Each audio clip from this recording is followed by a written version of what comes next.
Chapter 37. After Li Wanyu left, he saw that Yang Quan was not angry at all. Instead, he laughed while twirling his beard. Joining the poetry meet was actually Yang's idea for Yu Shernan. That day, Yu Shernan was so angry at Li Wanyu's tiredness that he stomped his feet and left. When Yang Quan sent his teacher out, he whispered a few words to him. "Teacher, don't be angry. I have a way to deal with Zio's laziness." Yang Quan whispered in Yu Shernan's ear. "Xuqing, tell me quickly, what good idea do you have?" Zio is indeed talented. At the age of 16, he was able to write poems like To Yang Quan and Ode to the Gallant. In my memory, there is no one as talented as him. If teacher wants him to become an official, it is not difficult. Oh, this kid is stubborn and only wants to make money. If you have a way, tell me quickly. I can't let Zio go astray. Make him famous. Yang Quan whispered. Yu Shernan heard Yang Quan's words and immediately understood. In the Tang dynasty, there were many ways for scholars to become an official. Participating in the imperial examination, self-recommendation, recommendation, favor, enlisting in the army, and being an aide were all ways. However, Li Wanyu obviously would not accept any of these methods. Another way was to make him famous. As long as he was famous enough, even the emperor would take the initiative to recruit him as an official. Yang Quan did not believe that when Pai Lupi gave the order to expel Li Wanyu, this bastard would refuse. Xuqing, continue. What should we do? Teacher, do you still remember the poetry competition that will be held in Chang and City in a few days? Yu Shernan immediately understood what he meant. He twirled his beard and smiled. Xuqing, this is a good idea, but are you sure you can let that kid attend the competition? Hee, teacher, don't forget that Zio still owes money to the county government. Yang Quan said with a sneaky smile, Teacher, when you return to Chang, and you will spread the 2 poems of Zio. Why should I worry that I won't be noticed by the saint? Yu Shernan nodded his head in satisfaction. With the help of his old servant, Yuda, he boarded the ox cart and returned to Chang. And Li Wanyu, who had been secretly plotted against by Yu Shernan and his disciple, knew nothing about it. He went to the county government stables to borrow horses and led the 3 horses out of the county government, which made the Niu brothers' eyes brighten. Dalong, Erlang, can you ride a horse? Li Wanyu didn't get any answer to his question. Instead, he saw the 2 brothers, Niu Yong and Niu Wu, each pick a horse. They stretched out their hands and stroked the neck of the horse a few times. Then, their figures gracefully leaped onto the horse's back. Even Niu Yong, who only had 1 arm, didn't hesitate at all. With a light push from the saddle, he sat firmly on the horse's back. Xiaolang, when us brothers were charging on horseback, you were still drinking milk? Ha ha. Niu Wu laughed loudly. Li Wanyu looked at the brothers' skillful movements and secretly scolded himself for being talkative. These 2 were originally members of the King of Soldiers' Special Forces. As members of the White Army, they must be skilled in archery and horse riding. As for himself, he was a white-collar worker in his previous life. He had never ridden a horse. However, the original owner of this body knew how to ride a horse. Riding a horse, archery, and sword dancing were all necessary skills for the nobles and literati of this era. This was also the reason why he dared to ask Yang Quan to borrow a horse. However, when he really stepped on the stirrups, Li Wanyu realized that riding a horse wasn't as simple as he thought it was. According to the method in his memory, he stood in front of the horse's left shoulder, held the reins in his left hand, and raised his left foot to step on the stirrups. However, he didn't expect that the horse would struggle uneasily. It almost threw Li Wanyu to the ground, making him look very embarrassed. The Niu brothers sitting on the horse looked at him and couldn't help but laugh. Niu Wu jumped off the horse and walked to Li Wangyu's side. Grab the reins and the horse's mane with your left hand. This way, you can fix the horse's body and not let it move. Jump with your right foot, and at the same time, step on the stirrups with your left foot. Turn around and get on the horse. After Niu Wu's instructions, Li Wangyu finally sat on the saddle. Ha! Xiaolang, you still need to practice your horse riding skills more. Niu Yong laughed. Li Wangyu blushed with shame and didn't explain.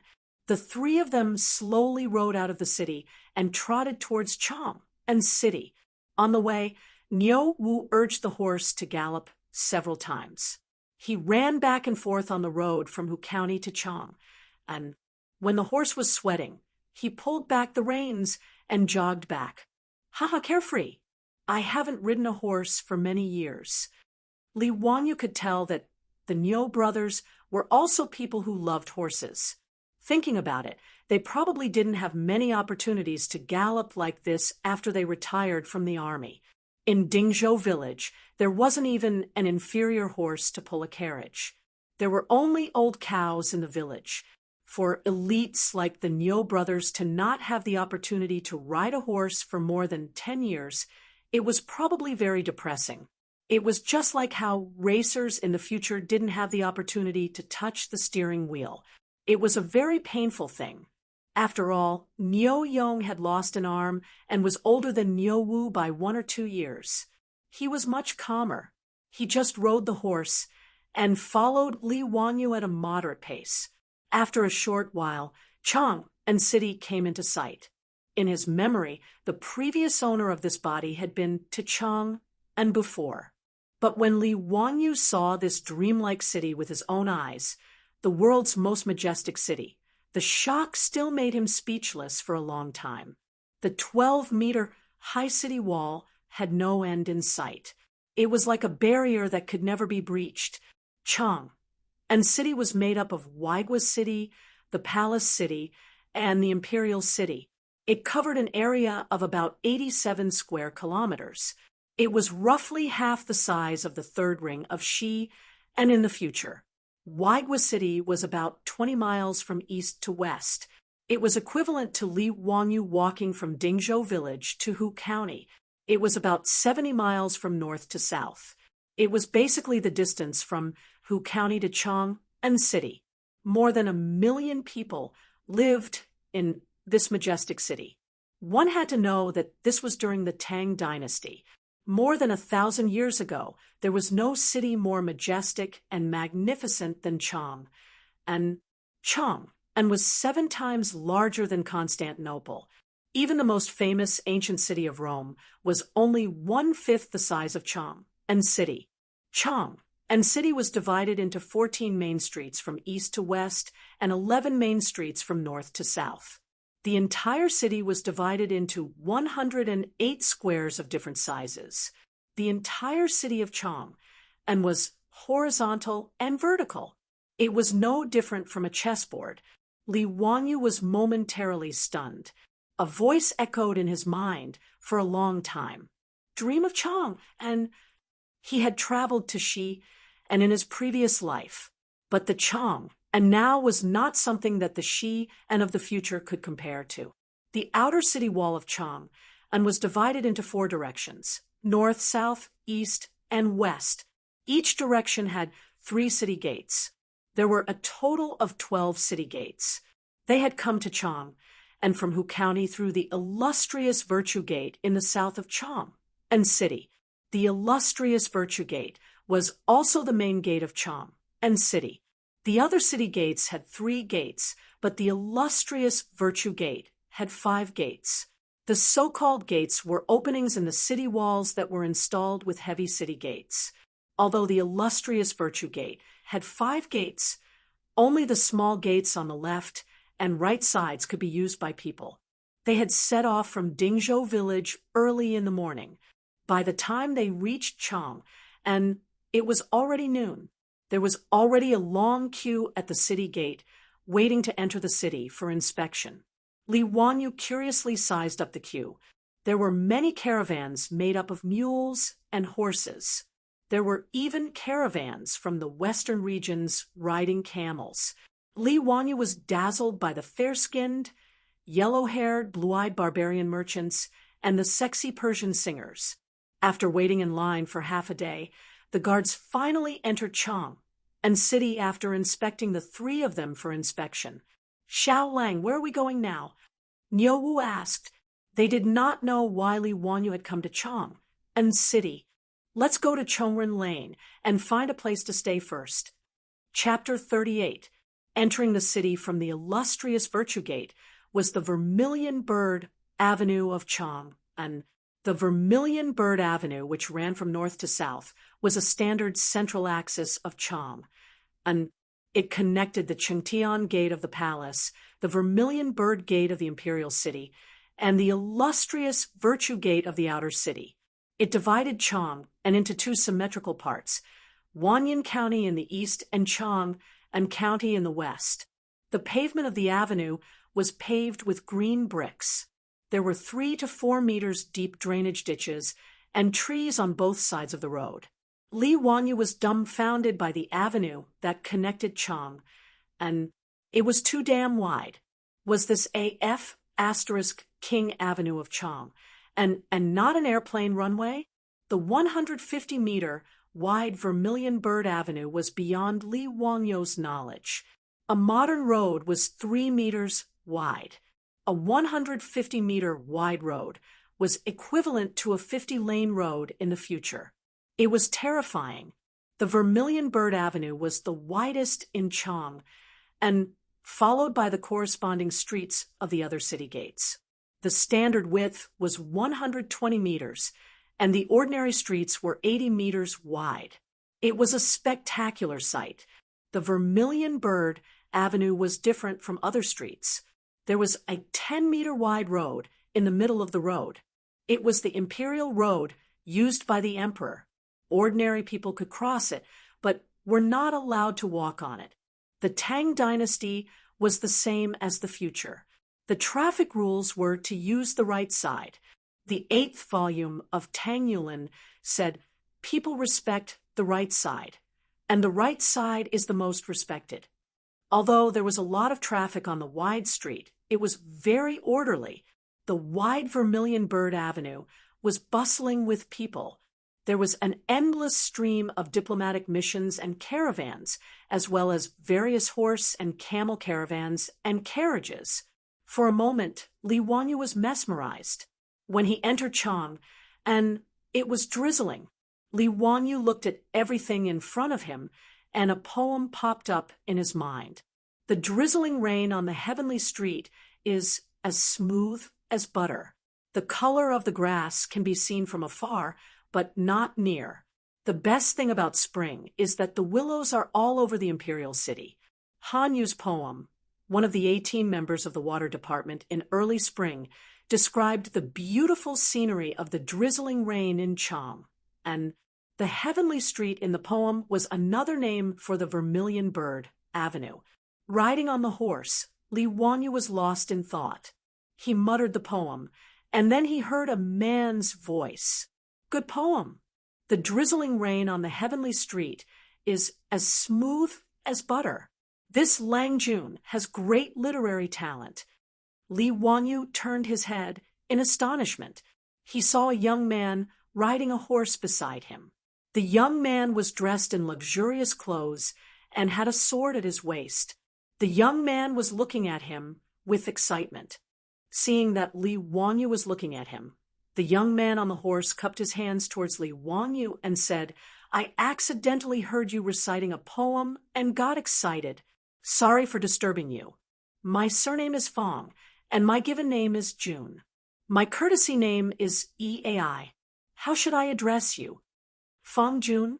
When Li Wanyu heard this name, his first reaction was that he didn't recognize it. When he heard that this person called himself Ui, he almost spat out a mouthful of blood.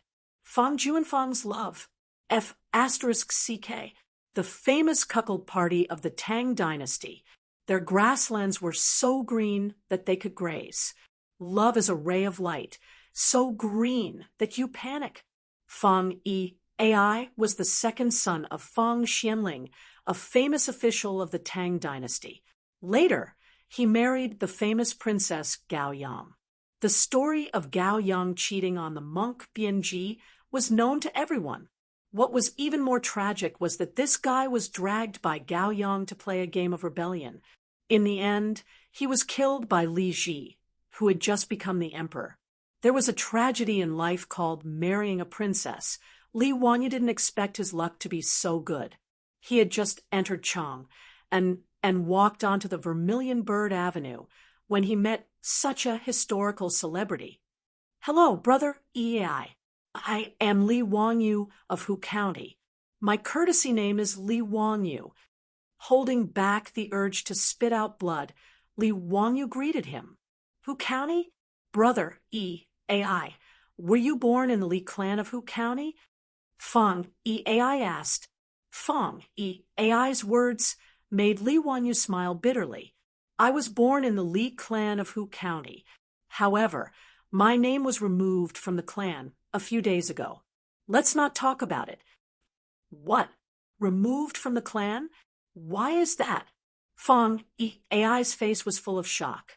In his opinion, the young man in front of him had an extraordinary temperament. The poem he had just heard was even more amazing. Shouldn't a young man with such literary talent be greatly nurtured by the clan? How could he be removed from the clan? Li Wanyu didn't know how to answer Feng EAI's question. It was the first time the two had met. So how could they talk about such things? Seeing Li Wanyu's strange expression, Feng EAI slapped his head. "Haha, it's my fault. It's my fault for asking about Ziyu's privacy the first time we met." He looked at the sky. "Brother EAI, it's already noon. I don't think you've had lunch yet, right? Let's go, I'll be the host today. Let's get drunk." He didn't wait for Li Wanyu's objection and directly reached out to grab Li Wanyu's reins. He wanted to pull Li Wanyu to eat wine. Unable to reject Feng EAI's warm invitation, Li Wanyu could only follow. Speaking of eating in a restaurant, it wasn't an easy thing to do. In Noda's Chang and city, it wasn't filled with shops like the cities of the future. Li Wanyu looked up and saw that the wide streets were lined with walls on both sides. Chang and city was divided into 108 squares, and each square was surrounded by walls and doors. In the Tang dynasty, there was a strict distinction between squares and cities. Squares were residential areas, while cities were commercial areas. There were only two cities in Chang and city, and they were where the most prosperous businesses in the world gathered. Merchants from all over the world traveled thousands of miles along the Silk Road to Chang and city and could only do business in the two cities. Silk and satin clothing stores, jewelry stores, rouge and powder stores, swords and spears, iron hoes and pottery bowls, musical instruments, fortune-telling, restaurants, and restaurants. Everything was available in the two cities. The shopping that the future generations often talked about actually originated from the two cities of Chang. And in the Tang dynasty, Feng EAI wanted to treat Li Wanyu to a meal. In Noda's Chang and city, other than a few restaurants, all the other restaurants were concentrated in the two cities. Feng EAI also had two attendants on horseback behind him. Together with Li Wanyu and the other two, the group of 6 rode slowly toward the East Market. Horses were prohibited in Chang and city, and the journey from the illustrious Virtue Gate to the East Market along the Vermilion Bird Avenue was about 20 miles.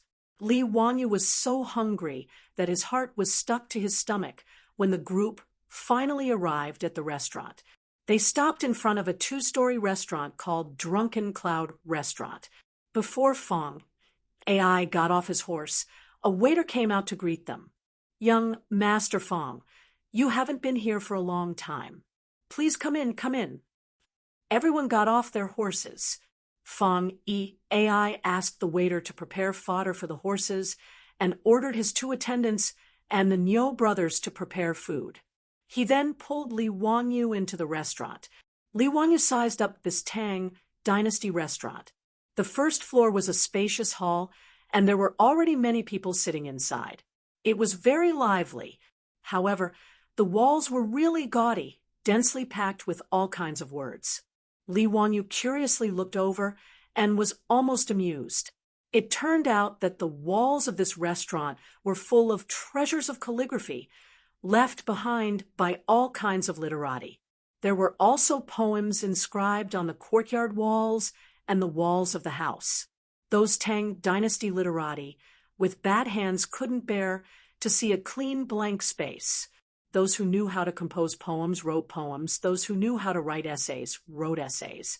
And those who really didn't know how to write anything would write something like a certain year, a certain month, a certain village, a certain official, a certain person visited this place. Damn, is this not a Tieba forum from the future? There's poison in this. Chapter 39. On the other hand, the second floor was very quiet, and the decorations were more elegant. However, the walls were still filled with various treasures of calligraphy. The restaurant's polished wooden floor was covered with thick carpets, and there were short tables and couches on them. Fong AI found a seat by the window and sat down. The waiter quickly moved a few screens over, and an independent VIP box was created. Doctor, bring the best wine and dishes.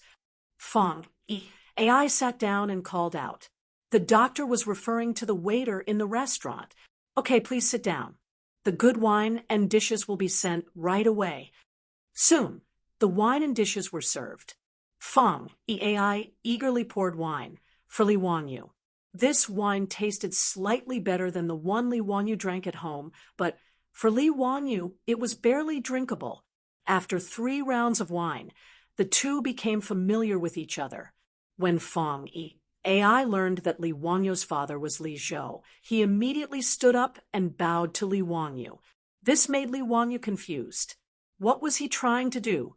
Brother Zio, so you are Li Gong's son. Please accept a bow from me. Come, let me offer you a toast. Fong AI's words made Li Wanyu even more confused. Fang Xianling was Pai Lupi's confidant, but his own father opposed Pai Lupi's ascension to the throne. Their political views should be different. Why did Fang AI treat him like this? Seeing Li Wanyu's confusion, Fang AI raised his head and drank the wine in his cup. He explained, Li Gong is indebted to my lord. As Pai Lupi's confidant, Fang Xianling was feared by the former crown prince Li Jiancheng. In the 6th year of Wuda, Fang Xianling and Du Ruhui were both expelled by the former crown prince Li Jiancheng. Fang Xianling happened to be in charge of Hu County. At that time, Li Zhou was in charge of Hu County. He was only loyal to Pai Lupi's father, Li Yuan. He did not have a good impression of the former crown prince Li Jiancheng. Therefore, he was very protective of Fang Xianling, and Fang Xianling regarded him as a close friend.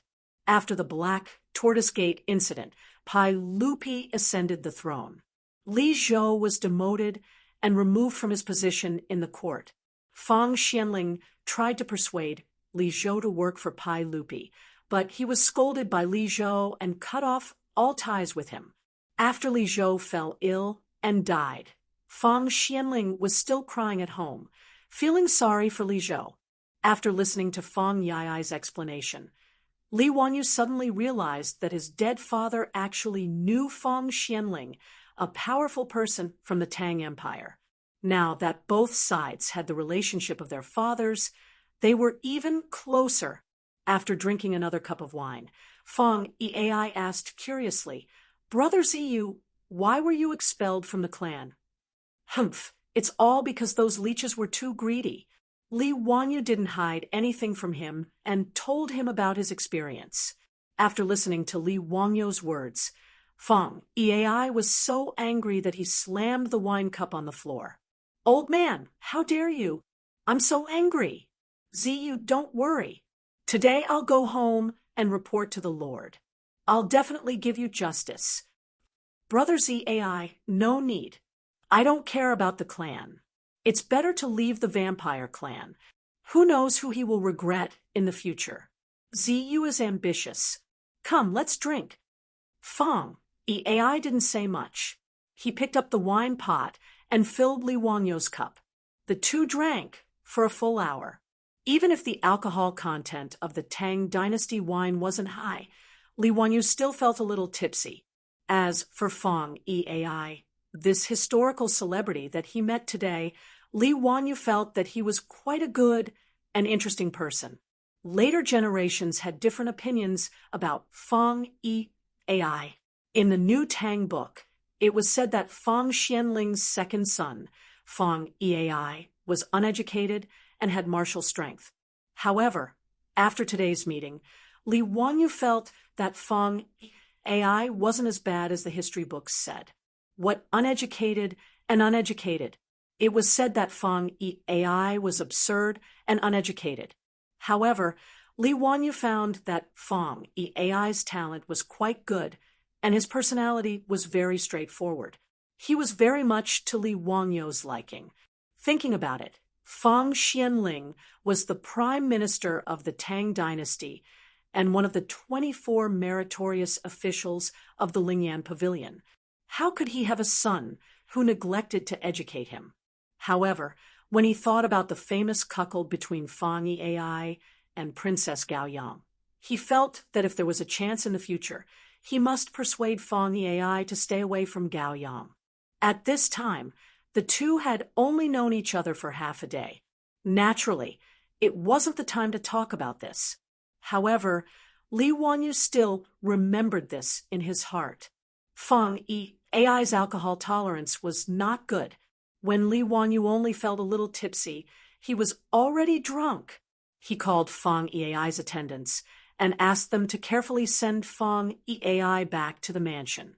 This banquet, including the expenses of the Niu brothers, cost a lot of money. If Fong EAI hadn't paid the bill, Li Wanyu would have been distressed for a long time. After sending Fong EAI away, Li Wanyu asked the waiter where the shop selling paper was. He led the Niu brothers to buy a stack of mulberry paper.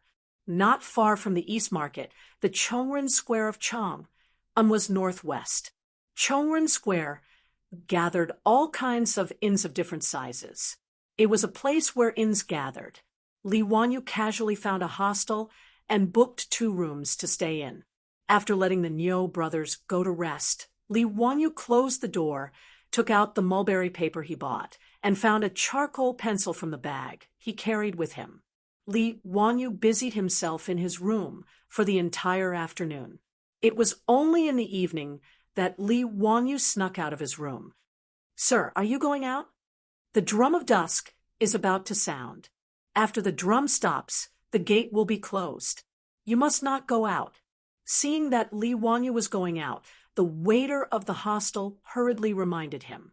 In Chong, and the drum would be sounded sooner or later. The drum in the morning and drum in the evening was the signal for work and rest in the city. After the drum in the morning was sounded 3,000 times, the gate opened. After the drum in the evening was sounded 800 times, the gate closed.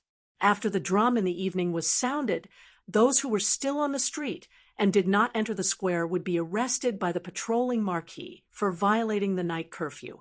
After the gate was closed, in principle, people were not allowed to walk around freely.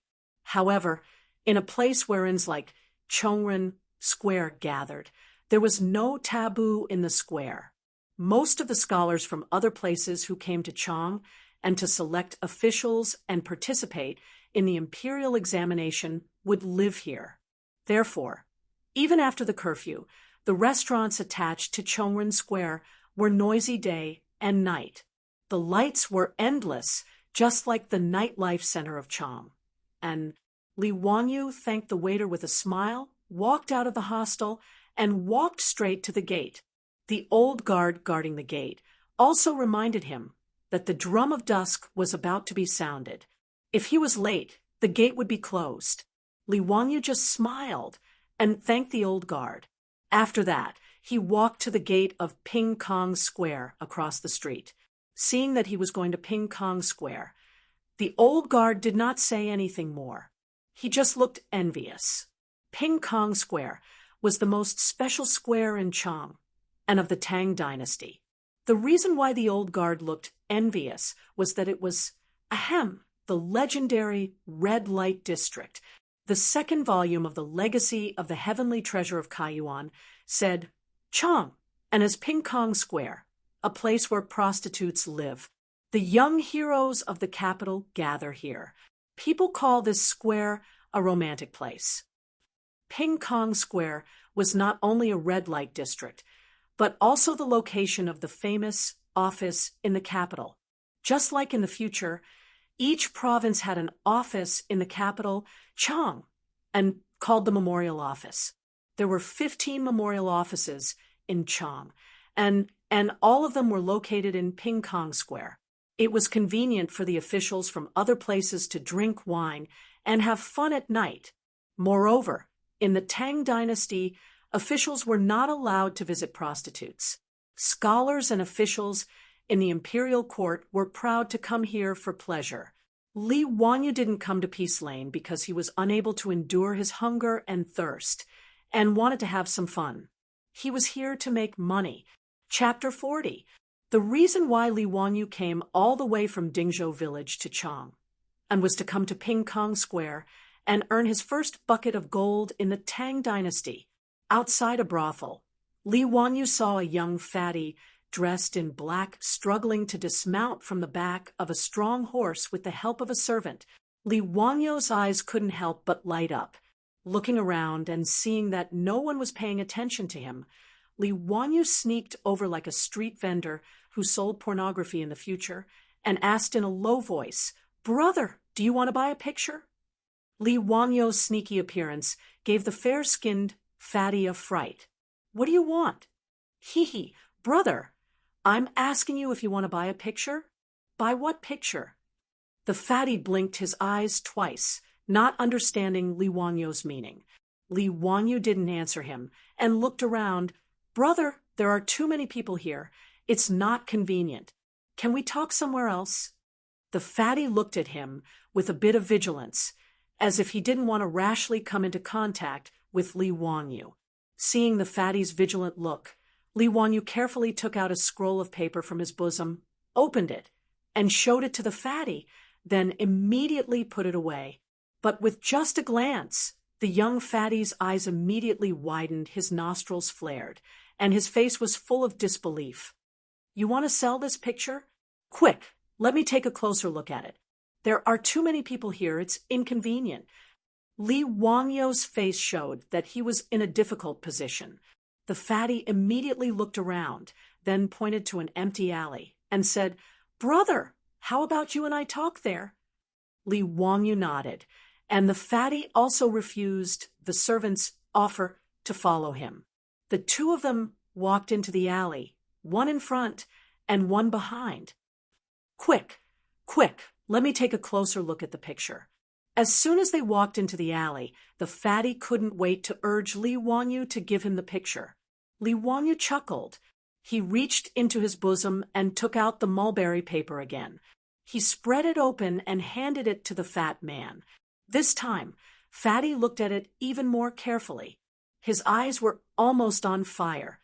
He couldn't pull his eyes away from the painting in his hands. What painting is this? Why was it so realistic? Who is this woman?" Li Wanyu didn't answer. He just smiled and asked, "Does brother like it?" "Of course. Didn't you say you wanted to sell this map?" "I'll buy it." "How much?" Fatty couldn't wait to answer. Li Wanyu raised a finger. 100 taels of gold. Hiss. Even though he was mentally prepared, the fatty was still shocked by Li Wangyu's price and sucked in a breath of cold air. "How is this possible? It was too expensive. It's not like your painting was made by a famous master. Even if it was, it wouldn't be that expensive." Fatty shook his head. "Brother, this painting is a rare treasure in this world. Have you seen such a painting before? If you can take out one, I'll give it to you for free." Fatty was at a loss for words. He still felt that the price was too expensive. How about this? Since you and I are fated to meet today, brother, name a price. If it's suitable, I'll sell it to you at a lower price. Li Wanyu was just asking for an exorbitant price. He was waiting for Fatty to bargain. How about 10 strings of cash? Fatty didn't hold back and cut Li Wanyu's price to a cabbage. Li Wanyu pretended to be angry. He reached out to take back his painting. Give it back to me. Since brother doesn't want to buy it, don't waste our time. Don't. We can talk about it. Fatty was afraid that Li Wanyu would take the painting back. He retracted his hand and hid the painting behind him. Brother, make it cheaper. 100 taels of gold is too expensive. You won't be able to find anyone in Chang and who can buy this painting at this price. Li Wanyu rolled his eyes and replied, 80 taels, 20 strings of cash, 60 taels, 30 strings of cash. After a battle of words, Li Wanyu's painting was sold at the price of 60 strings of cash and 10 taels of gold. Fatty reached out to summon his servant. Give me 10 taels of gold. What? 10 taels of gold? When the servant heard Fatty's words, he quickly covered the pouch on his back with his hands. At the same time, he looked at Li Wanyu with vigilance. Obviously, in the servant's eyes, Li Wanyu was a swindler. It was a big deal to cheat 10 taels of gold from his Langjun. Stop talking nonsense. Give me the money. No, Langjun. Master said that you can only come to Peace Square to watch the singing and dancing. You're not allowed to do anything else. Otherwise, I'll be questioned. The servant still shook his head. Nonsense. I'm here to buy something. I'll explain it to Master when I get back. Give me the money quickly. The servant still shook his head and refused. His Langjun had been tricked more than once.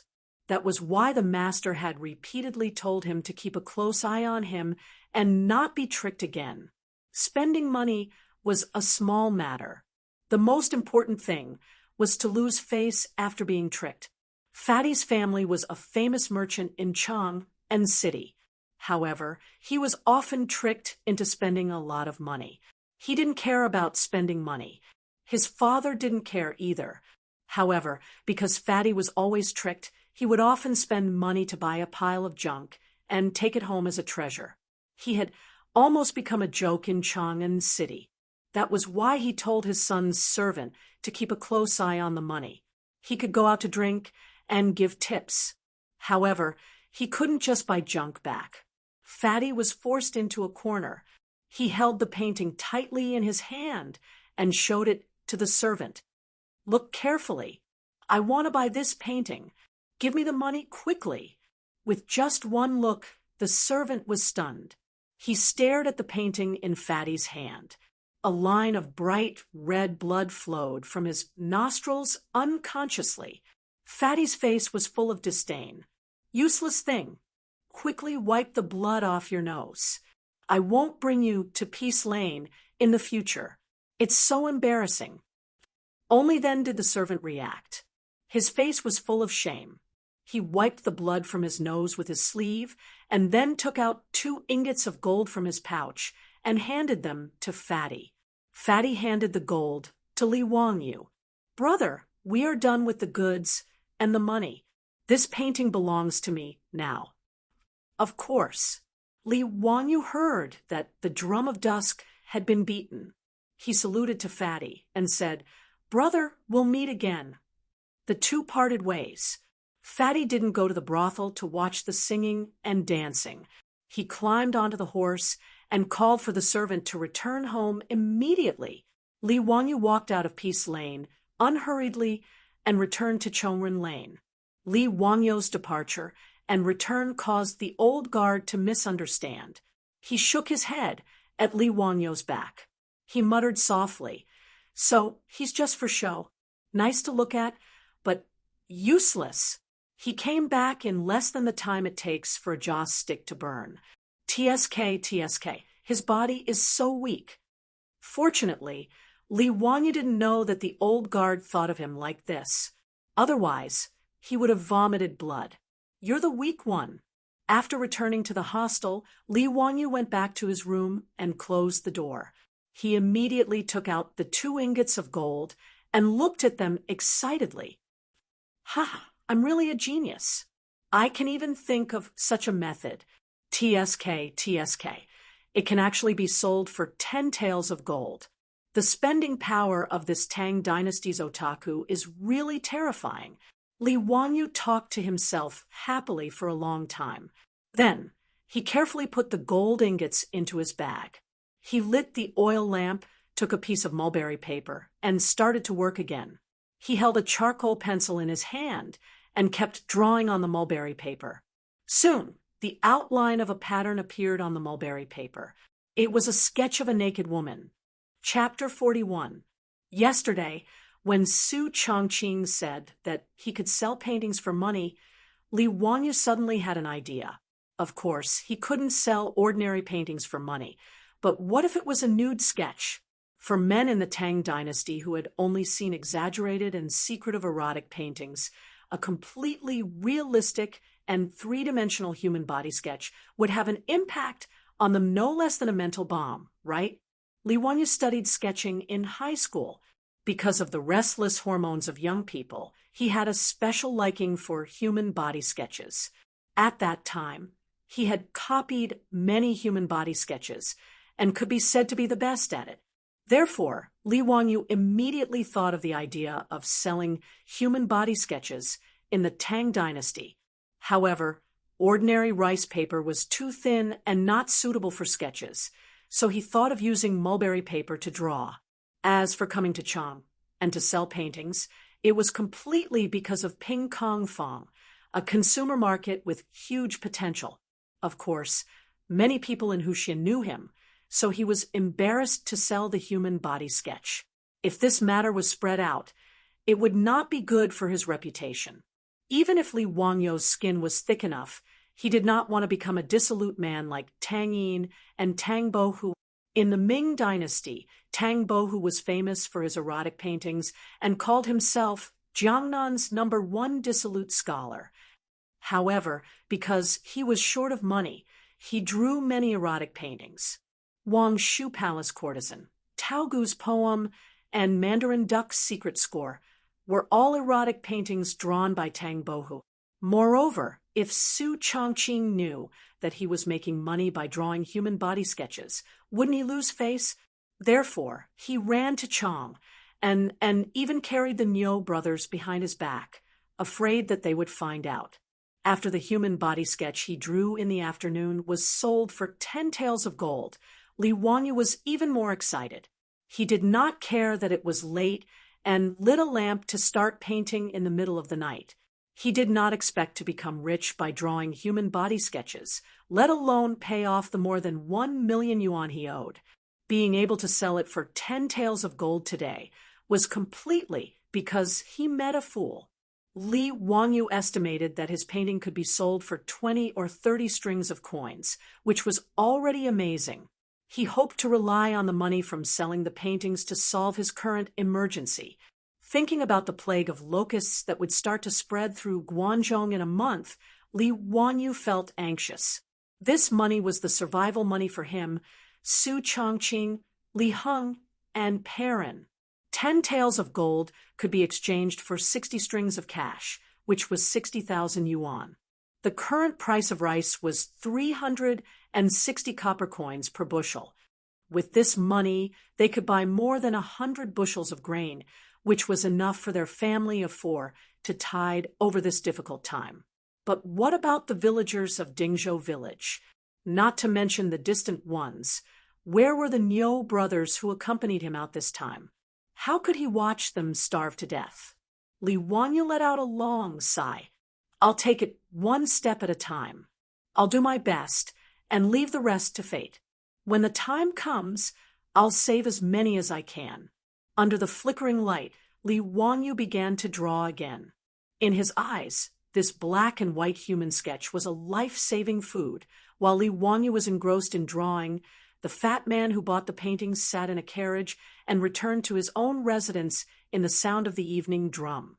Xianyang Lane, where his family lived, was south of Pingkong Lane. It was separated from Chongren Lane, where Li Wanyu temporarily lived, by Pingkong Lane. In Chong and City, different groups of people lived in different houses.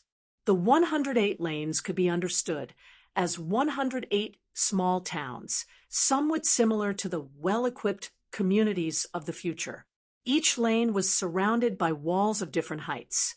The walls of the lanes in the south of the city were piled up with yellow soil.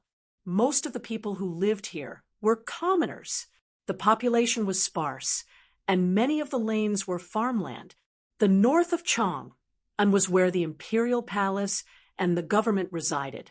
The east of the city was where the residences of the high officials and nobles were located, especially the northeast of the city, because it was close to the imperial palace.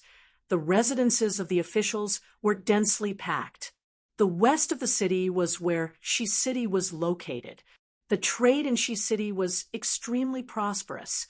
Merchants from various countries and regions lived in the lanes near Shi City. Therefore, some people jokingly called it the place where the rich gathered, Chong, and thus formed a situation of the rich in the east. Although the fat man's family was a merchant, they bought property in Xianyang Lane in the east of the city. Xianyang Lane was also Wanyan County in the east of Chong, and where the county magistrate was located. The fat man rode the horse directly back to a mansion in Xianyang Lane. The two words, Cho Mansion, were written on the door. "Father, I'm back." Back in the mansion, the fat man jumped off the horse with the help of the servant. He took the sketch that Li Wanyu sold to him and ran to his father's study. "Kuan-er, why are you back? Aren't you going to spend the night in Pingkong Lane?" In the study, a middle-aged man with a kind face and a rather plump body was sitting cross-legged on the couch looking at the account book. He was quite surprised to see his son suddenly come back. When he looked at the drawing in his son's hand, his face turned black. "Kuan-er, you bought something again?" "Hee, I found a treasure today. How much did you buy it for?" "It's cheap, only 10 taels of gold." The fat man Cho Kuan sat on the soft couch and said proudly. Cho Yuanliang's temples suddenly jumped, and he stared angrily at his son Cho Kuan's personal servant. How could the servant not understand his master's meaning? He hurriedly bowed and said, "Master, I really bought a treasure today." "What treasure? Let me see." Cho Yuanliang reached out to his son. Cho Kuan carefully unfolded the mulberry paper and spread it on the table as if he was presenting a treasure. Cho Yuanliang looked at it and couldn't help but gasp. This painting. Hee, father, how is it? Is the painting I bought today a treasure? Is it worth 10 taels of gold?" On the mulberry paper, an enchanting woman was half lying on the bed. It was vivid and lifelike, and the graceful figure was like a real person. In just a moment, Cho Yuanliang even felt that his body had some reaction. He quickly coughed to cover it up. The next moment, Cho Yuanliang stood up excitedly and grabbed his son's sleeve. "Where did you buy this painting?" "In Pingkong Fong. I met a young man who sold it to me. He asked for 100 taels of gold, and I cut the price to 10 taels of gold." Cho Kuan smiled proudly. Cho Yuanliang asked, "Do you know where the young man lives?" Cho Kuan was dumbfounded. "How would I know? It's a transaction of money and goods." "You want to ask him for a refund? That won't do. I want to keep this painting for my own collection." "Nonsense. Do you know that this painting can save the lives of our Cho family?" Cho Kuan looked at his father and blinked. "The painting technique is very unique. How can it save lives? What danger is there for my Cho family? Why don't I know?" "Sigh. It's useless to tell you before, so I didn't let you know." Cho Yuanliang sighed. "Tomorrow I will go to Pingkong Fong with you. whether we can find the young man or not is related to the survival of our Cho family. Cho, Yuan Liang's words made Cho Kun stunned. He just casually bought a pornographic painting. How is it related to the survival of the family? Chapter 42. The Chiu family of Chong. And wanted to find Li Wanyu to save their lives. Of course, Li Wanyu did not know about this. That night, he finished another sketch of a nude woman, carefully put it away, and then went to bed. However, he tossed and turned all night and did not sleep well. It was not that Li Wanyu did not like the bed, but there was no such thing as a bed in this damn Tang dynasty. When the Tangs slept, the poor slept directly on the ground. A straw mat was the bed. The Dongying people followed suit. The tatami of later generations was the same. Those who were more particular slept on a couch, which was a low bed made of hardwood.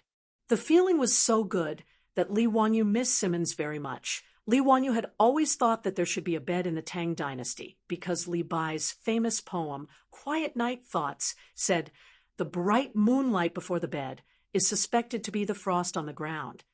However, after traveling through time, he realized that the bed referred to the Hu bed, which was similar to the folding stool of later generations. After traveling to the Tang dynasty for more than a week, Li Wanyu still could not get used to the hard couch. Every day when he woke up, his back was aching and his legs were cramping. He urgently needed to use the blue bottle cap to nourish his body. It was not easy for the sun to rise. Just as Li Wanyu was sleeping soundly, he was disturbed by the sound of the morning drum that resounded throughout the city. Taking out the watch he borrowed from Su Chongqing and looking at the time, Li Wanyu could not help but want to curse. Knock your ass. It was not even 5 o'clock in the morning. What was worse was that the morning drum was not finished yet. Did he not think about the 3,000 beats of the morning drum in Chong and city? Was that something that could be finished in a short time? In short, Li Wanyu could not sleep anymore. At dawn, he got up with dark circles under his eyes and yawned. Li Wanyu pushed the door open and told the Niu brothers to wash up and go out. Today was the day of Yang Quan's poetry meet in Lake Tsujiang. Since Li Wanyu had promised Yang Quan, he had to accept his fate and participate. Although he had no idea what the poetry gathering was for, from Yang Quan's words, it should be a competition. Otherwise, why would he want him to win first place? There was no point in thinking too much about it. He would know when he went there today. If it was just a simple competition of poems, it would be much simpler. Li Wanyu didn't believe that during the Jingguan period of the Tang dynasty, there was anyone who could be more awesome than the poems of the Tang and Song dynasties in his head. Together with the Niu brothers, they found a snack shop in the square that sold breakfast. The fire under the stove was burning brightly, and a bare-chested who was making sesame seed cakes. Steam was rising from the steamer, and the sesame seed cakes that had just come out of the oven were golden, crisp, fragrant, and crispy. Li Wangyu's appetite was greatly stimulated. "Waiter, give me 10 steamed cakes and sesame seed cakes each, and 3 bowls of steamed soup." Li Wanyu asked the Niu brothers to sit down, and then asked the waiter to bring the food. In the Tang dynasty, steamed buns, steamed rolls, steamed dumplings, and steamed dumplings were all called steamed cakes. The only difference was whether there was any stuffing or not, and how it looked. The steamed cakes with stuffing flowed with oil as soon as they bit into them, and the big bowl of steamed noodles and steamed soup made Li Wanyu and the Niu brothers cry out in satisfaction. However, the Niu brothers were big enough, and their appetites were even bigger. The 10 steamed cakes and sesame seed cakes were almost completely devoured by the 2 of them, and they didn't seem to be full. Li Wanyu had just made a fortune last night, so how could he be stingy with these things? He hurriedly asked the waiter to bring 10 steamed cakes and sesame seed cakes each, and 2 bowls of steamed soup. Only then did the Niu brothers finally shake off their arms and eat to their heart's content. After drinking up the steamed soup, Niu Wu's only eye flashed with satisfaction. I haven't eaten so much for a long time. Xiao Lang, thank you very much. Don't say that, brothers. Why do you say that? Are you going to accompany me to Chang'an City and protect me? Do you think I'll let you go hungry? Niu Yong didn't say anything, and just patted Li Wangyu's shoulder with his only arm. Brothers, I have a question, but I don't know if it's appropriate to ask. Xiao Lang, if you have something to say, just say it. I see that you two brothers are strong and powerful, so why don't you have enough to eat? Li Wanyu wanted to ask this question since he came out of Dingzhou village, but he was too embarrassed to ask. Today, they were more familiar with each other, so he finally asked the question in his heart. Niu Yong was silent for a while, and then answered, In the village, there are 37 families of my brothers who died in battle, and 9 families who are disabled and can't make a living. He didn't finish his sentence, but Li Wanyu immediately understood what he meant. It turned out that the Niu brothers didn't just have to feed themselves. They also had to help the families of their brothers who died in battle, and the families of their brothers who were disabled and couldn't make a living. Li Wanyu stood up and respectfully bowed to the Niu brothers. Brothers, I'm sorry for being rash. Xiao Lang, don't say that. This has nothing to do with you. May I ask, brothers, were those who died or were injured in the battle with the Turks? Niu Wu nodded. That's right, our Dingzhou village recruited 60 soldiers, and they were all stationed in the Wei Mansion to guard Yanmen Pass. In the 11th year of Day, after the battle with the Turks, 37 of them died, and 23 of them were disabled. Among them, 9 lost their arms and legs, and the remaining 14 were all injured. Damn it! Damn it! I hate that I can't kill all those barbarians. Li Wanyu slammed his fist on the table. He wanted to vent his frustration, but he ended up hurting his fist instead. He couldn't help but hold his hand and grimace in pain. This made the Niu brothers laugh inexplicably, but they were also touched. Li Jia Xiaolang, you're loyal. Li Wanyu felt sullen, as if a stone was pressing down on his chest, but he didn't know how to vent it. There were 127 families in the village, and 60 soldiers were sent to battle. That was 60 families, half of the village. More than half of the 60 soldiers were killed, and almost none of them were in good condition.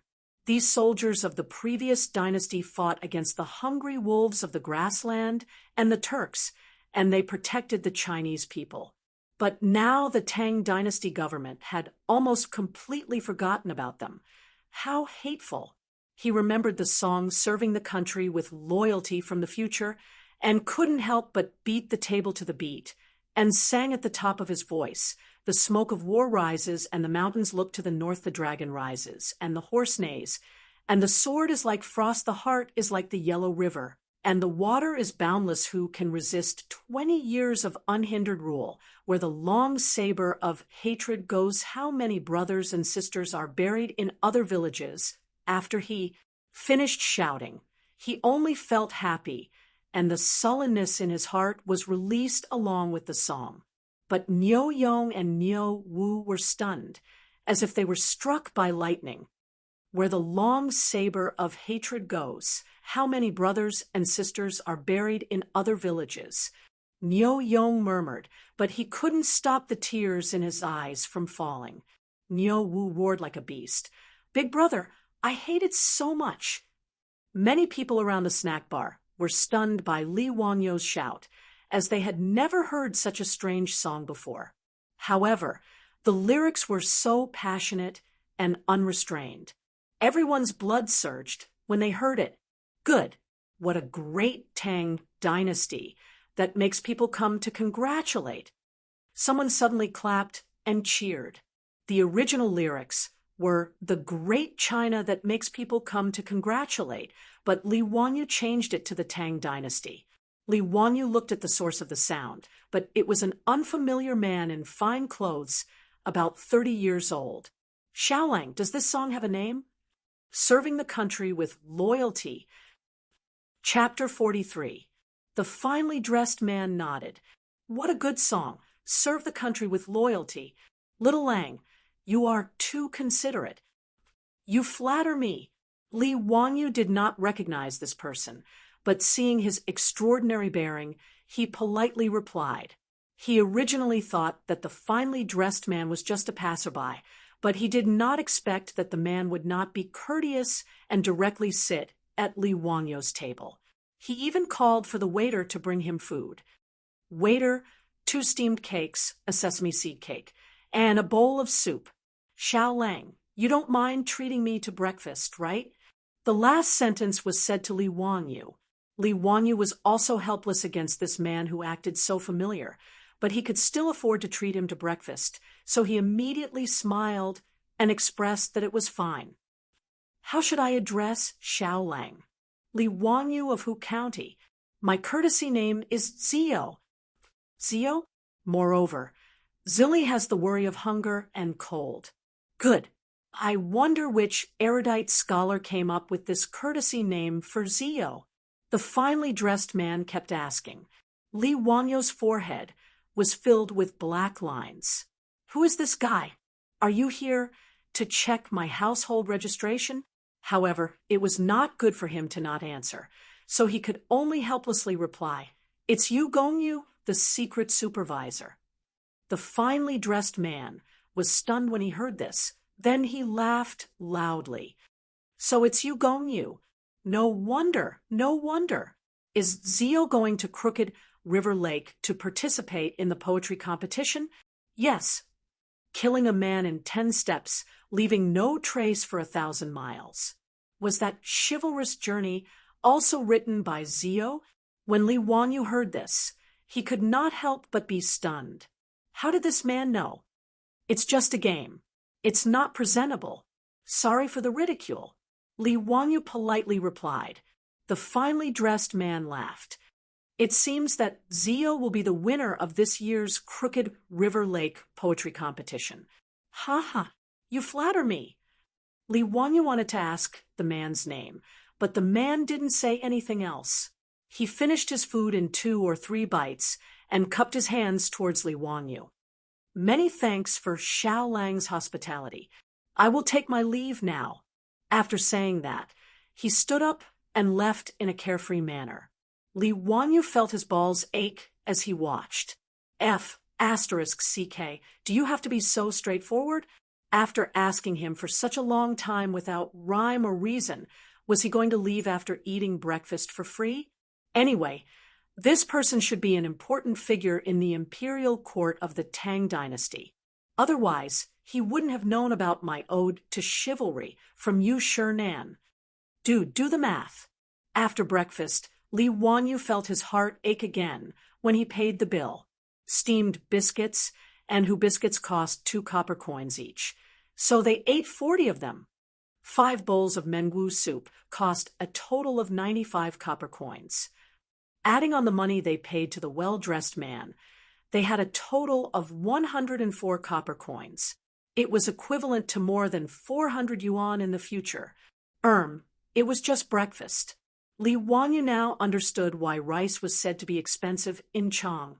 And it was not easy to live in Chang, and the prices here were really *king expensive. After breakfast, the morning drum was beaten 3,000 times, and the gate was opened to go out. Li Wanyu and the other 2 led their horses out of the hostel and slowly went to Xiujiang Pond.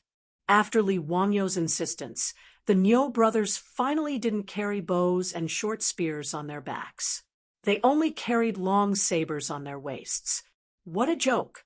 If he brought the Niu brothers to participate in the poetry contest, those who didn't know would think that they were going to rob.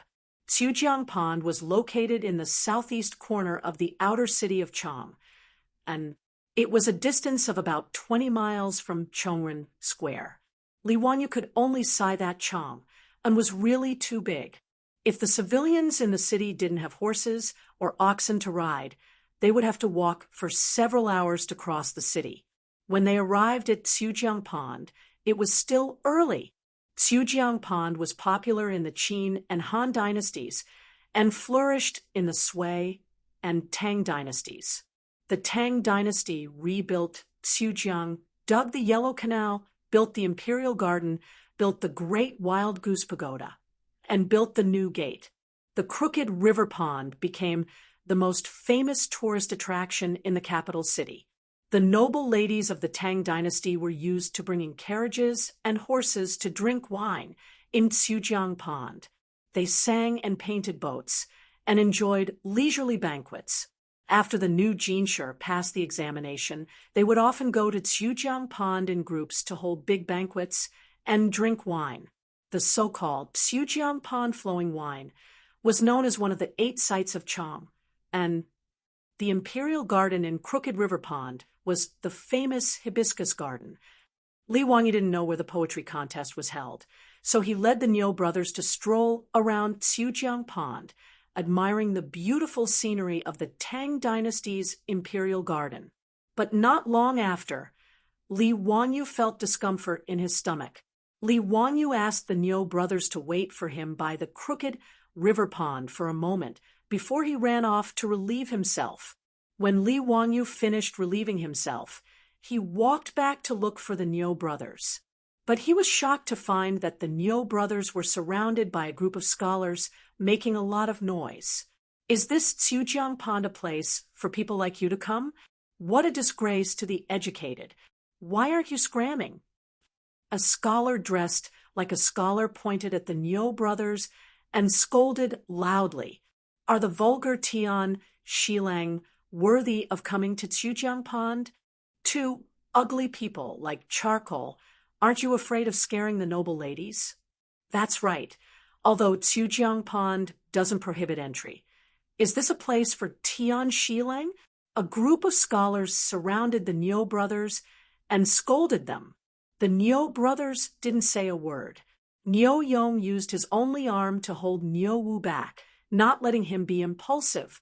But Li Wangyu could clearly see that Niu Wu had already clenched his fists, with his veins popping out. He was clearly trying to control his anger. Tian Shilang, the Tang dynasty's swear words, were similar to the modern era's swear words. But from Li Wangyu's point of view, these scholars of the Tang dynasty really didn't know how to swear. The words used to swear were too simple and boring. Basically, it was just bastard and go to hell. It wasn't popular to ask about the other party's female relatives, and they wouldn't talk about various organs. Tian Shilang, Tian Shihan, and Tian Shilang were the most popular swear words used by the scholars. If not, they would scold people as animals. That was basically it. Seeing that the Niu brothers were being bullied, Li Wangyu quickly walked over and opened his mouth to scold the group of scholars. "Oh my, it's so early in the morning, and you haven't eaten breakfast? Are you hungry and came here to ask for dog food? When you say that others are ugly, find a bronze mirror and wash your face. Then look at yourself and see if those wrinkles on your face are mocking you. The world is big, but it can't be bigger than your lack of heart." Li Wangyu's words, which were full of sarcasm, stunned the group of scholars and Confucian scholars.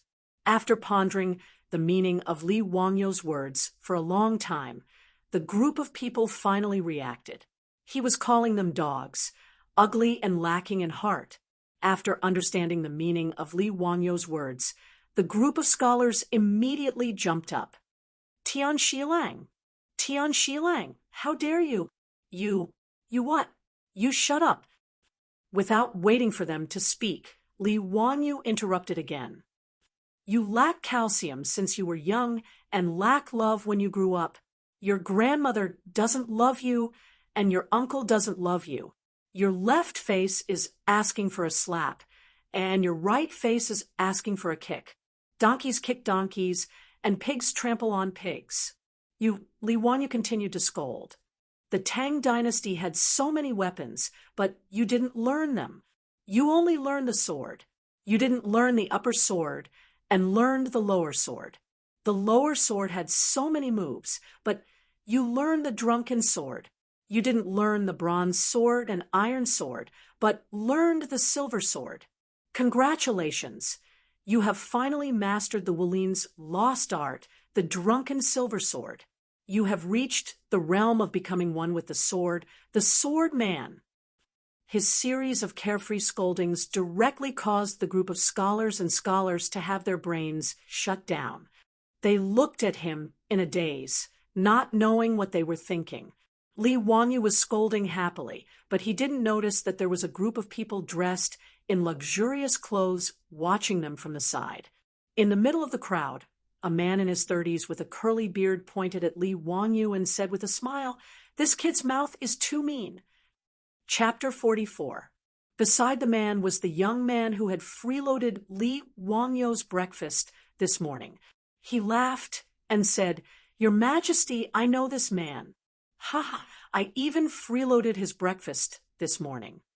The man surrounded by the crowd was the great emperor of the Tang dynasty, Pai Lupi's husband, Li Shimin. In the second year of Jingguan, Li Shimin was 30 years old.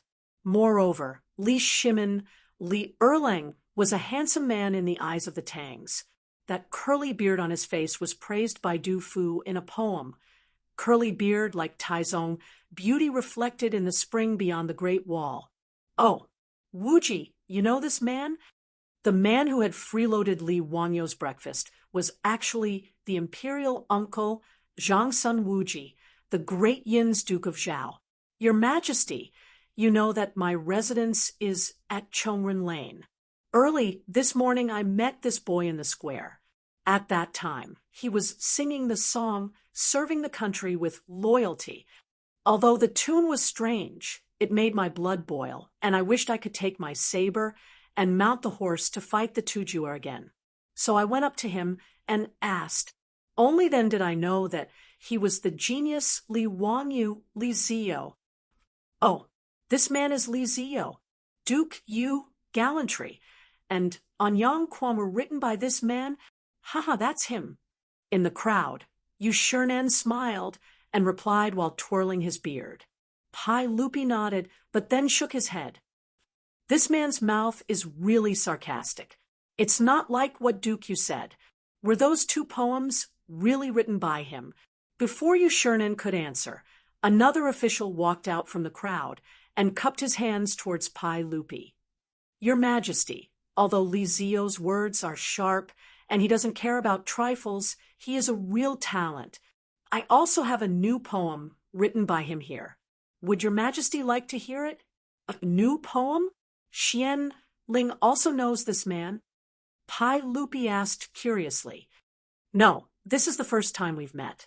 My second son met Li Zio yesterday when he entered Chang, and they were reciting poems on Vermilion Bird Avenue outside the illustrious Virtue Gate. This poem was told to me by Erlang after he returned home. The speaker was Fang Xianling, the head of the Secretariat of the Tang Dynasty, the Duke of Liang, and the father of Fang Yai, whom Li Wanyu met yesterday. Read it to me. Fang Xianling twirled his beard and smiled. The drizzle on the heavenly street is as smooth as butter. The color of the grass can be seen from afar, but not near. The most beneficial thing about spring is that it absolutely surpasses the willows that fill the entire imperial capital. What does Your Majesty think of this poem? Pai Lupi smiled and nodded as he praised. Not bad. It's a good poem. This Li Zi was indeed a talent. What was his family background? Where are you from? Pai Lupi's question made Fang Xianling hesitate. After a long time, he finally replied, Your Majesty, Li Zio was originally from the Li clan of Huxian. The Li clan of Hu County? Isn't that a relative of the royal family? Who is his father? Pai Lupi asked curiously. The emperors of the Tang dynasty called themselves I, except for formal occasions. Li Zhou, Fang Xianling answered honestly and immediately looked at Pai Lupi's face. Sure enough, after hearing the name, Li Zhou, Pai Lupi's face stiffened, and his smile became a little uncertain. Fang Xianling was a little uneasy. Did His Majesty still remember Li Zhou's nonsense in the imperial court? After Fang Yai woke up yesterday, he immediately went to find his father and reported Li Wangyou's matter, which made him very happy. It was a good thing that the son of his old friend had grown up and was overflowing with talent. He wanted to invite Li Wangyou to his mansion as a guest, but Fang Yai was so drunk that he didn't know where Li Wangyou lived in Chang. And Fang Xianling was so angry that he scolded his son, but he didn't expect to meet Li Wangyou at Xujiang Lake today. Fang Xianling was now worried that because of Li Zhou's matter, Pai Lupi's impression of Li Wangyou would be affected. That would be very bad. After a long while, Pai Lupi asked coldly, "Xianling, why did you say that he was originally from the Li clan of Hu County? Did something happen?" "Your Majesty, you may not know, but a few days ago, the Li clan of Hu County removed Li Ziyo and his father Li Zhou from the clan." Yu Shernan answered for Fang Xianling. "Oh, why was this so? Did Li Ziyo commit a crime? Or did he commit murder and arson?" Pai Lupi asked in confusion. Yu Shernan shook his head. "No, it's because the Li clan of Hu County's elders were insatiable." He told Pai Lupi what had happened, but Pai Lupi's face became colder and colder. "Humph!" Pai Lupi snorted coldly, but no one knew whether he was dissatisfied with the Li clan of Hu County or Li Wangyou himself. While Pai Lupi was talking to the ministers, Li Wangyou pointed at the group of scholars and scolded them to his heart's content. Then he turned his head and asked the Niu brothers, "Brothers, why did you have a conflict with this group of Qo-da?" The term Qo-da was used to scold scholars in the Tang dynasty.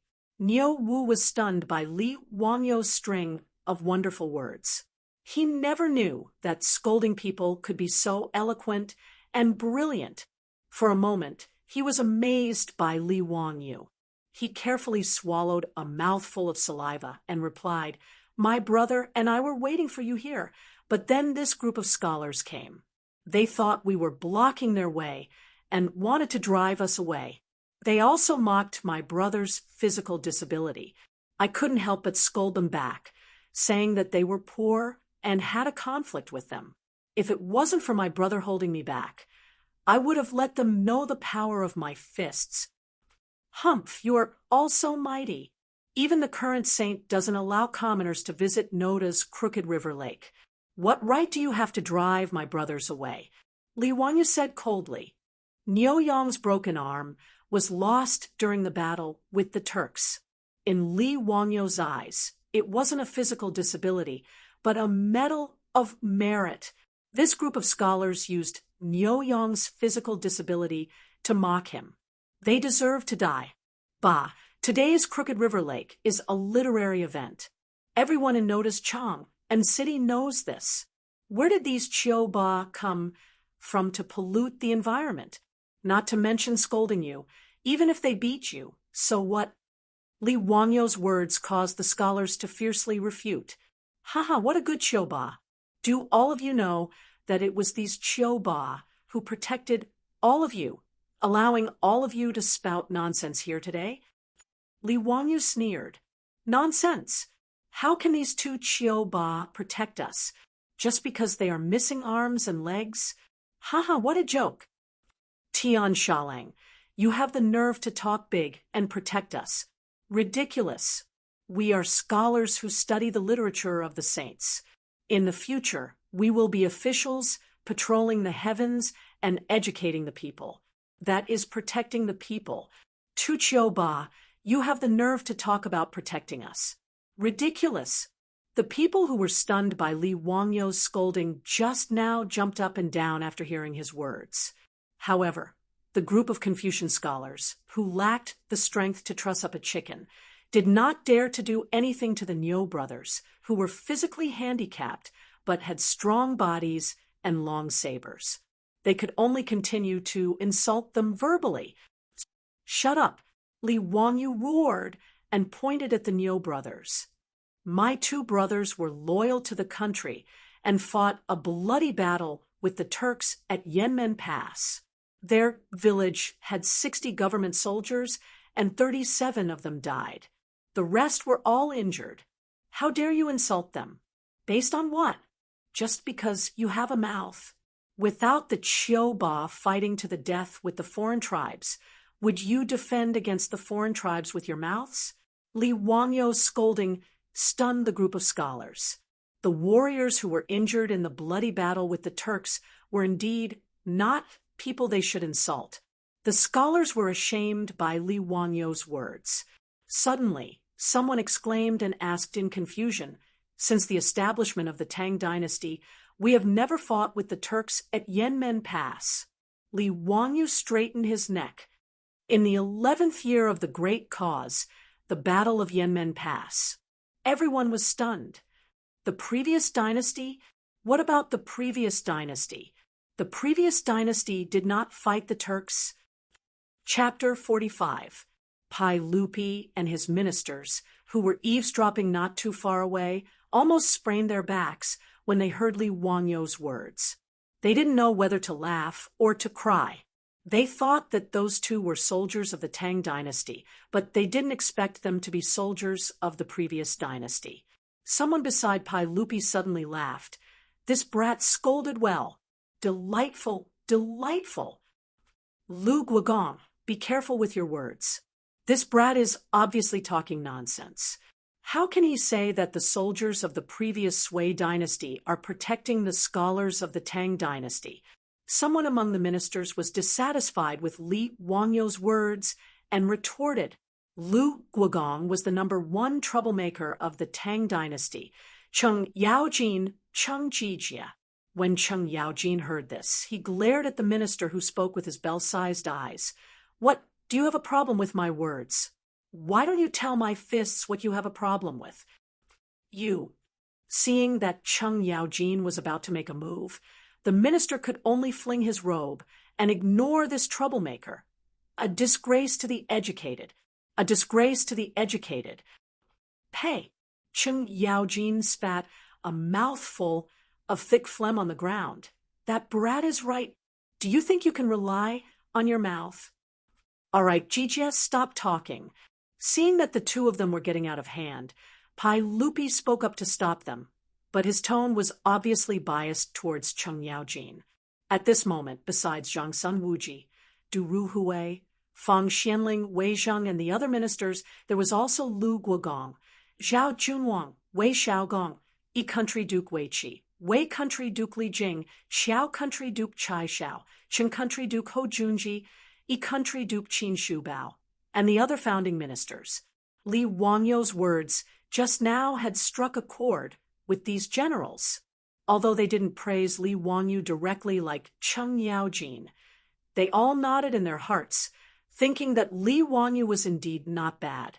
Li Wanyu had no idea that his words on behalf of the Niu brothers had left him with an extremely good impression in the hearts of the military bigwigs and founding dukes of the Great Tang. It could be said that he had unintentionally planted a willow in the shade.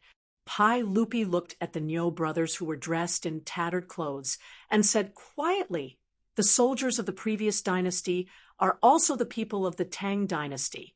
They are soldiers who protect the land of the country, and I owe them too much. The Turks, I wish I could break their bones and suck their marrow." The Turks were not only enemies of the Sui, they were also enemies of the Tang dynasty. After Li, the Tangs Khan led his troops to the south to kill all the way from the grassland to Chang, and 200,000 Tujue soldiers lined up at the north bank of the Wei River. In the end, Pai Lupi had no choice but to promise gold and money. On the Wei River Bridge, he killed the White Horse and formed an alliance with Khan Xieli. Khan Xieli brought a large amount of gold and silver and returned with satisfaction. However, the Wei River alliance was seen by Pai Lupi as the humiliation of his life, and he hated the Turks to the bone. Now that he saw the two soldiers of the previous dynasty who participated in the Battle of Yanmen, Pai Lupi felt respect for them. He also felt that Li Wangyo's words were to his liking. "Your Majesty, You don't have to blame yourself. The Tang dynasty has just been established, but our country is getting stronger day by day. I believe that we will be able to repay the humiliation of the Turks." Zhang Sun Wuji consoled. Pai Lupi didn't say anything, only looking at Li Wangyu not far away. The group of Confucian scholars were choked by Li Wangyu's words, but they didn't know how to refute. However, just as Li Wangyu said, even the soldiers of the previous dynasty fought against the Turks. They were also Chinese heroes. They didn't know what to say, but they couldn't win against Li Wangyu. They felt a little embarrassed, so they turned around and left. "Everyone, don't bother with this person. Today's Lake Xiujiang poetry gathering is the most important thing. Let's go quickly." "That's right. I heard that the important officials of the court will participate in today's poetry gathering. Even Prime Minister Du, Prime Minister Fang, Secret Supervisor Yu, and Chancellor Kong will participate. This is a great opportunity for us to show off our talents. Let's go quickly. Many of the 18 scholars will participate in today's poetry gathering. It's really a grand occasion for our literary circle. Let's go. Why bother with this young man?" The Confucian scholars acted as if they didn't want to lower themselves to the same level as Li Wangyu. They clustered around each other and quickly left. However, their words stunned Li Wangyu for quite a while. Today's poetry gathering seemed to be different from what he had imagined. Originally, Li Wangyu thought that the so-called poetry gathering was just a group of scholars who had nothing to do after eating and had nothing better to do, so they gathered together to recite poems and make couplets. But why was it that from the words of this group of Confucian scholars, even great Confucian scholars like the 18 scholars were going to participate? Li Wangyu knew about the 18 scholars from the beginning of the Tang dynasty. When Pai Lupi was still the emperor of Qin, he built the Literature Hall and recruited the talented scholars of that time. Du Ruhui, Fang Xianling, Yu Jining, Su Shizhang, Yao Xilian, Xue Shou, Chu Yang, Lu Deming, Kong Yingda, Li Xiandao, Li Xiaosu, Yu Shiren, Kai Yingong, Yan Xiangshi, Su Jingzong, Shui Yuanjing, Gai Wenda, and Su Sun were all scholars. Pai Lupi also asked Yan Liben to draw portraits of the 18 scholars, which was called the 18 Scholars Ascending Ingzhou. Among the 18 scholars, there was no need to mention Du Ruhui and Fang Xianling. Yu Shiren, Kong Yingda, and Yao Xilian were all great scholars.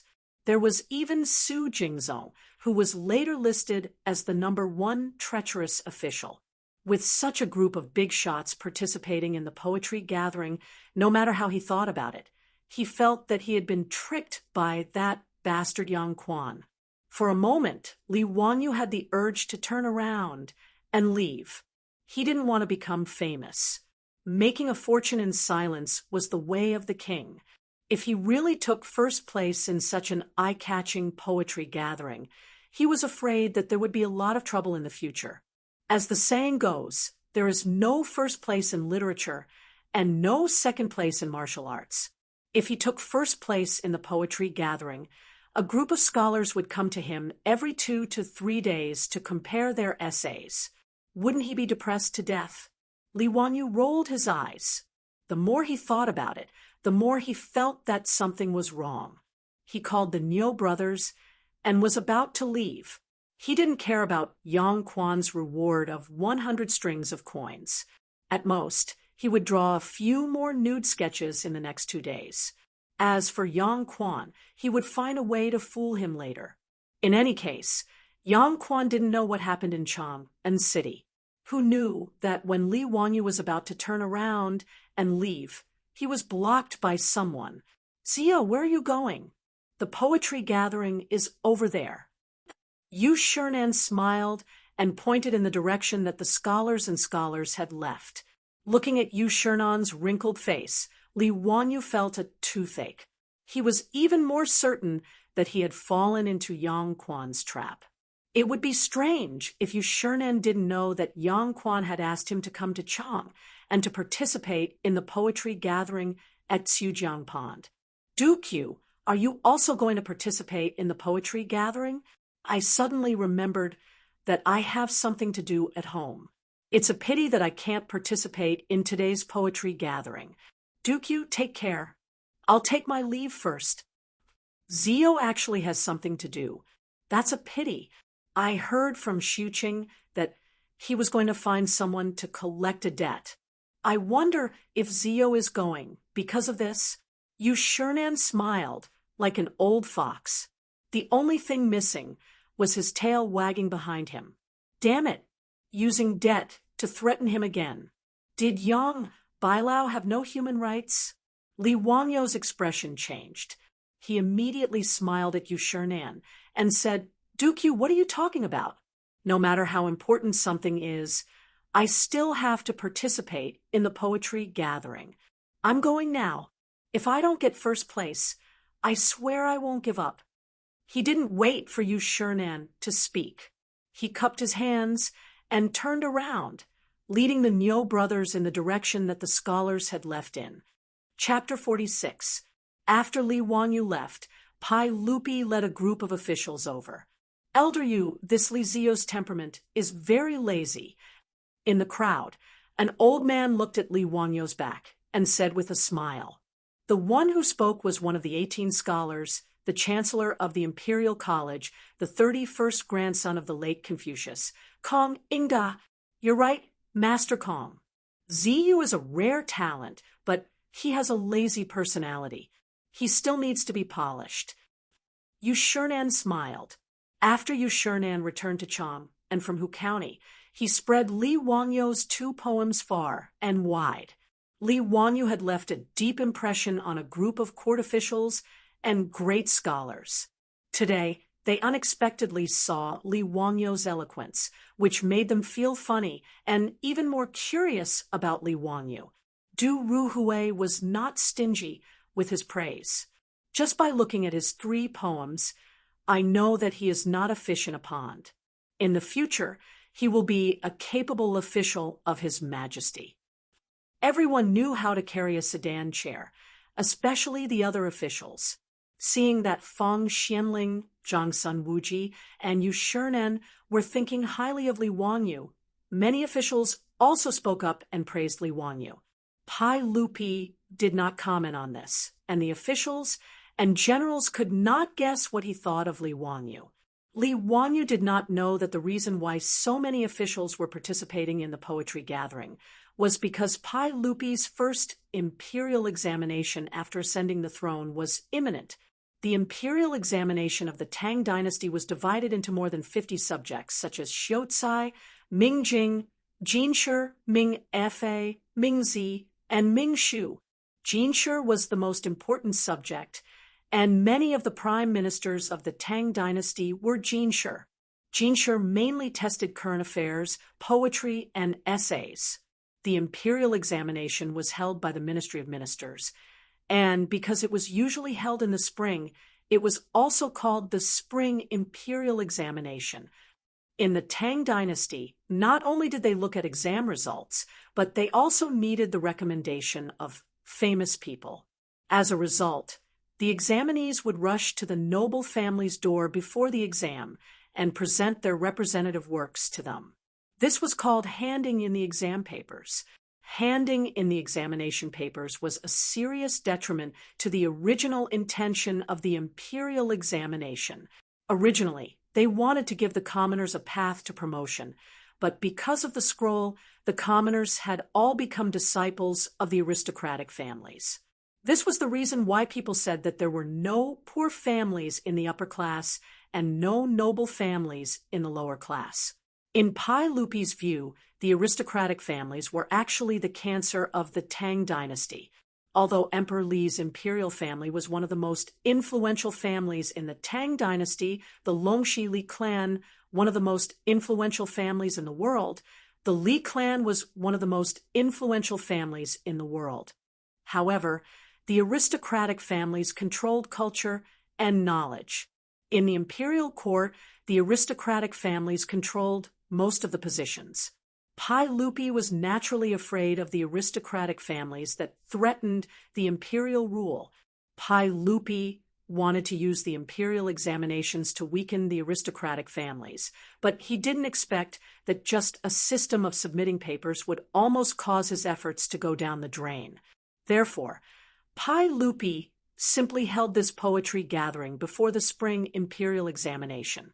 He wanted to let the students from all over the country who came to Chang and to participate in the imperial examination to show their talents in public, hoping to kill off the matter of submitting papers. On the grass on both sides of a winding stream beside Xiujiang Pond, there were many mats laid out with a few tables on them. All the students who participated in the poetry gathering could occupy a mat and a few tables by themselves. When Li Wanyu led the Niu brothers here, there were already hundreds of students sitting beside Xiujiang Pond. It stretched for hundreds of meters, and it was very lively. In the Tang Dynasty, there were two kinds of people who were qualified to participate in the imperial examination of Chang, and one was from the capital and the county academies, and they were called students. The second kind was those who first passed the county examination and then sent to the imperial examination, and they were called juren. The Niu brothers were not scholars, so they couldn't sit at the table and could only watch from the outside. Li Wanyu casually found an empty mat downstream of the stream and sat down cross-legged. Until now, he was still confused and didn't understand the rules of this poetry gathering. It looked like there was going to be a winding water winder. Winding water winder was a game that the scholars of the Tang Dynasty liked to play. They used it to compose poems and compete in poems. Winder was a kind of wine vessel, mostly made of wood, that could float. Whoever the winder flowed from upstream or stopped in front of would drink and compose a poem, and the others would sing a poem. In Li Wanyu's view, this poetry gathering was just something that the scholars of the Tang Dynasty had nothing better to do. If they had the time, wouldn't it be better for him to spend a few more sketches? While he was silently cursing, he did not notice that Li Er had led a group of important officials to the side of the Crooked River pool and entered a waterside pavilion beside the pool. Soon, there was a crisp sound from the waterside pavilion, and the people who were talking loudly by Xiujiang Pond immediately quieted down. Li Wanyu saw a skinny old man come out from the waterside pavilion and said loudly, "Wine!" As his voice fell, countless servants began to weave through the grass, bringing a pot of wine, some dried fruits and writing brushes, ink, paper, and inkstone to each table. Li Wanyu immediately understood that they were going to compose a poem, but he didn't know how to judge. "Everyone, raise your cups and drink." The old man spoke again and raised his cup. The hundreds of students present, including Li Wanyu, all raised their cups and drank the wine in their cups. After drinking a cup of wine, the old man said loudly, "Everyone, please compose a poem with the theme of spring as the theme." Li Wanyu was stunned. Why did it feel like this poetry gathering was like an exam? In addition to the beautiful environment, wasn't this method of composing a poem a kind of imperial examination in the Tang Dynasty? But since he was sitting here, he had to show some ability and copy it properly. Otherwise, it would be really bad if Yang Quan really pulled down his face and asked him to pay for it. With the theme of spring as the theme, the ancient poems with this theme in his mind were simply too common. Li Wanyu felt that he could copy 10 of them in one breath without any pressure. Looking around, Li Wanyu prepared to pick the most suitable poem to copy. But he saw many wild ducks frolicking in the Xiujiang Pond, not far away. Li Wanyu immediately thought of which powerful poem he should copy. Su Shi Su Dongba's Hui Chong Chun Jiang Shaojing was most suitable for this Xiujiang Pond. Li Wanyu picked up the brush and wrote, changing the title of the poem. Xiujiang Shaojing in Xiujiang Pond. Outside the bamboo, there are 2 or 3 peach blossoms. The duck knows when the spring water is warm. The artemisia is full of short reed buds. It is the time when the pufferfish is about to rise. 2 or 3 minutes later, when the other students were still thinking hard about how to compose a poem with the theme of spring, Li Wangyu had already finished writing the whole poem on the rice paper with beautiful thin gold characters. When the servant at the side saw him finish the poem so quickly, his eyes lit up and he immediately jogged over to take away the rice paper. Not long later, Li Wangyu's poem was delivered to the waterside pavilion by the Tsiujiang Pond. Who finished the poem so quickly? Pai Lupi asked curiously. Your Majesty, it was Li Wangyu from Hu County. When Pai Lupi heard this, he frowned slightly. It's this kid again. Let me hear it. Yes, Tsiujiang Shaojing in Tsiujiang Pond. Outside the bamboo, there are 2 or 3 peach blossoms. The duck knows when the spring water is warm. After the poem was recited, before the civil officials could say anything, a group of generals and dukes clamored. Good poem. This poem is well written. Even a boor like me can understand it. Naturally, it is a good poem. The truth is, the spring water is warm. Don't the duck know first? Ha ha. Because the dukes had a good impression of Li Wangyu before, when they heard that it was Li Wangyu's poem, they didn't care about anything else and praised it first. Their words made Pai Lupi and the civil officials not know whether to laugh or cry, but they couldn't deny that Li Wangyu's poem was really good. Chapter 47. The group of civil officials naturally couldn't evaluate Li Wangyu's poem like Cheng Yaojin and the others. Yu Shernan twirled his beard and smiled. The poem is like seeing a painting overflowing with spring light, harmonious and warm. Good. Out of the ordinary, naturally superior. Zhang Sun Wuji nodded and praised. True and false, diverse and interesting. What a good duck foresight. Li Zio really has talent. Kong Ingda clapped his hands and cheered. While everyone was praising him, a discordant voice was heard. Geese also foresight. Why only ducks? Everyone was stunned when they heard this, and many of them burst out laughing. Chung Yaojin was immediately unhappy and jumped out, pointing at Su Jingzong's nose and scolding, Su Jingzong, do you know how to speak human language? The one speaking was one of the 18 scholars, Su Jingzong. Su Jingzong was only 36 years old this year. Although he was appreciated by Pai Lupi, his official life wasn't good. Now that he saw everyone praising Li Wangyu's poem, he was jealous and couldn't help but come over to nitpick. Yu Shernan was also unhappy with his words. According to the Yen family, this poem doesn't even need to be written. Guan Guan Jiu in the continent of the river. In the continent of the river, Banjiu or Mingjiu is fine. Why write Jiu? Yen family was Su Jingzong's courtesy name. Su Jingzong could ignore Cheng Yaojin's scolding, but he couldn't pretend he didn't hear Yu Shernan's words. He could only awkwardly cup his hands towards Yu Shernan, indicating that he had said something wrong.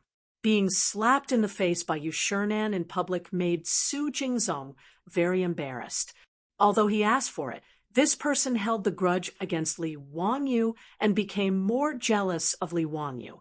If Li Wangyu knew that he had such an undeserved calamity and took the blame for no reason, he would probably cry until he fainted in the toilet.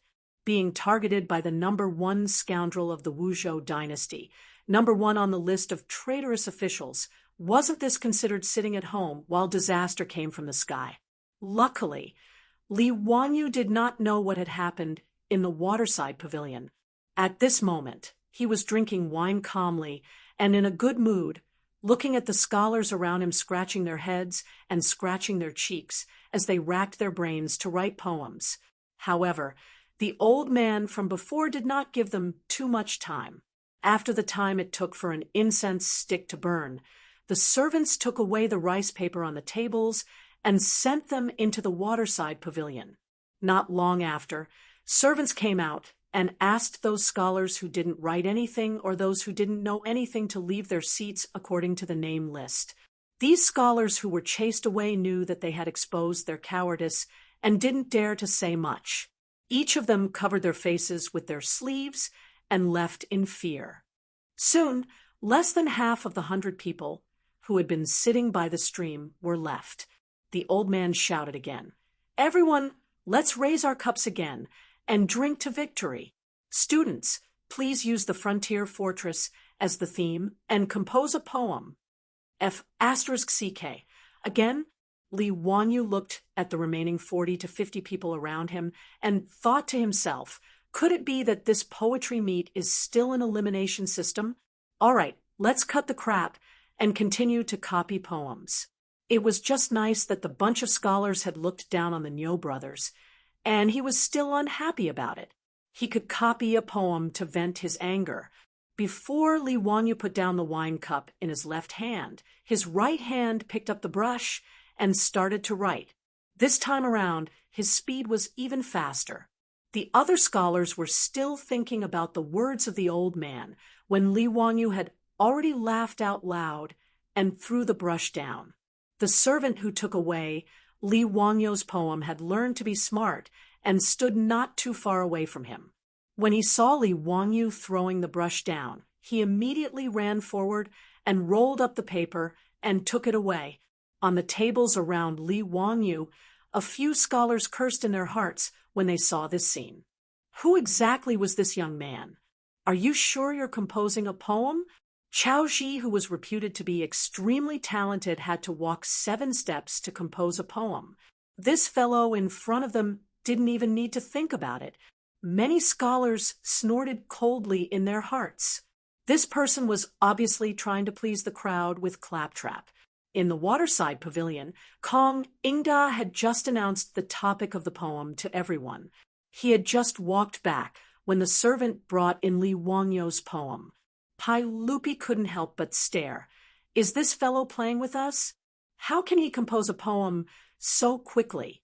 Nonsense. For something like composing a poem, other than needing quick thinking and outstanding literary talent, it also needed inspiration.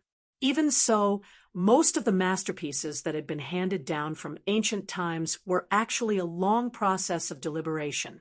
The poem had to fit the mood of the author, be catchy, have to have rhyme, etc. For a sentence of a poem or a word in the poem, scholars didn't hesitate to spend their effort and time.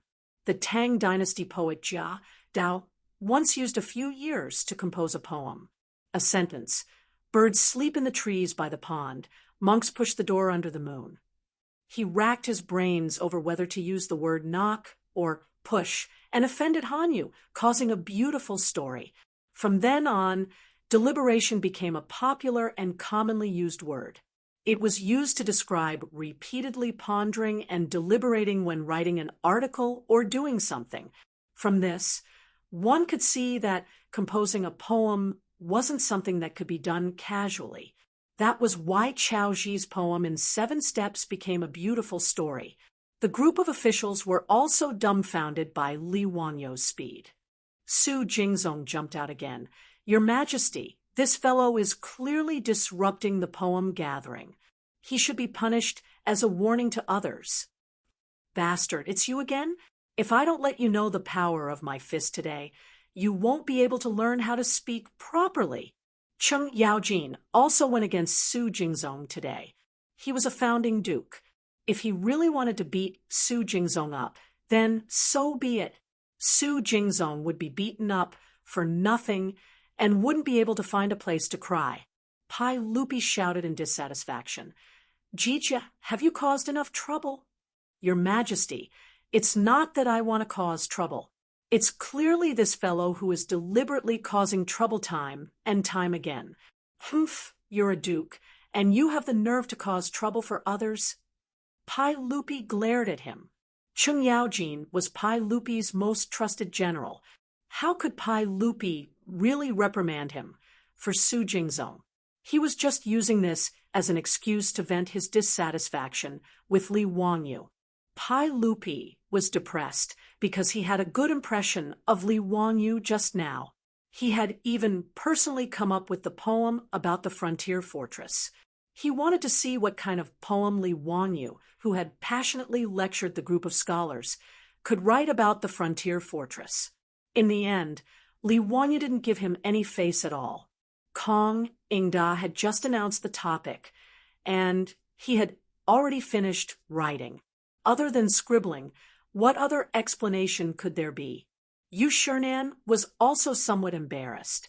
He had just praised Li Wanyu. Why did this fellow drop the ball? Pai Lupi was able to propose a second poem about the frontier fortress.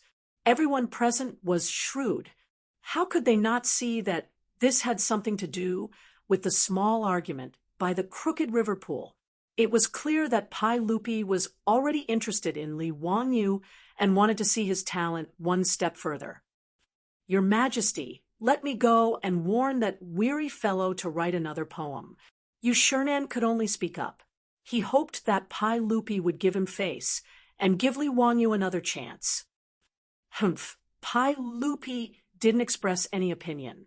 He let out a cold snort from his nostrils, tacitly agreeing with Yu Shernan's words.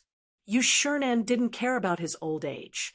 He turned around and wanted to leave the waterside pavilion to beat up Li Wanyu. However, he heard Kong Ingda let out a soft cry. Hey, this poem is amazing. Good, leaving the fortress. Kong Ingda held the paper in his hand. He was so excited that his beard trembled. His words attracted the attention of everyone in the waterside pavilion. Pai Lupi didn't understand and asked, Kong Ingda, what poem did that fellow write? What made you lose your composure like this? This poem is vigorous and open-minded, with a majestic momentum, and stirring one's heart. It can be said to be the best of the 7 absolutes. Oh, for Kong Ingda to praise it so much, could it be that the fellow wrote some amazing poem? Quickly read it for us. Yu Shernan was also excited. He thought that Li Wanyu had made a mess. Now it seemed that it wasn't what the officials in the waterside pavilion thought. The poem is called Leaving the Fortress. The bright moon of the Qin and Han dynasties, the long march of 10,000 li has not yet ended.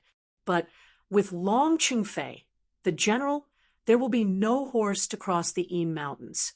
Kong Ingda used a yin and yang tone to recite Li Wanyu's poem. The waterside pavilion was completely silent. Everyone stared at Kong Ingda in disbelief. Are you playing with us?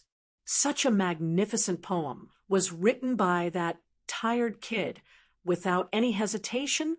Chapter 48. When everyone was still shocked by Li Wanyu's leaving the fortress and didn't know what to think, they heard a person in the waterside pavilion laugh loudly. Ha ha! I already said that this kid is amazing.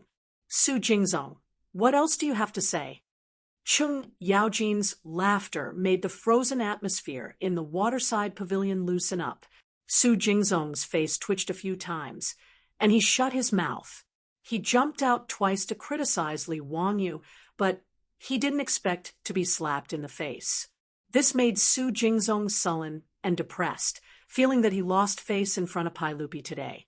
Li Wanyu copied Wang Changling's leaving the fortress, and it was hailed as the head of the Tang dynasty's 7 absolutes in the future. Needless to say, the group of dukes and generals in the waterside pavilion were all extremely excited by Li Wanyu's poem. Even the civil officials fell for it. Many of the civil officials in the beginning of the Tang dynasty had also experienced war. Take the Wei River Alliance in the 9th year of Wuda as an example. Pai Lupi led Gao Shilian, Fang Xianling, and 6 others to the Wei River to negotiate with Xieli Khan. The civil officials in the beginning of the Tang dynasty couldn't be compared to the weak scholars in the later generations. Pai Lupi himself was an emperor on horseback. More than half of the Tang dynasty's rivers and mountains were conquered by him personally. Therefore, Li Wanyu's leaving the fortress could be said to have written in the hearts of everyone present. Zhang Sun Wuji couldn't help but sigh. Xie Lingyun said that the world's geniuses only have 1 stone. Chao Zijin alone has 8 stones. He has 1 stone. Since ancient times, they have shared 1 stone. I think you said it wrongly. This Li Zio is clearly the Qilin's son, who has 8 stones. No one in the waterside pavilion felt that Zhang Sun Wuji's words were exaggerated. They all nodded in agreement. Li Wangyou's 2 poems were also passed around in the hands of everyone. Li Wangyou's words are so strange. Someone immediately discovered Li Wangyou's unique thin gold body. This old man knows this character. It's Zio's original thin muscle body. This lean muscle body's handwriting is thin and strong, yet it doesn't lose its meat. It's really good handwriting. Yu Shernan explained with a smile. The more Li Wanyu shone in this poetry competition, the happier Yu Shernan was. He didn't want a hidden gem like Li Wanyu to be buried among the common folk. If Pai Lupi didn't want to use Li Wanyu because of Li Zhou, Yu Shernan didn't mind taking advantage of his seniority and making a scene. In any case, he was already 70 years old. Confucius had once said, "At 70 years of age, follow your heart's desires and do not overstep the rules." Such a great scholar. Even Li Er had to be respectful when facing Yu Shernan. Yu Shernan had been a loyal and upright person all his life. When his brother Yu Shiji was captured by Yuan Huaji and was about to be executed, Yu Shernan knelt on the ground and begged to be executed for his brother. He was praised by the world. In contrast, Su Jingzong was a shameless villain. His father Su Shanshin was killed by Yuan Huaji. In order to survive, Su Jingzong danced with joy. It could be seen how bad his character was. "Your Majesty, what do you think of this poem?" Yu Shernan asked Pai Lupi with a smile. In fact, these words didn't give Pai Lupi any face. Just now, Pai Lupi had questioned Li Wangyou's ability to write a poem so quickly. Now that he heard the poem, Leaving the Fortress, it was an awkward moment. As a result, Yu Shernan went to ask the emperor about Li Wangyou's poem. It was simply a slap in the face. Pai Lupi also felt his face heat up. He coughed to hide his embarrassment and said, "It's not bad, not bad." If this poem, Leaving the Fortress, was not bad, would there still be people who could write poems in the Tang dynasty? However, Pai Lupi was the emperor of the Tang dynasty after all. He had to leave some face for himself. Yu Shernan didn't expose him. He just twirled his beard and chuckled. Pai Lupi was thick-skinned. He just took Li Wangyou's poem and looked at it carefully. He also liked calligraphy. He especially liked Wang Shi's Wang Youjuan's Fei by script. His calligraphy was also excellent. Later generations had many Pai Lupi's original works, which were all priceless treasures. Now that he saw the unique, thin gold script, Pai Lupi was also excited. He liked it very much. The civil officials present were also the same. They all admired the thin gold script. As for Li Wangyu, who was only 16 years old and had created an original font, they were even more shocked. They also felt that Zhang Sun Wuji's words were not wrong. In this world, Li Wangyu had 80% of the talent. Li Wangyu naturally didn't know what was happening in the pavilion. He was already a little drunk. Beside the stream of Chu Jiang pool, everyone was thinking hard. However, he was happily drinking cup after cup of wine and eating a plate of fruit. He was very relaxed and content. The wine provided for today's poetry gathering tasted the best he had ever tasted since he came to the Tang dynasty. It was slightly sweet, like the rice wine of later generations. Li Wangyu didn't know that these wines were all imperial wine from Pai Lupi's palace. Naturally, they tasted good. There was good wine and beautiful scenery, looking at the vast waves of Chujiang Pool and listening to the clear chirping of birds in the forest. Li Wangyu became more and more greedy. He quickly finished the jug of wine on the table. He asked the attendant to bring him another jug of wine. The other scholars were busy composing poems. Almost no one touched the wine on the table. Only Li Wangyu was bored. He just minded his own business and drank to pass the time. Li Wangyu's small body of 16 years old was not good at drinking. In a daze, he drank a lot after drinking a few jugs of wine. After getting drunk, Li Wangyu became more excited. He shook his head and muttered all kinds of strange words. Something like posting on WeChat moments or wearing a seatbelt when driving when your phone is out of battery. The attendant beside him shook his head. He felt that this Xiaolang's drinking capacity was too low. He was still talking nonsense after drinking too much. When Li Wangyu was drunk, the poetry gathering at Chujiang Pool was also coming to an end. In this poetry recital, Li Er had indeed discovered quite a number of talents. Many scholars had created masterpieces that made people's eyes light up with the two named poems. However, with Li Wangyu in front of them, the others could only accompany the crown prince in his studies. Pai Lupi was now extremely satisfied with Li Wangyu. The bad impression that Li Zhou had given him had long been thrown to the back of his mind. Without any discussion, Pai Lupi and a group of important officials decided that Li Wangyu would be the champion of the poetry gathering. Pai Lupi was just about to have someone summon Li Wangyu to the waterside pavilion, preparing to personally meet this Qilin son of the Li family. However, he heard a guard report, reporting to your Imperial Majesty. Her Imperial Highness the Empress has brought Princess Changle to Chujiang Pool. Oh, why has Maid Guanyin come? Hearing that his Empress had arrived, Pai Lupi was astonished. He saw a pleasure boat rowing over from Chujiang Pool, slowly coming to a stop beside the waterside pavilion. Empress Zhangsun, accompanied by a 7 or 8-year-old adorable loli, disembarked from the boat and ascended to the waterside pavilion. The group of important officials promptly bowed to Empress Zhangsun. Empress Zhangsun asked the officials to dispense with the formalities. She then curtsied to Pai Lupi. Erlang, Changle wishes to come on a boat today. I have made the decision to bring her here for sightseeing. At the same time, I want to see what kind of young talents your Imperial Majesty has unearthed at this poetry gathering. Pai Lupi hurriedly extended his hand to support Empress Zhangsun. Maid Guanyin, you are pregnant. You must be careful. At this time, Empress Zhangsun was already 5 months pregnant. Her body was beginning to show signs of pregnancy. She had already given birth to 2 sons and a daughter for Pai Lupi. However, the 2 of them were still young husband and wife. They were very loving. Pai Lupi was very distressed for Empress Zhangsun. Maid Guanyin, you have truly come at the right time. Come, how about taking a look at these 2 poems?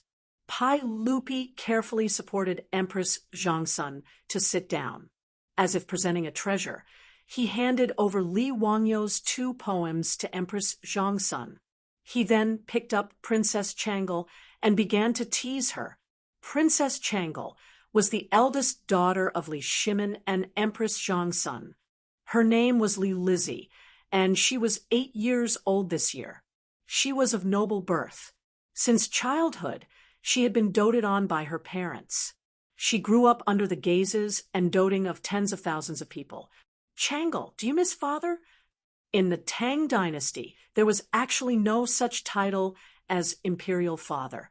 In the imperial palace, the title was the same as that of a commoner. Father or daddy were acceptable. I do. After father is done with his work today, can you accompany Changle to play? Okay. In a moment, father will accompany you on the boat.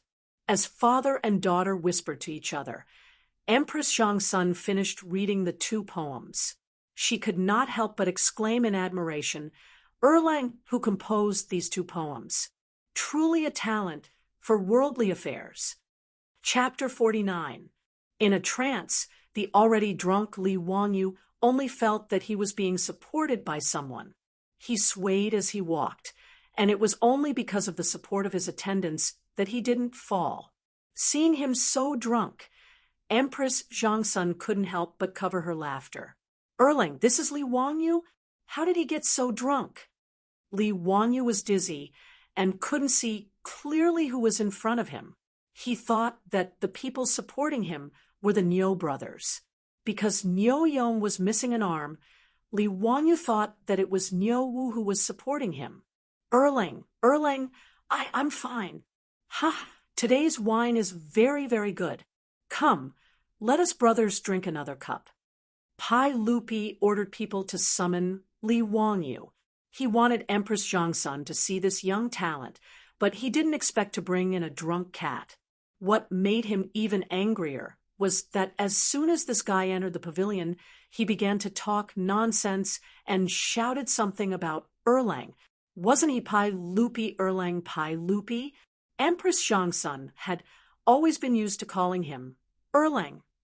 The ministers in the pavilion didn't know that Li Wanyu was calling Niu Erlang. They only thought that this guy had drunk too much and directly called His Majesty Erlang. Everyone was stunned. Did this guy go crazy? Drink another cup? Who do you want to drink with? Su Jingzong had been hiding behind the crowd for a long time, afraid that Duke Lu would beat him up.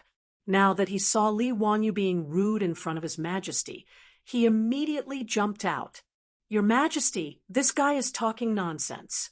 Being rude in front of His Majesty after drinking is the same as disobedience. He deserves 10,000 deaths. I ask that you send him out and punish him with 20 strokes of the cane as a warning to others." Su Jingzong's words could be said to be vicious, directly putting Li Wanyu in a bad light. If Pai Lupi nodded slightly, Li Wanyu wouldn't be able to keep his, but Yu Shernan hurriedly bowed. "Your Majesty, Ziyu is young and greedy for alcohol. I beg for your Majesty's forgiveness." Empress Zhangsun also chuckled and said, "Erling, forget it. Children talk nonsense when they drink too much. Don't take it seriously." From the side, Princess Changle let out a bell-like laughter. "Father, why is this elder brother like a drunken cat? Look, he can't even stand steadily. How amusing." With Empress Zhangsun and Yu Shernan pleading for leniency, Pai Lupi naturally couldn't bring himself to punish Li Wanyu. He could only wave his hand, planning to have Li Wanyu brought out. But unexpectedly, although Li Wanyu was drunk, his mouth was unforgiving. In a daze, he heard Su Jingzong's words. He pointed at Su Jingzong and said, "Who the hell are you?" "Zio, don't mess around." Yu Shernan hurriedly reprimanded Li Wanyu, wanting him to stop talking. If he truly angered Pai Lupi, it would be troublesome. However, Su Jingzong would not let Li Wanyu off. Today, he had lost face several times because of Li Wanyu. With great difficulty, he had finally found an opportunity. How could he be willing to let it go? "Your Majesty, I see that this Li Wanyu is only SOSO. Those 2 poems from before might have been written in advance by someone. Otherwise, how could he have written such a masterpiece so quickly? Why don't your Majesty set a topic and have him compose a poem in front of you?" Seeing that Li Wanyu was unable to stand steadily, Su Jingzong wanted him to compose a poem on the spot. He wanted to see Li Wanyu make a fool of himself. "Your Majesty, Ziyu is already drunk. I'm afraid that this poem cannot be composed." Yu Shernan hurriedly helped Li Wanyu evade. The drunken cat, Li Wanyu did not hear anything else clearly, only hearing the word "compose a poem." He did not wave his hand. Who said that I can't compose a poem? I have countless poems in my stomach. Speak, what kind of poem do you want me to compose? I have everything you need." Yu Shernan was angered by Li Wanyu's words. How could he not know that this fellow was so talkative after drinking? Before Yu Shernan had time to speak up for Li Wanyu, Su Jingzong had already seized the opportunity. Facing Pai Lupi, Su Jingzong bowed. Your Majesty, since Li Wanyu has said so, why don't you give him an opportunity to display his talent and let us admire his masterpiece? Pai Lupi was speechless. This fellow is still composing poems? I think it's more like a dream. His words caused all of the important officials in the pavilion to burst into laughter. Princess Changle giggled. Hee, dreaming is good. Changle loves to dream the most. All of the officials knew that Pai Lupi was joking, who knew that Su Jingzong, with a deadpan expression, bowed again. Yes, Your Majesty has ordered that Li Wanyu compose a poem on the topic of dreaming. Once these words left his mouth, all of the officials were stunned. Everyone could tell that Pai Lupi was clearly joking. How could this Su Jingzong be so despicable? Pai Lupi frowned. Su Qing, I was only speaking without thinking. Your Majesty, a monarch does not speak lightly. Su Jingzong's mind was currently filled with thoughts of how to make Li Wanyu lose face and make a fool of himself. In a moment of anger, he rebutted Pai Lupi. Su Jingzong's words caused Pai Lupi to choke and be unable to say anything for a long time. It was Cheng Yaojin who jumped out from the side, grabbing Su Jingzong by the collar. You scoundrel! I see that you're itching for a beating today. The Tang dynasty has so many weapons, yet you insist on learning the sword. You swordsman!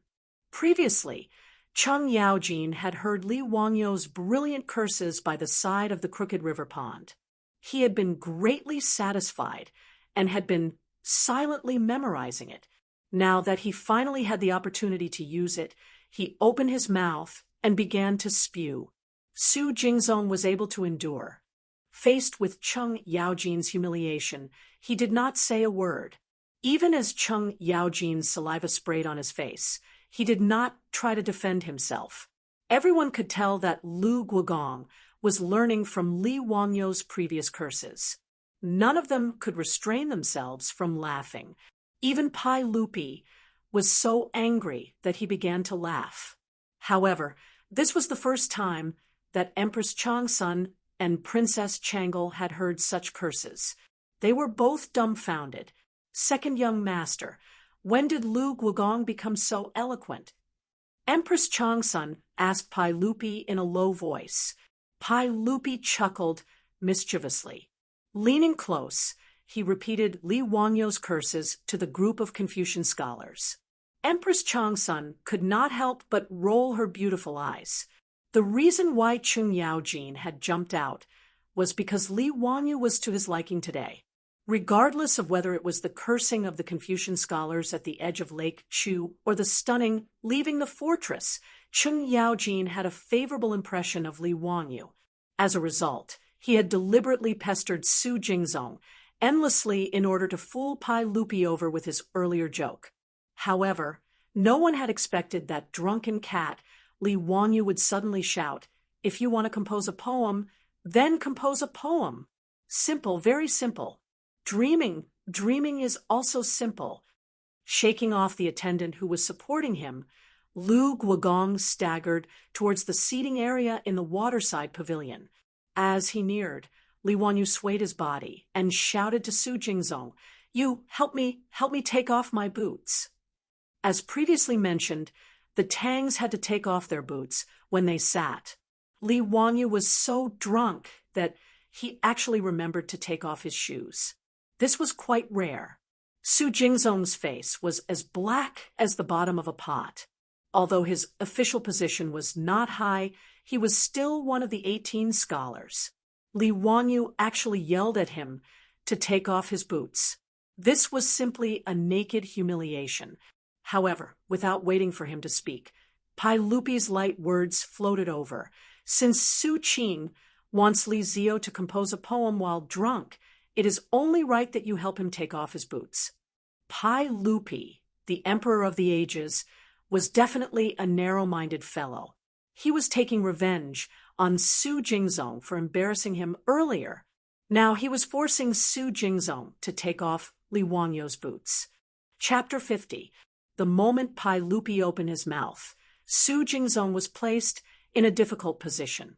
Su Jingzong began to regret his actions.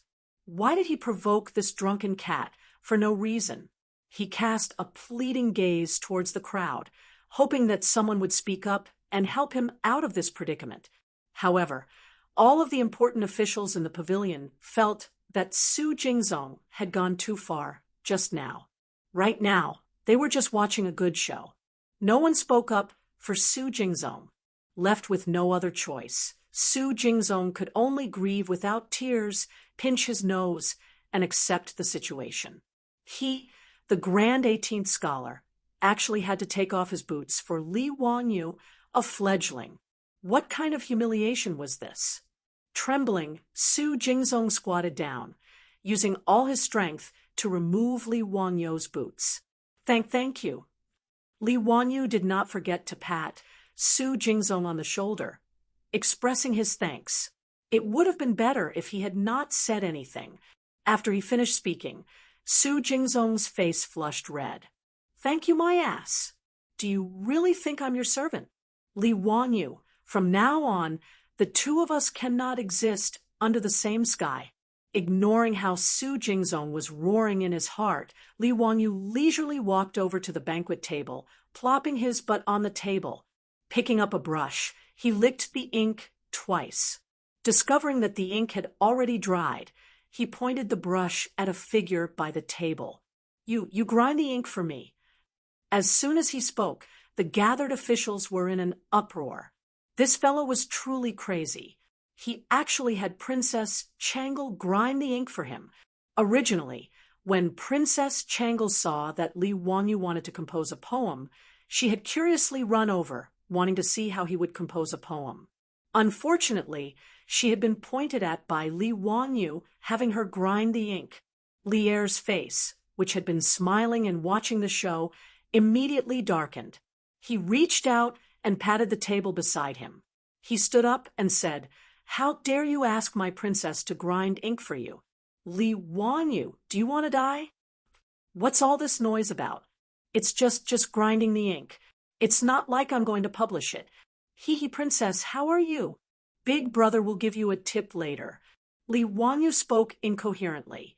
He thought that he was in a nightclub in the future, but he didn't know that the princess he was talking about was not the princess he was talking about. No one understood what Li Wanyu was talking about, but they knew that Li Wanyu wasn't talking about anything good. Moreover, this guy actually dared to call himself Big Brother. He was simply asking for death. In the Tang dynasty, the term elder brother referred to the father as well as the elder brother. According to the old Tang book, Wang Zhu's biography, Emperor Xuanzong wept and said, "Fourth brother is benevolent and filial." The fourth brother he was talking about was his father, Tang Ruizong. Because Tang Ruizong was the fourth son, Tang Xuanzong called him fourth brother. In the future, there was also a letter written by Pai Lupi to his son. At the end of the letter, he also addressed himself as his brother. When Su Jingzong heard this, he was secretly delighted. Li Wanyu actually dared to flirt with Princess Changle, claiming to be her older brother. He was simply seeking death. Pai Lupi flew into a rage. Just as he was about to call for the imperial bodyguards to drag Li Wanyu out, Empress Zhongsun gently tugged on his sleeve. "Erlang, I just heard that this Li Jiaxiaolang is also a relative of our imperial family. Is there such a thing?" Pai Lupi was in a fit of anger. In a low, muffled voice, he replied, "He was born in the Li clan of Hu County. His father is Li Zhou." Li Zhou? If I recall correctly, he is Erlang's older cousin, right? Correct. Then, isn't this Li Wanyu Changle's older cousin? There's nothing wrong with calling him Big Brother, right? Empress Zhongsun laughed. "Bah! How could my Changle be this scoundrel's younger cousin? Don't even think about it. Moreover, this brat has already been expelled from the Li clan of Hu County. Right now, he is no longer a relative of our Tang dynasty." Pai Lupi was still in a fit of anger, speaking fiercely. Empress Zhongxuan's beautiful eyes flickered. Softly, she whispered into Pai Lupi's ear, "How could Erlang be so muddle-headed? Such a talent, and also a relative of the imperial family, is precisely a talent that can be used. How could we push him out the door because of that group of old fools from the Li clan of Hu County? Could it be that Erlang wants to push this child to the side of those aristocratic families?" His wife's words caused Pai Lupi to immediately calm down. However, as Empress Zhongxun had said, he was currently desperately trying to weaken the influence of the aristocratic families. How could he push out such a talent like Li Wanyu? Although Pai Lupi was a man of great talent and bold vision, and could be said to be an emperor throughout the ages, he had a problem that could not be considered a problem. He liked to appoint people by favoritism. Just look at the list of 24 meritorious officials that he had established in the Lingyan Pavilion. Ranked first was Empress Zhongxuan's elder brother, Zhongsun Wuji. Ranked second was the Prince of Hejian, Li Xiaogong, a relative of the Tang dynasty. Ranked 15th was Zhongsun Shund, Duke of Pai State, who was Empress Zhongxuan's maternal uncle. Of course, the relatives that Pai Lupi placed in important positions were truly talented and learned. Li Shimin would not place those without talent or virtue in important positions. As a relative of the Tang dynasty, Li Wanyu was also talented. How could Pai Lupi not be tempted? His eyes flickered. Suddenly, he laughed and said to Princess Changle, "Changle, why haven't you ground ink for your brother?" With these words, the entire audience was shocked. Was Li Wanyu trying to reach the heavens in a single bound? As soon as Li Shimin opened his mouth, he would have Princess Changle, who was doted on by countless people, recognize Li Wanyu as her brother? Su Jingzong felt as if his head was buzzing and his vision darkened. The little girl, Changle, did not think so much. She only felt that Li Wanyu was interesting. Since her father had instructed her to grind ink, she obediently helped Li Wanyu grind ink. Li Wanyu grinned widely. "Thank you." Reaching out, he picked up the brush, licked the ink, and stood up. Seeing that Li Wanyu was about to write a poem, an attendant immediately rushed forward. Reaching out, he held up the paper for Li Wanyu to write. Just now, these attendants had been frightened witless by Li Wanyu, fearing that the noble would blame them for not being discerning. At this moment, if they did not hurry up and hold up the paper, if this drunken cat pointed at the emperor and had them hold up the paper for him, would they still be alive? Li Wanyu did not pay attention to these things. Shaking his head, he recited while his brush moved like a swimming dragon, writing a poem in cursive. In a dream, Tianlao sings a farewell. Seafarers talk about Ingzhou, the smoke billows are faint, and faith is hard to find. You people talk about Tianlao, perhaps the rosy clouds can be seen. This guy began to plagiarize Li Bai's poem again. In a dream, Tianlao sings a farewell to the officials of Donglu was Li Bai's dream poem, and also a poem about traveling immortals. At this moment, Li Wanyu was 80 to 90% drunk, but there was still some sobriety in his mind. He did not write farewell to the officials of Donglu. In the waterside pavilion, Pai Lupi, Empress Zhongxun, and a group of important officials could not help but gather around to watch Li Wanyu compose a poem. Li Bai's poem could be said to have a magnificent artistic conception, unpredictable changes, and colorful colors. Everyone was fascinated and intoxicated by it. His spirit traveled to the fairyland on heaven, and his heart felt that the pleasure of the world was the same. In a long poem, Li Wanyu finally wrote, "The pleasure of the world is the same. Since ancient times, all things have flowed in the east. Farewell to the emperor. When will it return? Between the white deer and the green cliff. Must ride and visit the famous mountains." At this moment, everyone began to clap and cheer. Ziyu's poem is natural and unrestrained. It's a great poem about traveling immortals. Yu Shernan praised. Pai Lupi nodded in satisfaction, and his face was full of smiles. He did not expect this guy to be able to compose a poem about dreaming when he was drunk. He was indeed a talent.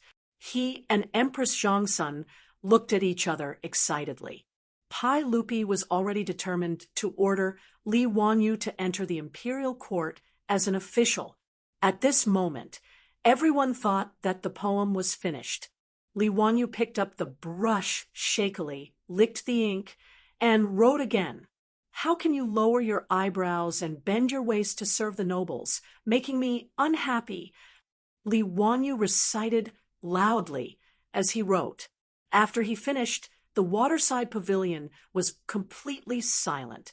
At this moment, Li Wanyu was completely drunk. He thought of himself as the immortal poet Li Bai. He threw the brush in his hand and laughed loudly. Delightful, delightful. I am a banished immortal. The Son of Heaven asked me to come, but I did not get on board. I called myself an immortal in wine. Ha, delightful. After he finished speaking, he fell to the ground and soon began to snore softly. Li Wanyu fell asleep. Chapter 51.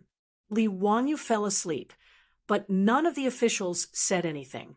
Pai Lupi's old face was as black as the bottom of a pot. His face was ashen, and he didn't say a word. How can you lower your eyebrows and bend your waist to serve the powerful? What does this mean? How can Li Wanyu lower his eyebrows and bend his waist to serve the powerful? How can he not smile? In this world, he, Pai Lupi, is the most powerful person.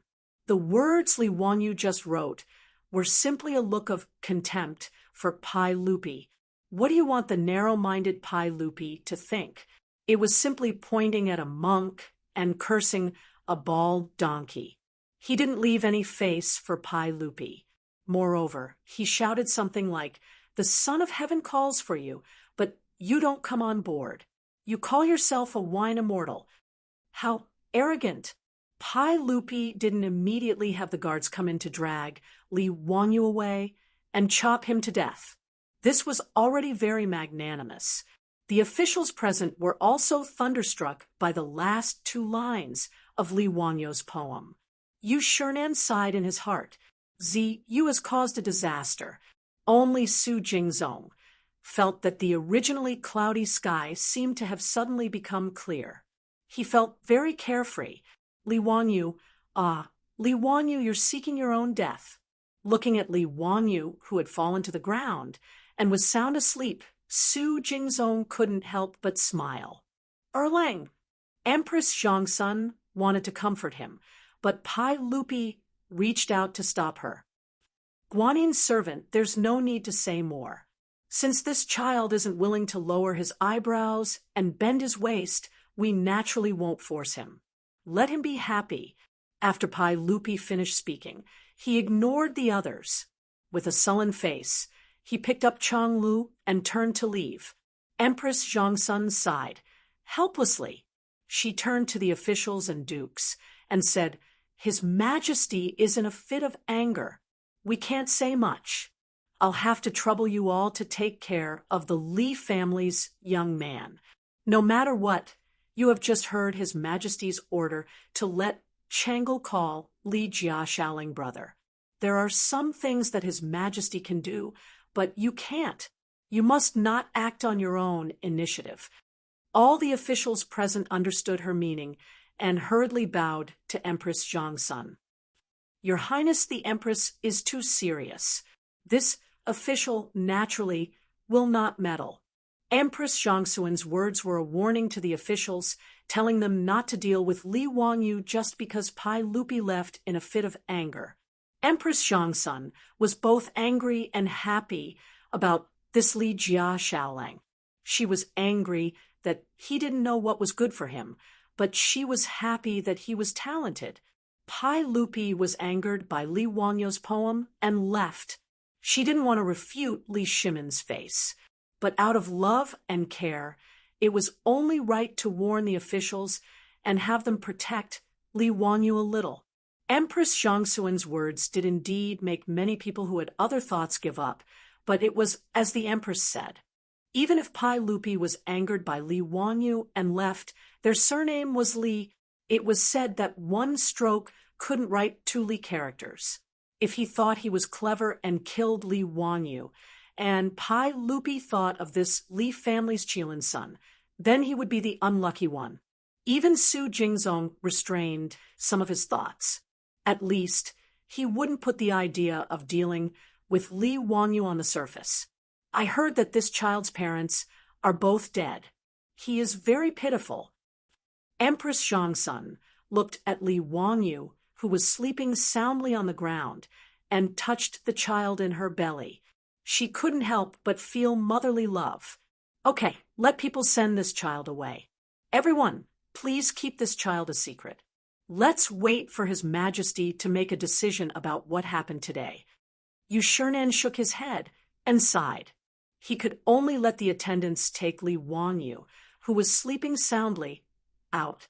He found the Niu brothers and told them to take good care of him. The poetry gathering in Chu, Jiang, and Qi ended unhappily, but the name of Li Wanyu spread among the aristocratic families, nobles, and powerful officials in Chang. And for the first time, Li Wanyu left a deep impression on the prosperous Tang dynasty more than 1,000 years ago. But at this time, Li Wanyu only felt a splitting headache, his mouth was dry, and his throat was sore. Water, is there any water? His voice was hoarse, and he moaned softly on the bed. Hearing his voice, Niu Wu quickly poured a bowl of water from the kettle on the low table and handed it to Li Wanyu's mouth. Like a dried-up traveler in the desert, Li Wanyu greedily drank the water in the bowl in one gulp. Only then did he feel that his throat was slightly soothed. Where am I? The hostel. Niu Wu laughed and said, Xiaolang, you can't hold your liquor well. You're so drunk that you're completely unconscious. Li Wanyu was completely drunk. In his mind, he only remembered that he seemed to be drinking by the stream in Chujiang. He had no idea what happened after that and how he came back. Erlang, is the poetry gathering over? He thought of the poetry gathering and quickly asked. Yang Quan had told him that he had to be the champion of the poetry gathering, but he was so drunk that he completely forgot about it. It's over. Xiaolang, you're really talented. You're the champion of the poetry gathering. Niu Wu grinned and said, Really? Are you sure I'm the champion? How can it be fake? An old man came out and said it to everyone in person. The champion of the poetry gathering, Li Wanyu from Huxian. Who else could it be other than you? Xiaolang, you didn't see the faces of those scholars. It was really wonderful. A group of scholars in their 20s or even 30s losing to a 10-year-old teenager. Wouldn't they be ashamed to death? Li Wanyu had a headache.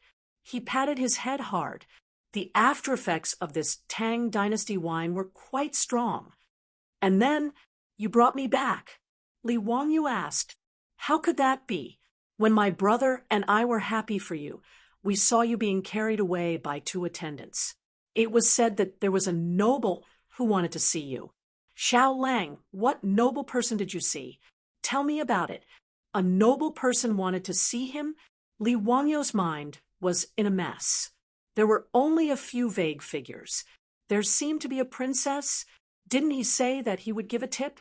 Princess. Li Wanyu's mind buzzed. Damn it. Could it be a real princess of the Tang Dynasty? When he was talking nonsense at that time, he seemed to be a princess in the nightclub of the future. There was a princess. Then, were there also Li Shimin and Empress Zhongxun? Li Wanyu tried hard to recall. He remembered that he seemed to have written a poem. What did he write? It seemed to be a sailor or something. Yes, a sailor talking about Ingzhou. He copied Li Bai's Farewell in Dream poem.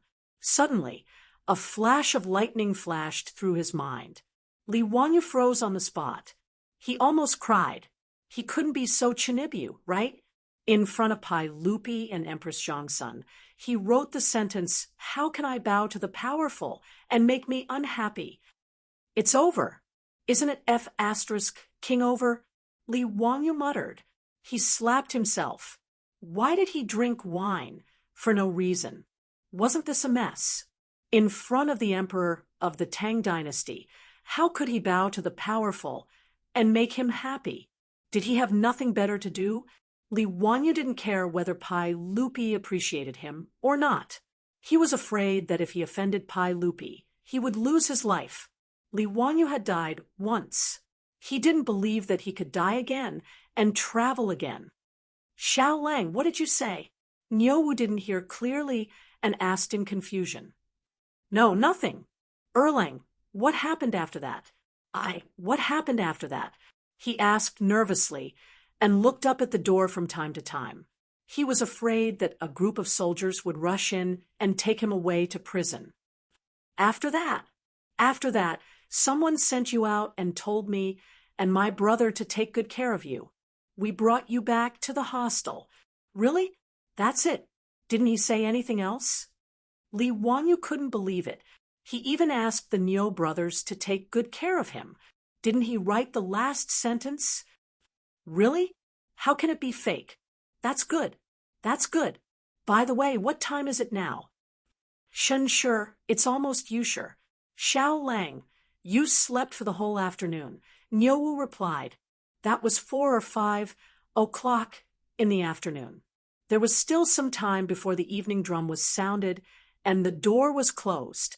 Li Wanyu quickly got up from the bed, tidied up his clothes, took out the sketch he drew last night from the package, told Niuwu, and went out.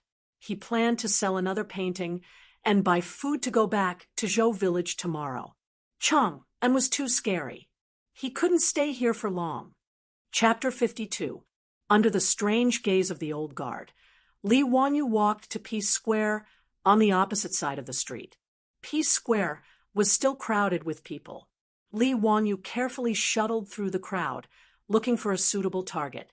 He saw a young scholar with a jade pendant on him. He must be a noble and was a suitable target.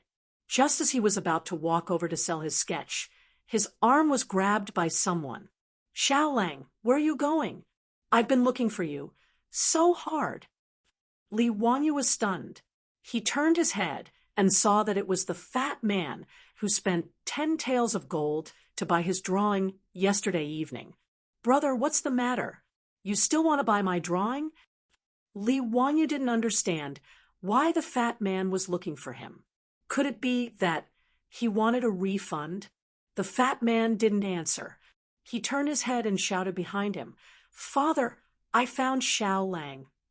Li Wanyu saw a middle-aged man with a kind face walk over from the crowd. He looked similar to the fat man. What was going on? Did he bring his parents to find trouble with him? Li Wanyu was speechless. He had a ridiculous feeling that he sold a pornographic book to a child, and then his parents came to denounce him. The middle-aged man was full of smiles. He walked closer to Li Wanyu and cupped his hands. My surname is Cho, and my name is Yuan Liang. How should I address Xiao Lang? What's the matter, Mr. Cho? Li Wanyu was vigilant and didn't rush to introduce himself. Xiao Lang, don't worry. We don't have any bad intentions. We just want to invite Xiao Lang to our house. That's not necessary. I still have things to do. Li Wanyu quickly found an excuse. Inviting him to be a guest was most likely an excuse. He had never met this father and son before. They probably had ulterior motives for inviting him. This banquet was definitely not a good one. Xiao Lang, we really don't have any bad intentions. I'm a famous grain merchant in Chong and City. Xiao Lang, if you're worried, you can ask someone.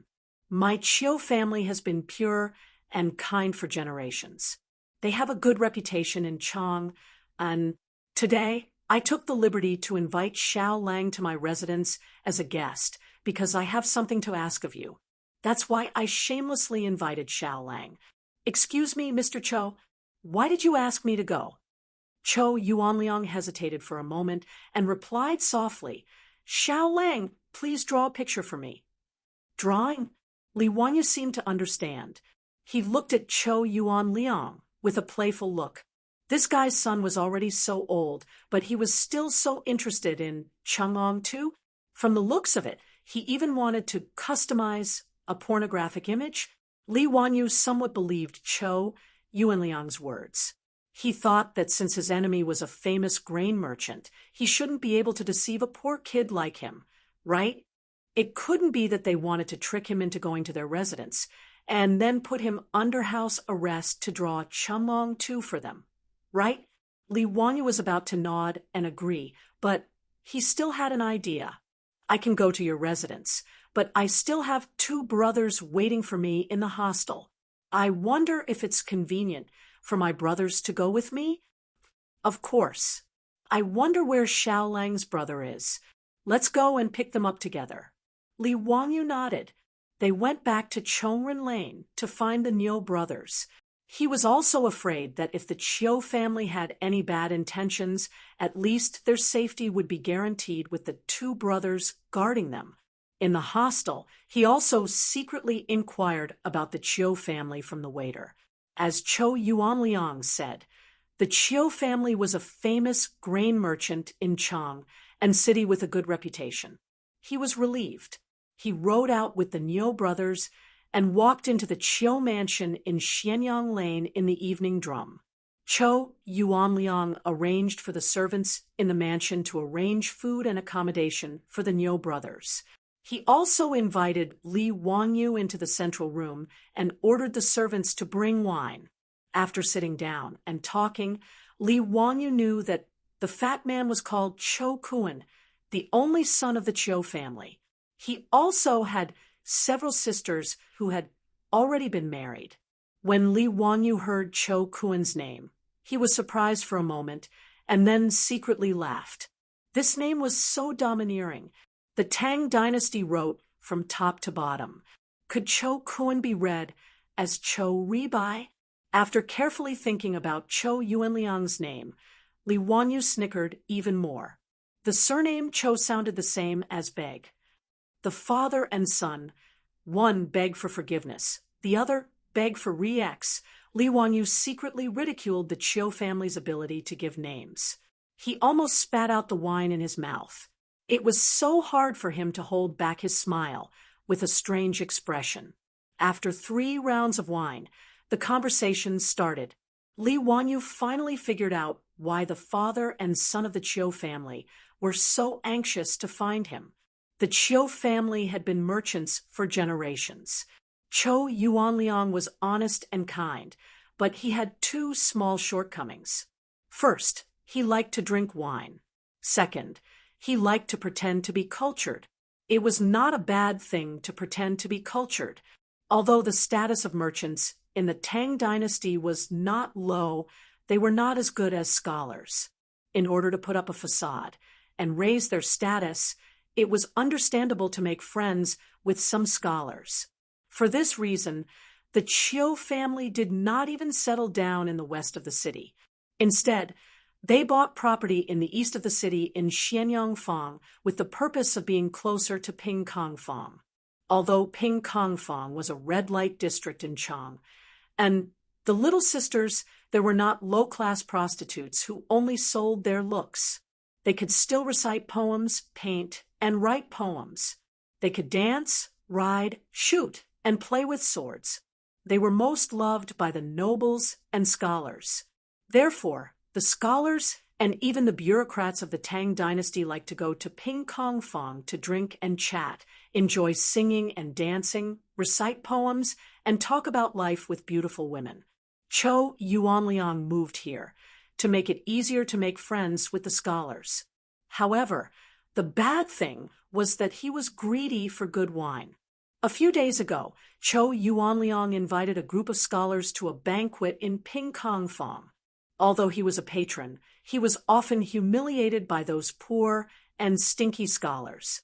During the banquet that day, everyone talked about the precious paintings of the past generations and mocked Cho Yuanliang intentionally or unintentionally. They said that although he was rich, he should collect some ancient paintings and classics to dilute the smell of money of the Chiu family. Cho Yuanliang drank a few more cups and was angry when he heard this. He was kind enough to spend a lot of money to treat them to wine, but they still mocked him. Feeling indignant, he opened his mouth and boasted. Who said that I don't have ancient paintings in my house? I have a goddess Luo's painting in my house. That's a great treasure, Cho Yuanliang said with a big tongue. His words caused everyone to be stunned for a moment before they burst into laughter. We only know Gu Kaiji's ode to goddess Luo from the East Jin dynasty. What is Master Chao's ode to goddess Luo? Haha, that's right. Master Cho, did you make a mistake? Cho Yuanliang was indeed wrong. He remembered Ode to Goddess Luo as Ode to Goddess Luo. However, under the influence of alcohol, for his own face, Cho Yuanliang's neck stiffened, and he refused to admit that he was wrong. No, it's the Ode to Goddess Luo. No one knows when or who made this painting, but it's a great painting. In the painting, Goddess Luo has no makeup, her clothes are plain, her body is light, and she looks like she's on the river. The most important thing is that the goddess Luo in this painting is vivid and lifelike. She's the size of a real person, as if she's going to walk out of the painting at any time. It's very magical. That's the heirloom of my Chiu family. It's a treasure that can't be easily shown to others. Cho Yuanliang was purely bragging. He drank too much and spoke nonsense. However, he was usually honest, so his words made everyone believe it. Is there really such a magical painting? Master Cho, can you let us take a look and broaden our horizons? Everyone asked to see the painting, which made Cho Yuanliang sober up a little. He quickly found an excuse to dodge it. Originally, this matter was over. He was just bragging in front of everyone because he drank too much. However, he didn't expect that this casual bragging would be taxed. Cho Yuanliang's unintentional words caused a huge trouble and crisis for himself and the Chiu family. Chapter 53. The Duke of Chongping, Zhang Liang, was Pai Lupi's trusted general. Zhang Liang was born poor. At the end of the Sui dynasty, the world was in chaos. Zhang Liang first joined Li Mi of Wagong village. Later, he followed Su Shiji to the Tang Empire and was recommended by Fang Xianling to join the Qin King's mansion, becoming Pai Lupi's confidant. After the incident at the Black Tortoise Gate, Zhang Liang was appointed by Pai Lupi as general of the Right Guard, supervisor of the Huai province, and prefectural Duke Chongping. Zhang Liang looked honest on the outside, but he was deceitful on the inside. He became even more arrogant because of his merit. He wantonly recruited young and strong men to be his fake sons. The so-called false son was the same as an adopted son. In the Tang dynasty, especially in the military, the fake son system was very popular.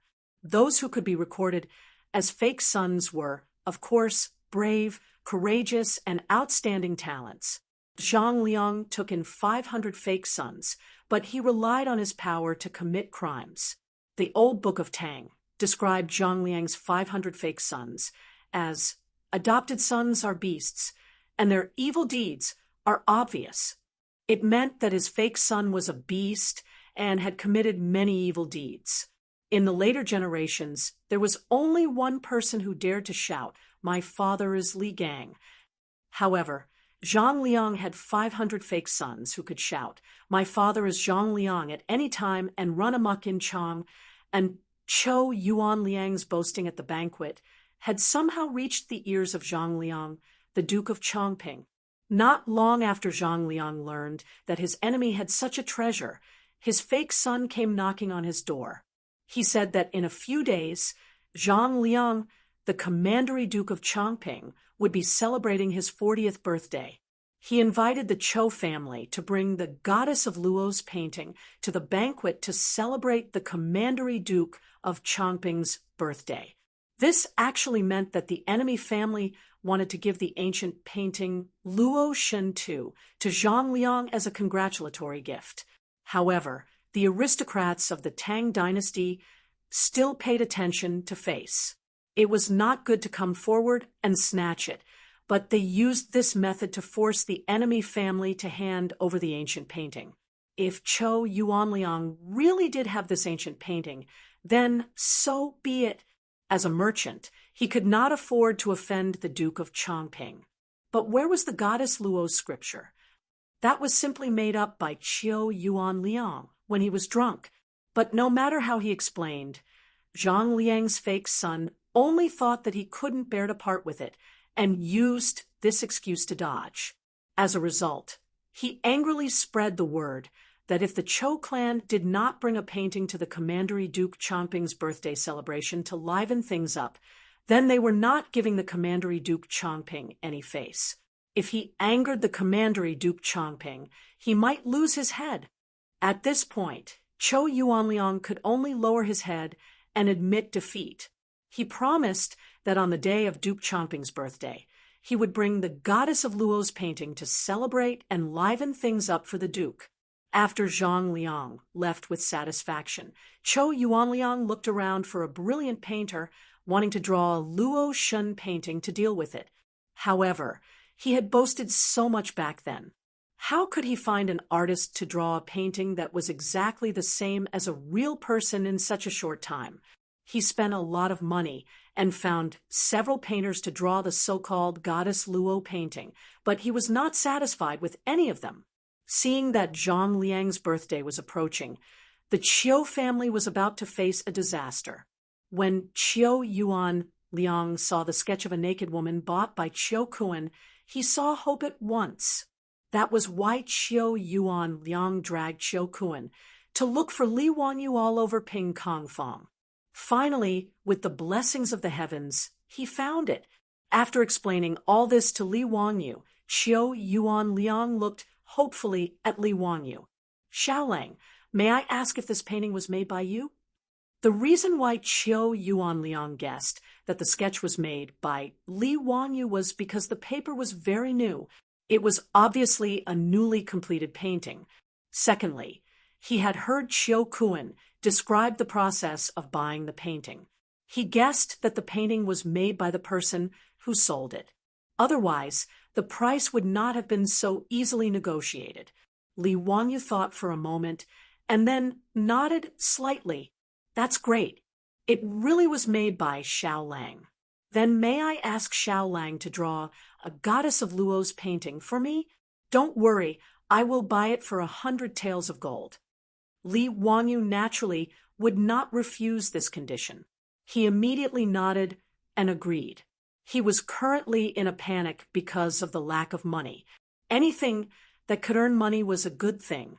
Duke Chou, can you exchange the gold for food? What? Xiaolang's family is also in the food business? Qiu Yuan Liang was puzzled. Li Wanyu shook his head. The villagers in the village where I live are poor. He could not say that it was to prepare for the locust plague a month later. He could only say that Dingzhou village was poor. Xiaolang is really righteous. How about this? I will exchange 200 stones of food with you. How about it? Li Wanyu was overjoyed. He quickly stood up and bowed. Thank you for your kindness, Duke Chou. For an adult, eating a caddy of food a day was enough to sustain his life. 1 stone of food was 250 caddies, which could feed an adult for 8 or 9 months. 200 stones of food was enough for the 563 people of Dingzhou village to eat for 3 months. With the small amount of food in the village, it could support them for a while. 100 taels of gold could only buy 160 stones of food. However, Qiu Yuan Liang was willing to give him 200 stones. This was naturally a good thing. It also showed that the Qiu family was really a kind person. For this, Li Wanyu was grateful. The two sides had a pleasant conversation.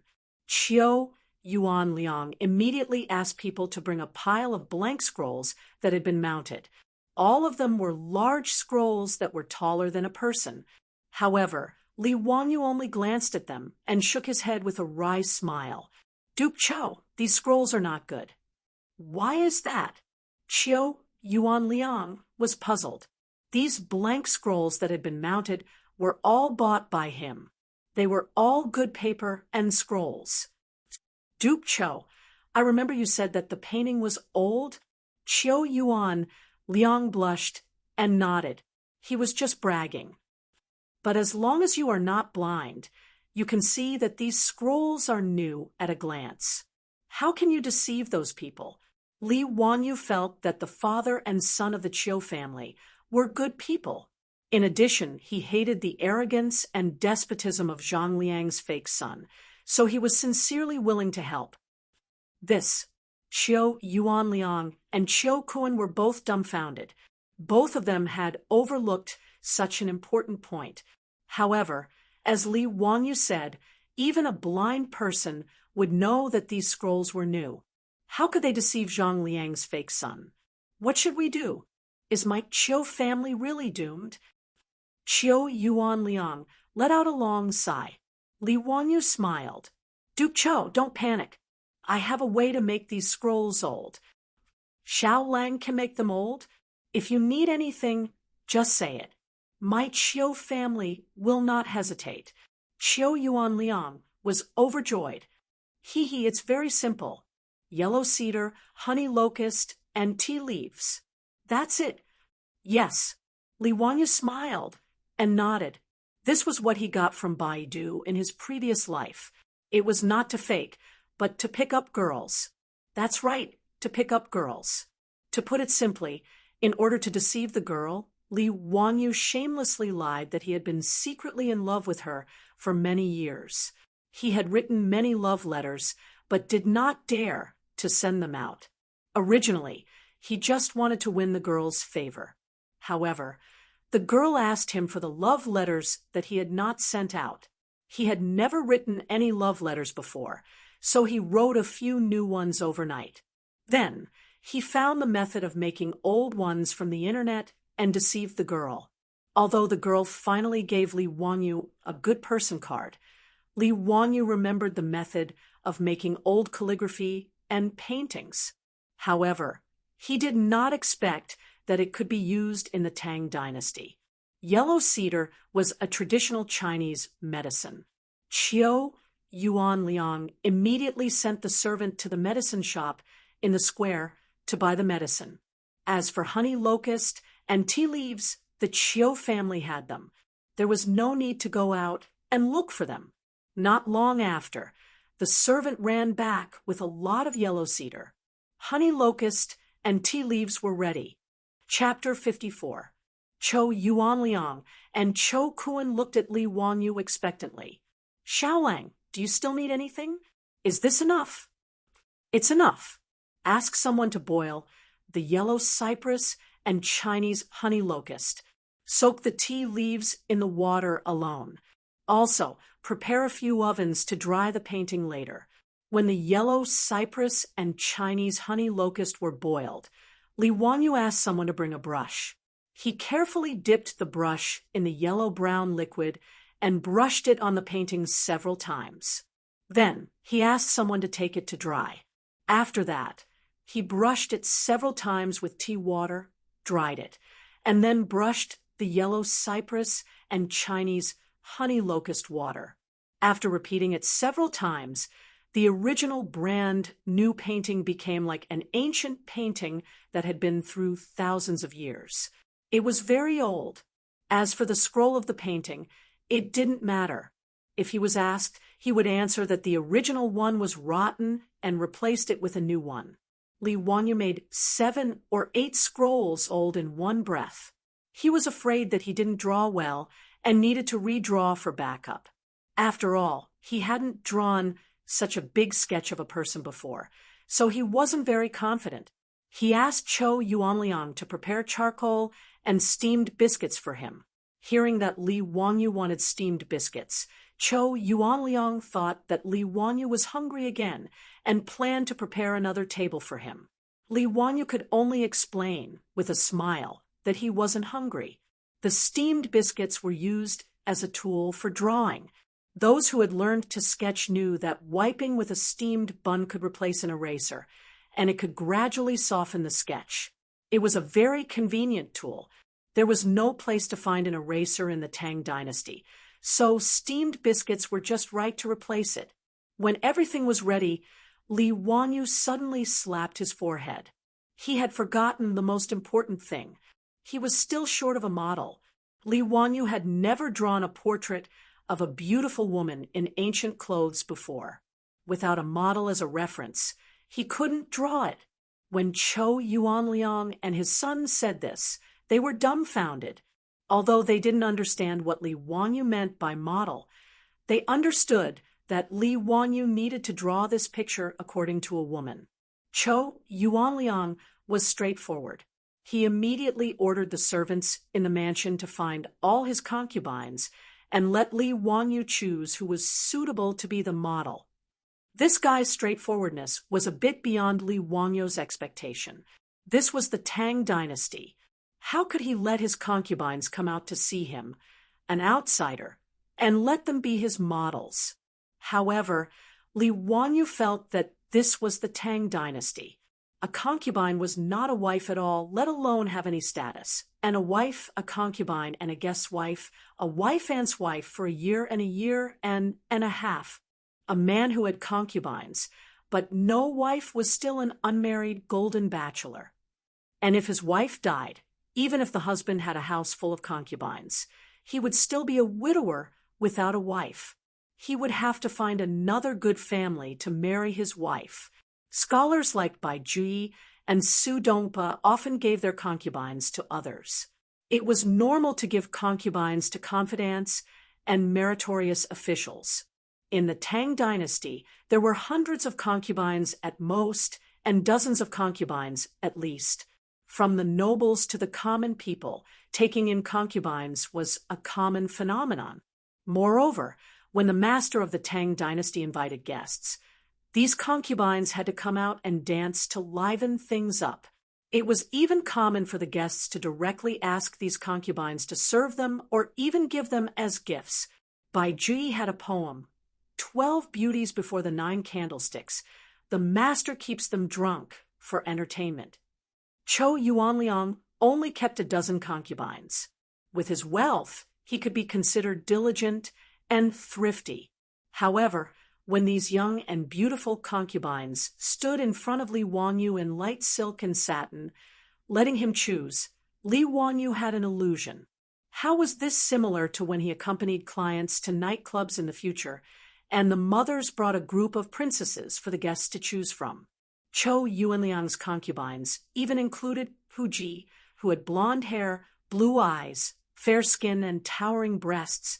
These concubines wore thin clothes, and a large white mountain range was exposed under their tube tops. Li Wanyu felt that he had misunderstood old Mao. He had ridiculed the countless big buns squeezed out of Curse of the Golden Flower, but he did not expect that what he saw now was true. Li Wanyu swallowed a mouthful of saliva and calmed his mind.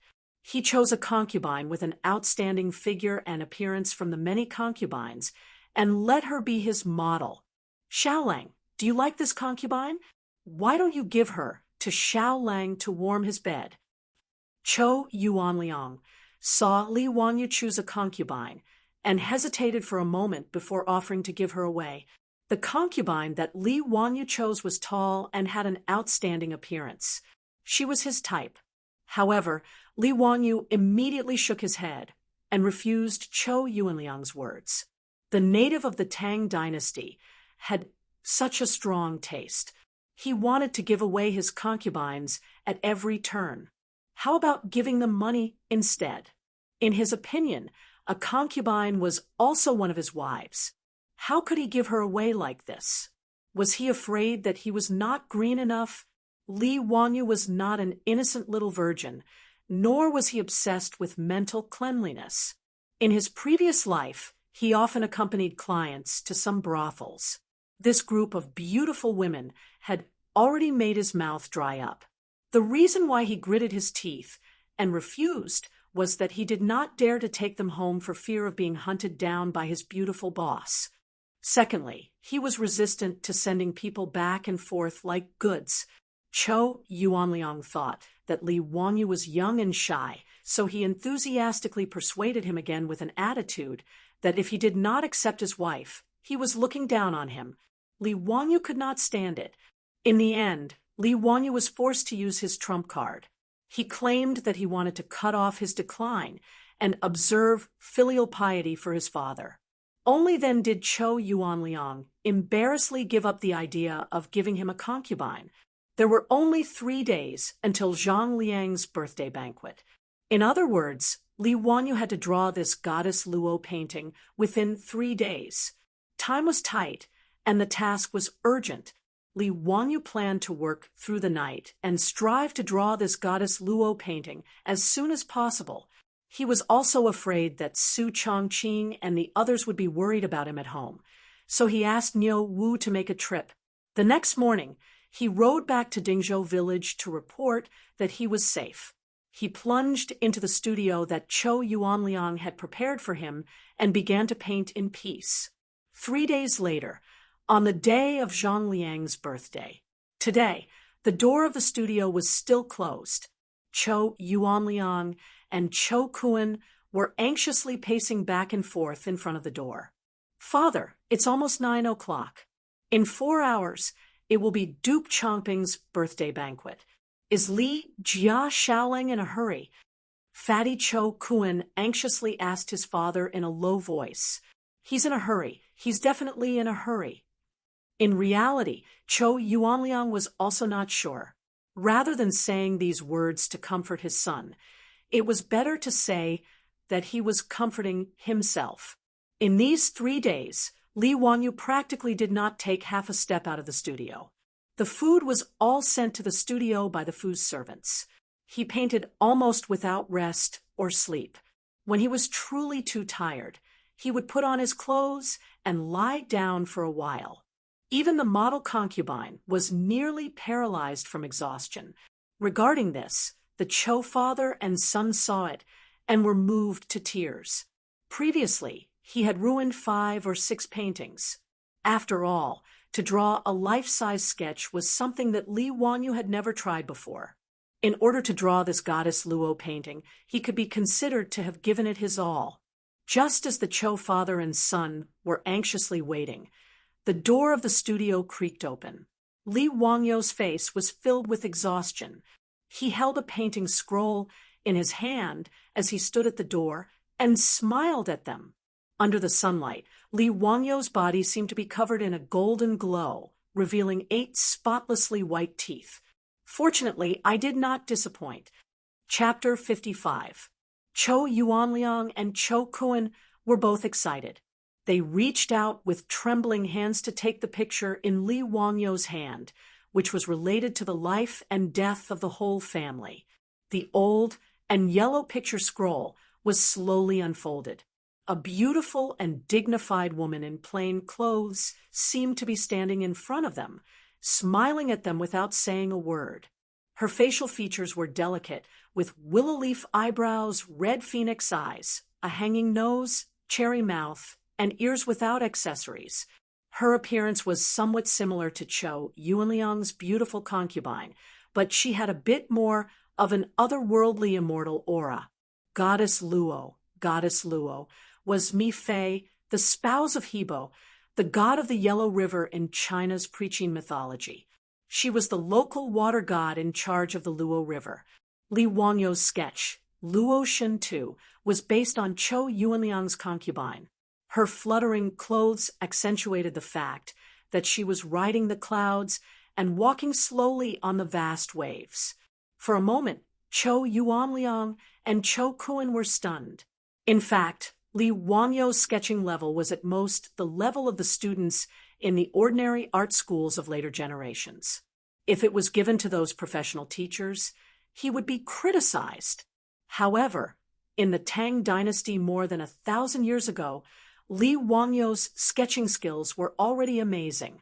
Even in Europe, during the Renaissance of the 15th century, 700 or 800 years later, Leonardo da Vinci, Michelangelo, and others invented and used the principles of perspective, anatomy, and composition, which provided a scientific basis for the three-dimensional and spatial sense of the sketching performance, and gradually perfected the sketching skills.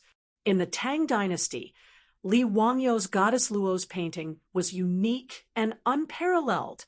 The huge three-dimensional sketch of a person, which was no different from a real person, completely subverted the understanding of the Chou father and son. Although both of them had seen the sketch of a naked woman, they did not expect that the life-size portrait would be so shocking when it appeared in front of them. Is this really Goddess Luo? Chou Kun, the fat man, put his hands together and almost knelt down. Chou Yuanliang was no better than his son. His hands trembled and his lips trembled. Just as he looked up to say something to Li Wangyu, an accident happened. He was too excited.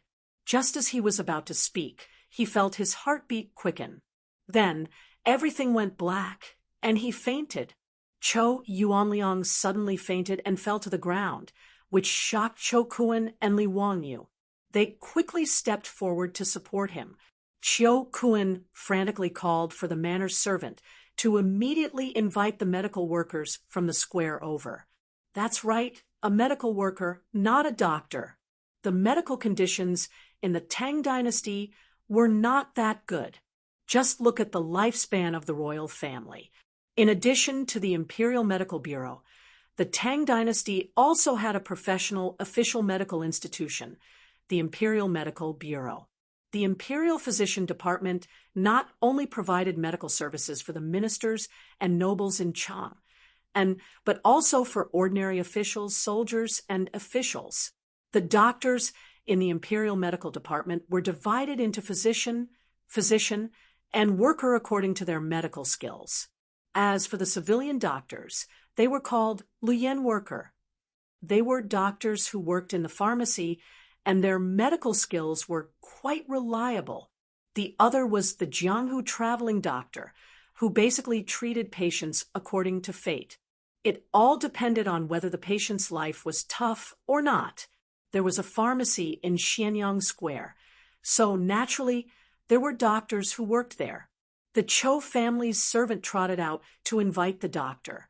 The others hurriedly carried Chou Yuanliang into the room and onto the bed. Not long after, a white-bearded doctor rushed in under the lead of the Chou family's servant. After a diagnosis, acupuncture, and massage, Chou Yuanliang finally woke up. "Dr. Zhang, how is my master? Why did he suddenly faint?" Chou Kun was a filial son. At this moment, he was so anxious that he was about to get angry. "It's nothing serious." He suffered from internal injuries of the 7 emotions, dizziness due to the wind, lack of upper qi, lack of qi and blood, and dizziness due to lack of qi and blood. I have already performed acupuncture on Master Chou. Take a few decoctions, and he will be fine after a few days of recuperation. Li Wanyu only understood half of Dr. Zhang's words. The gist of it was that Chou Yuanliang was too emotional. Coupled with the lack of qi and blood, he fainted. Thinking about it, it was probably due to the excitement of seeing Li Wangyo's Luo Shun's painting. Coupled with the recent depression in his heart, the sudden excitement caused him to faint due to insufficient blood flow to his brain. After Chou Yuanliang woke up, he struggled to get up. "It's getting late. I have to rush to Duke Changping's manor. Kun, help me up." Dr. Zhang hurriedly stopped him. "Master Chou, don't be rash. You have to stay in bed and rest for a few days. Otherwise, your condition will relapse." "No, today concerns the life and death of my Chou family. I have to go." How could Chou Yuanliang listen to the doctor? Chou Kun hurriedly stopped him. "Father, you rest well. I will go to Duke Changping's manor." You can't." Cho Yuanliang immediately refused. Even though Cho Kun was 20 years old, he was spoiled and had never come into contact with the family's business or affairs. The Cho family did not lack money. Therefore, Cho Kun spent his days either drinking and making merry or staying in Peace Square. Furthermore, Cho Kun had a problem. He liked to meddle in other people's business. Even though he was a dandy, he was not a bad person. However, he had a one-track mind. Cho Yuanliang knew his son's personality. How could he let him go to Zhang Liang's manor? What if this guy was humiliated and said something he should not say? Wouldn't that harm the entire Cho family? Being looked down upon by his father, Cho Kun's chubby face flushed red. He opened his mouth, but did not know what to say. Actually, even Li Wanyu had long since noticed that this Cho Kun could be considered to be a straightforward fatty, without any schemes. He could guess why Cho Yuanliang did not allow him to go to Zhang Liang's manor to present the painting. Seeing this, Li Wanyu shook his head and sighed. Master Cho, if you trust me, why don't I go to Duke Chongping's manor on behalf of the Cho family? Xiao Lang is willing to present the painting on behalf of my Cho family? How can that be? Cho Yuanliang hurriedly refused. It was not that he did not trust Li Wanyu, but he was afraid that this Xiao Lang Jun would be wronged. Even though he had only known Li Wanyu for 3 days, Cho Yuanliang's eyes, honed from many years of business, had already seen that he was not ordinary. He was not old, but he spoke well. His words and actions were mature and shrewd. Seeing that day in Ping Kong Fong, Li Jia Xiaolang insisted on bringing his 2 elder brothers to the Cho family. Cho Yuanliang knew that he was meticulous. This was to prevent the Cho family from harming him. Even though he was guarding against the Cho family, Cho Yuanliang thought highly of Li Wanyu. It was not easy to be so careful at such a young age. After entering the Cho family, Li Wangyu's actions made Cho Yuanliang sigh in admiration. For the livelihood of the villagers, he did not want gold but only food. This was benevolence. For the Cho family to draw the goddess of Luo's painting, he did not rest or sleep for 3 days. This was righteousness. He did not trust others easily and was careful to seek confirmation. This was wisdom. With such benevolence, righteousness, and wisdom, Xiao Lang Jun, Cho Yuanliang naturally had nothing to worry about. He could not bear to see Li Wanyu suffer on behalf of the Cho family. Since ancient times, the status of a merchant's family was low. Even the Cho family, who was a wealthy grain merchant in Chong, and had a far cry from the status of a normal aristocrat, not to mention a marquis like Duke Chongping. Zhang Liang's reputation was not good. If Li Wanyu presented the painting on behalf of the Cho family, who knew how much humiliation he would suffer, how could he be at ease? Li Wanyu saw Cho Yuanliang's worry and smiled. Master Cho, don't worry. Leave the matter of presenting the painting to me. Chapter 56. Cho Yuanliang naturally knew Li Wanyu's good intentions. He hesitated for a while and sighed on the sickbed. In that case, I'll leave it to Xiao Lang. After this matter is over, my Cho family will definitely repay you generously. He looked at his son on the side. I'm afraid it's not enough for Xiao Lang to go alone. Kun, you go with Li Jia Xiao Lang. But listen to Xiao Lang. You must not act on your own. Fatty, who was originally depressed, was overjoyed when he heard his father's words. He nodded repeatedly and said yes. Cho Kun, this fatty, did not have any other abilities, but he was very filial and listened to his father. Although he was a few years older than Li Wanyu, since his father asked him to listen to Li Wanyu, he would never say anything. Xiao Lang, I'll leave it to you. Cho Yuanliang lay on the sickbed and cupped his hands toward Li Wanyu. Mr. Cho, you're too serious. You have a good rest. Brother Cho and I will be back soon. It was getting late. After finding a good gold-rimmed Phoebe box to put the picture scroll, Li Wangyu and Cho Kuan rode the Cho family strong horses to Zhang Liang's mansion. The Tang dynasty advocated riding horses. If one did not have money, one could also ride a donkey. It was rare to see people riding in sedan chairs in later TV series. The Tangs thought that sedan chairs were too effeminate. If one was not 70 or 80 years old or physically disabled, no one would want to ride in a sedan chair. They would be laughed at. The most important thing was that Pai Lupi was the emperor of horses. When he went out, those golden and silver carriages were just decorations. He always rode horses. If the top was good, the bottom would be even better. In the Tang dynasty, riding horses was the right way to go. The tall and handsome horses were comparable to the luxury cars of the later generations. Even the women went out on horseback just like the men. At most, he would wear a conical hat with a black veil hanging from the edge of the hat, covering his face and body. Li Wangyu looked at Cho Kuan, this fatty riding a horse.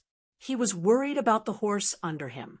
Would it be crushed by Cho Kuan's huge body? That would be a sin.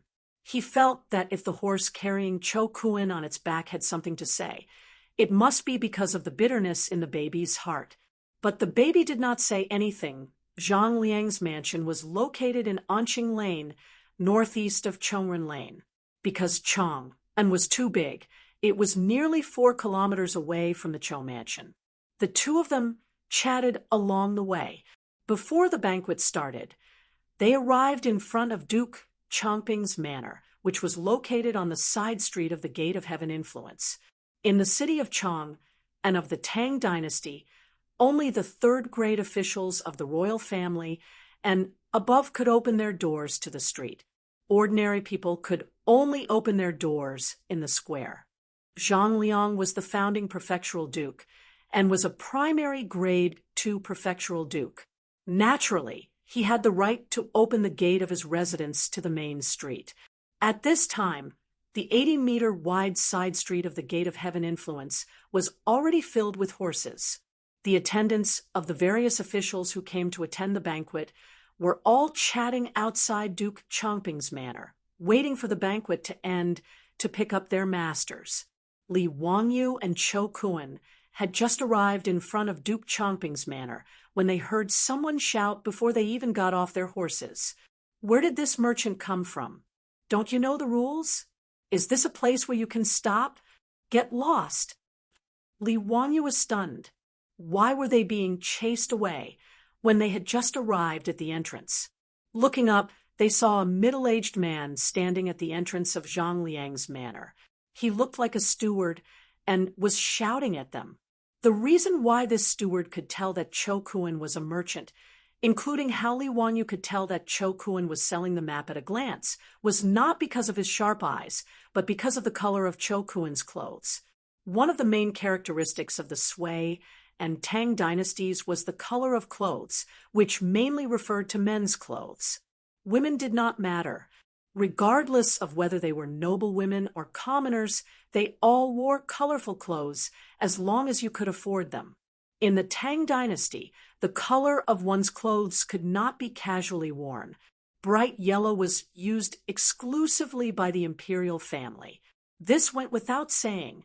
Civil and military officials of the third rank and above wore purple. Fourth rank officials wore dark red. Fifth rank officials wore light red. Sixth rank officials wore dark green. Seventh rank officials wore light green. Eighth rank officials wore dark green. And ninth rank officials wore light green. Officials wore light green, while merchants could only wear black. Thus, regardless of whether Fatty Cho Kuan's black clothes were made of silk or coarse cloth, others could tell his identity at a glance. As for commoners like Li Wangyu, they could only wear white. The so-called white body was a commoner without an official position or title. They could only wear white. Li Wangyu smiled and explained, "We are from Chong and Cho Manor. We were invited by your manor to participate in the birthday banquet. Get lost and enter the manor through the side door. Tian Shalang, you don't know the rules at all. Is this gate something that merchants and white bodies like you can walk through? Don't you have eyes? Are there any officials of the third rank and below who can walk through the gate? The steward's words caused the surrounding troops and servants who were waiting for their masters to burst into laughter. Ha! Steward Zhang is right. Merchants dressed in black want to walk through the front door of the Duke Chongping's manor. They are truly audacious. They must be drunk from drinking at home. Ha! It's been a long time since I've seen someone so ignorant. Interesting. A merchant in white wants to walk through the front door of the Duke Chongping's manor. Are they dreaming? Steward Zhang, why would the Duke Chongping invite a merchant to his birthday banquet? Steward Zhang, who had loudly berated the Cho Manor's carriage, was pleased. He cupped his hands and replied loudly, "Bullshit invitation. This Cho family is a grain merchant in Chang, and my master heard that they have the goddess Luo's painting, and asked them to come and present it for entertainment." Steward Zhang's words caused the troops and servants who were waiting for their masters to laugh even louder. In reality, their status was not higher than that of Li Wangyu and Cho Kuan, and their pockets were not as rich as the two of them. But at this moment, these troops and servants felt that they were superior and could freely laugh at the two who wanted to walk through the front door of the Duke Chongping's manor. Originally, Li Wangyu did not care about walking through the front door. He was only here to help the Cho manor present the painting and did not want to cause trouble. But the bad thing was ruined by the fatty Cho Kuan. This fellow had lived a life of luxury since childhood and had never suffered such humiliation. His head heated up. He forgot his promise to his father that he would not speak carelessly and that he would listen to Li Wangyu in everything. Cho Kuan pointed the horsewhip in his hand at Steward Zhang. "Dog slave, my Cho manor came with good intentions to celebrate the Duke Chongping's birthday. You dare to humiliate me?" His words caused an uproar in front of the Duke Chongping's manor. Although Steward Zhang was only a steward in the outer courtyard of the Duke Chongping's manor, he was used to being fawned upon by others. Being scolded by Cho Kuan, he was stunned. After a long time, Steward Zhang finally reacted. He was so angry that his lips were trembling. Pointing at Cho Kuan, he shouted at the troops of the Duke Chongping's manor on duty, "Beat him! Beat this Tian Shenu to death!" Before Cho Kuan could react, he was pulled off his horse by the troops of Zhang Liang's manor. Then, with a flurry of punches and kicks, he was knocked to the ground. By the time Li Wangyu realized that the fatty Cho Kuan had caused trouble, Cho Kuan had already been beaten black and blue and was clutching his head with both hands, crying for help. "Stop! Quickly stop!" Li Wangyu panicked and hurriedly jumped off his horse, wanting to stop the troops from beating Cho Kuan. It would have been better if he had not shouted. After he shouted, not only did he not stop the troops of Zhang Liang's manor from beating Cho Kuan, a few of the troops even surrounded him with sinister smiles. Clearly, they were also prepared to teach Li Wangyu a lesson. Chapter 57. The nobles of the Tang dynasty all had their own troops, and this troop was both a servant and a private army. Zhang Liang was a general born in a marquis, so his troops were mostly private soldiers. Almost all of them fought in the military, but this was permitted by the laws of the Tang dynasty. These warriors were large, and their arms were thicker than Li Wangyu's thighs. Seeing that the troops wanted to attack him, Li Wangyu became anxious. He didn't want to be beaten up with this fatty. In a moment of desperation, Li Wangyu grabbed the painting scroll from the gold-threaded Phoebe Janonwood box and raised it high in the air as he roared. "All of you, stop! Otherwise, I'll tear apart the ancient painting that the prefectural Duke Chongping wants to see." It was no wonder that Li Wangyu was terrified. With his 16-year-old body, don't even talk about fighting with these troops. He reckoned that they could throw him to the ground with just a flick of their little finger. Not wanting to be beaten up for no reason, Li Wanyu could only use the kidnapping tactic. He wanted to use the ancient painting as a hostage to ensure his and Cho Kuen's safety. Hearing his roar, Steward Zhang's face couldn't help but twitch a few times. Bastard! You dare to break the prefectural duke's ancient painting? Let's see how many heads you have to chop off. Li Wanyu couldn't help but curl his lips. In his heart, he thought that this Zhang Liang was indeed arrogant and despotic. Just look at the steward in his residence. No wonder Zhang Liang was ordered to be executed by Pai Lupi in the 20th year of Zhenguan. It wasn't without reason. The goddess of Luo's painting that he painstakingly drew for 3 days became the prefectural duke's ancient painting from this guy's mouth. It was truly abominable to the extreme. However, this was only the 2nd year of Zhenguan. Li Wanyu couldn't wait for Zhang Liang to be executed 18 years later. He was surrounded by several of Zhang Liang's troops and was about to be beaten up. When this scene landed in front of the prefectural Duke Chongping's residence, the troops and servants who were attending the birthday banquet couldn't help but make a ruckus. As the saying goes, one doesn't mind watching a good show. Tisk tsk. Using the painting that prefectural Duke Chongping wants to threaten the people of the prefectural Duke Chongping's estate.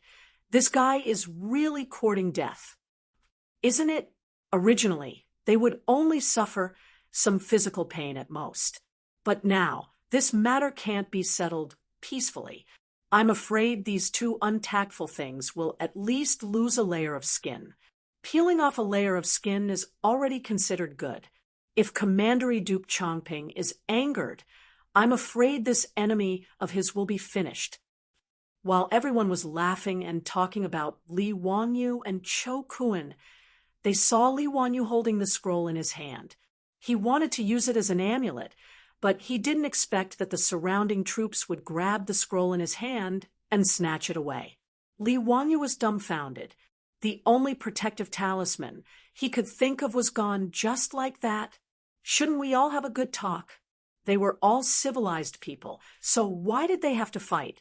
Seeing that the fists of Zhang Liang's troops were about to come crashing down, Li Wanyu could only prepare to use the life-saving move he learned from his school days. He hugged his head with both hands and squatted on the ground, trying his best to reduce the area of his body that would be hit at this moment. A sudden shout came from outside the crowd. "You be Astra's cheese. Stop right there." Hearing this, Steward Zhang was furious. Who the hell is meddling in other people's business? You dare to meddle in the affairs of our prefectural Duke Chongping's estate. How many heads do you have? When he saw the appearance of the person who had come, he almost fainted from fright. Lu, I don't know. Please forgive me. Steward Zhang was so scared that he couldn't speak clearly. The shout came from 2 large men on horseback. One was a large man with a yellow face. The other was a dark-skinned man with sideburns. It was obvious that the 2 of them were also nobles of Chong, and behind them followed a group of valiant troops. Seeing that Zhang Liang's troops had no intention of stopping, the troops behind the 2 men immediately rolled up their sleeves and rushed forward. Like hungry tigers charging into a flock of sheep, Zhang Liang's troops, who had just beaten Cho Kuen to the point of crying for his parents, instantly changed their roles. There were only 7 or 8 troops at the entrance of the prefectural Duke Chongping's estate, but they were beaten to a pulp by the iron fists of more than 10 people. One of the 2 men, a dark-skinned man, dismounted from his horse and walked in front of Steward Zhang. He grabbed Steward Zhang's collar and lifted him up in front of him. "Be Astra's cheese. You want to chop off my head? Even your prefectural Duke Chongping doesn't dare to say such things to me. You've got guts." Without waiting for Steward Zhang to beg for mercy, he swung his hand and slapped him across the face. With a pa sound, the arrogant and despotic Steward Zhang fainted from the slap. who knew how many of his teeth were knocked out and blood flowed from the corner of his mouth. The troops and servants of the guests in front of the prefectural Duke Chongping's estate had been chatting and laughing as they watched Li Wangyu and the others. Now, they were as silent as cicadas in winter, afraid that they would get into trouble. The two men who had beaten up Zhang Liang's steward and his troops were naturally recognized by the servants of the Chong and city's nobles. Many people were muttering in their hearts, what exactly was the matter with these two throwing tantrums today? Could it be that they were standing up for the merchant who had been beaten, or was it that white-robed Xiaolang? Li Wangyu had originally thought that they would not be able to avoid physical pain, but he hadn't expected that someone would step in and save them. Fortunately, someone had appeared out of nowhere. Otherwise, he and Cho Kun would have been in big trouble, Li Wangyu thought to himself. He hurriedly helped the wailing fatty Cho Kun up. This fatty had thick skin and flesh. Although he had been beaten until he was screaming, there were no obvious injuries on his body. Seeing that Cho Kun was fine, Li Wangyu bowed deeply to the two burly men. Many thanks to the two Langjuns for helping us. How should I address you? The fatty Cho Kun had been beaten senseless. He knew that he had said something wrong and had almost caused a disaster. Ignoring the pain on his body, he hurriedly bowed to the two men and lowered his head, not daring to speak. Wah! You're not bad, little child. To save your friend, you dared to go against these bastards. I like it. The burly man with a curly beard extended his hand and patted Li Wangyu's shoulder twice, laughing loudly. It would have been better if he hadn't patted him, but when he did, Li Wangyu felt as if he could hear the bones in his shoulder breaking. A huge force slapped Li Wangyu's body, causing him to stagger and almost fall. Little child, why is your body so weak? The burly man with a curly beard frowned and said, not feeling that there was anything wrong with him.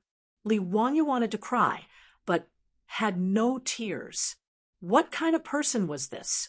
We don't have any grudges, right? Did he have to pat me so hard? He even blamed me for being weak. How could he be so unreasonable? He didn't dare to say more and could only bow again. May I know the names of the two Langjuns? The burly man with a black face was just about to speak when he was pulled by the other man beside him. He thought of something and quickly changed his words. Li, you little child, why are you speaking so sour?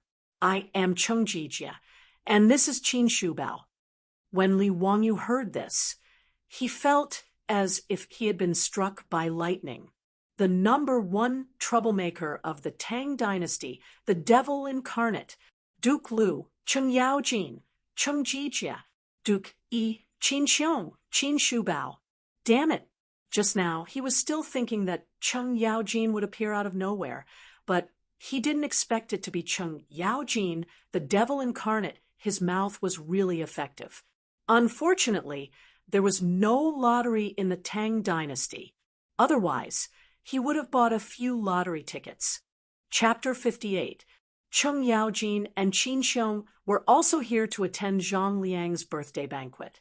Although their relationship with Zhang Liang was normal, they were both in the army and were old acquaintances of the Qin king's manor. They were comrades who helped Pai Lupi to the dragon throne during the bloody battle at the Xuanwu Gate.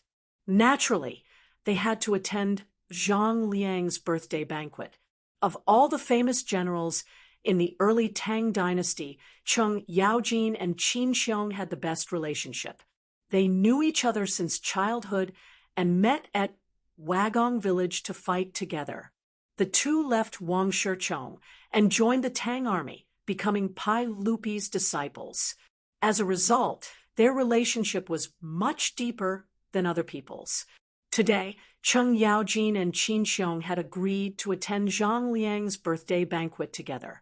When they arrived at Zhang Liang's manor, they saw Li Wangyu and Cho Kun arguing with the housekeeper. Brother Shubao, It's the Li family kid. Cheng Yaojin's eyes were sharp, and he immediately saw Li Wanyu. Qin Xiong also frowned. Zhang Liang's subordinates were really overbearing, attacking without a word. Li Wanyu was not a normal person. How could he be beaten up by this group of people? 3 days ago, Cheng Yaojin, Qin Xiong, and Zhang Liang were all present at the Qiujiang Lake poetry banquet. They had a deep impression of Li Wanyu. Li Wangyu's literary talent that day was astounding, especially the poem Leaving the Fortress, which made the 2 veteran generals who had been on the battlefield for a long time raise their eyebrows. It's a pity that this fellow's line, "How can you lower your eyebrows and bend your waist to serve the rich and powerful, so that I can't be happy?" angered Li Er. Because of this, many of the ministers that day wrung their hands and sighed for Li Wanyu. In addition, Empress Zhangsuan's words that day made Cheng Yaojin and Qin Xiong want to protect Li Wanyu. Seeing that Zhang Liang's subordinates wanted to beat up Li Wanyu, they immediately stood up. Just now, Cheng Yaojin almost blurted out the words Li family's little doll, but was pulled back by Qin Xiong. Only then did she remember that Empress Zhangsun had ordered her to keep what happened that day a secret. So she quickly changed her words. Li Wanyu was already drunk when he entered the waterside pavilion that day. How would he know that the 2 Grand Dukes knew him? He was still wondering why the 2 Grand Dukes would step forward to save him. He bowed again respectfully and said, "Li Wanyu greets High Duke Lu and High Duke Yi. Thank you for saving both of them." "Xiao Lang, there's no need to be so polite." Qin Xiong smiled. Cheng Yaojin said casually, "Why are you being so polite? Just call us uncle." Li Wanyu was speechless. Was he already so lovable, or were all the famous generals of the Tang dynasty so unassuming? They had just met, and he wanted her to call him uncle? The Tang dynasty wasn't like the modern era, where people called people uncle. This kind of relative address wasn't used casually in the Tang dynasty. Usually, only relatives would call each other that way. Li Wanyu began to wonder if he had been taken advantage of by this guy. "Nephew, what are you doing here at Zhang Liang's residence?" Cheng Yaojin didn't hold back and directly called him nephew. Replying to High Duke Lu, "I'm here to deliver a painting to Duke Chongping." As soon as he finished speaking, Cheng Yaojin slapped him on the shoulder and said, "Call me uncle." Li Wanyu felt his body go numb. He didn't know whether to laugh or cry, and could only obediently say, "Yes, yes. Greetings to Uncle Cheng and Uncle Qin." "Why aren't you going back to Huxian? Why did you come to Zhang Liang's residence to deliver a painting?" Li Wanyu was stunned. "Uncle Cheng, how do you know that I live in Huxian?" His words also made Cheng Yaojin stunned. He knew he had said the wrong thing. Qin Shubao couldn't help but roll his eyes. He looked at the sky at a 45-degree angle, not wanting to know this idiot. Cheng Yaojin glared at him and said shamelessly, "Why are you saying so much nonsense? Do you believe that I won't beat you up?" Li Wanyu, encountering an unreasonable High Duke, he could only accept it. Pinching his nose, he explained, "Chang'an's Chou family has the ancient painting Goddess Luo. Today is Duke Chongping's birthday banquet, so he asked the Chou family to borrow the painting to liven things up. Because the head of the Chou family is seriously ill, he asked me to deliver the painting on his behalf." Cheng Yaojin and Qin Xiong immediately understood what was going on. The 2 of them looked at each other, thinking that Zhang Liang was trying to snatch someone else's painting. They didn't know what he would think when he saw that it was Li Wanyu who had come to deliver the painting. The conversation between the 3 of them at the entrance of Zhang Liang's residence was also heard by the guests and servants waiting at the entrance. Just a moment ago, they were still mocking this young man. In the end, in the blink of an eye, this Xiao Lang was actually addressing the founding High Duke as his nephew. The people who had been talking nonsense earlier shrank back. They now regretted that they had spoken so harshly, afraid that Li Wangyu would hold a grudge against them. As they spoke, the housekeeper of Zhang Liang's residence received the news and came out to greet them. Looking at the unconscious housekeeper at the entrance and the groaning troops on the ground, he couldn't help but shake his head with a bitter smile.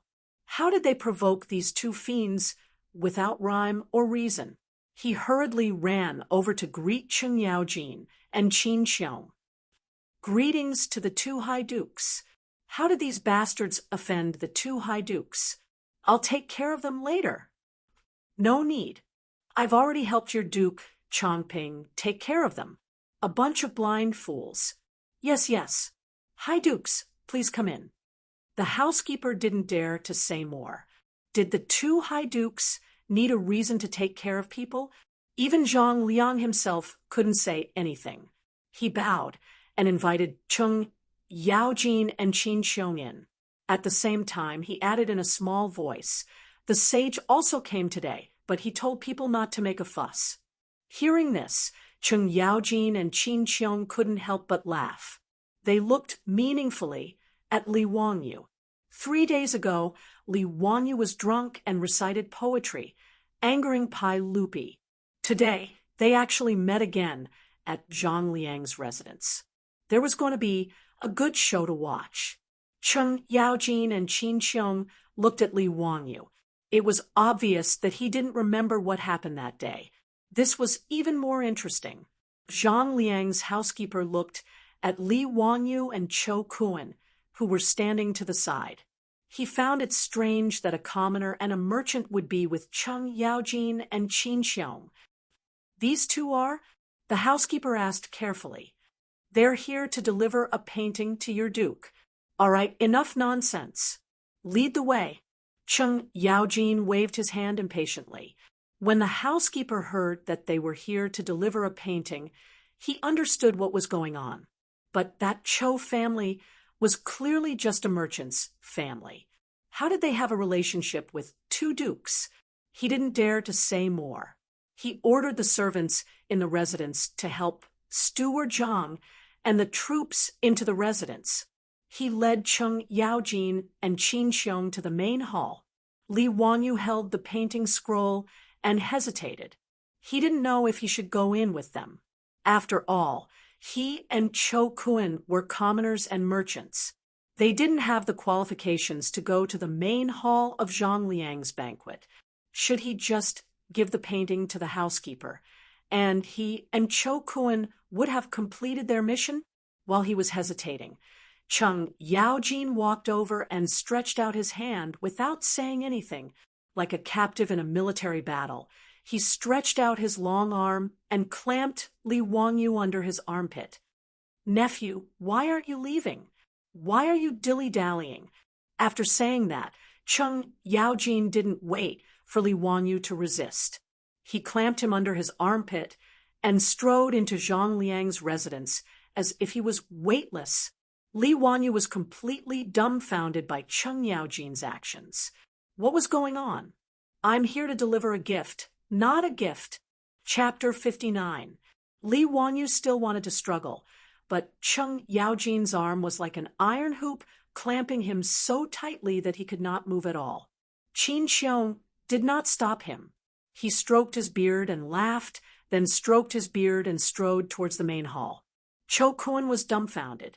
What kind of situation is this? Just now, in front of Cheng Yaojin and Duke Cheng, he was so scared that he did not even dare to raise his head. Hearing Cheng Yaojin ask Li Wangyu to call them uncle, Cho Kuan was even more shocked. He secretly looked up at Li Wangyu, then quickly lowered his head. He did not recognize this Xiao Lang who sold him erotic paintings at Ping Kong Fong.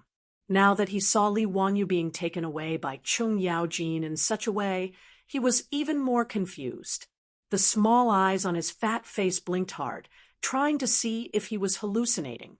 Cho Kuan hesitated for a moment, then shouted at Cheng Yaojin, Lu, Duke Lu, quickly put down Li Jia Xiaolang. Little kid, what did you say? Cheng Yaojin glared at Cho Kun fiercely. Cho Kun was so scared that he swallowed his saliva, but he still looked straight at Chung Yaojin. Duke Lu, can you put down Li Jia Xiaolang? Wahahaha, you're not bad, little kid. Come in with us, Chung Yaojin said. Then he ignored Cho Kun and walked into the residence with Li Wangyu. Cho Kun hesitated for a moment, then quickly ran to catch up, following closely behind Chung Yaojin. Li Wangyu's eyes flashed, and he turned to look at Cho Kun.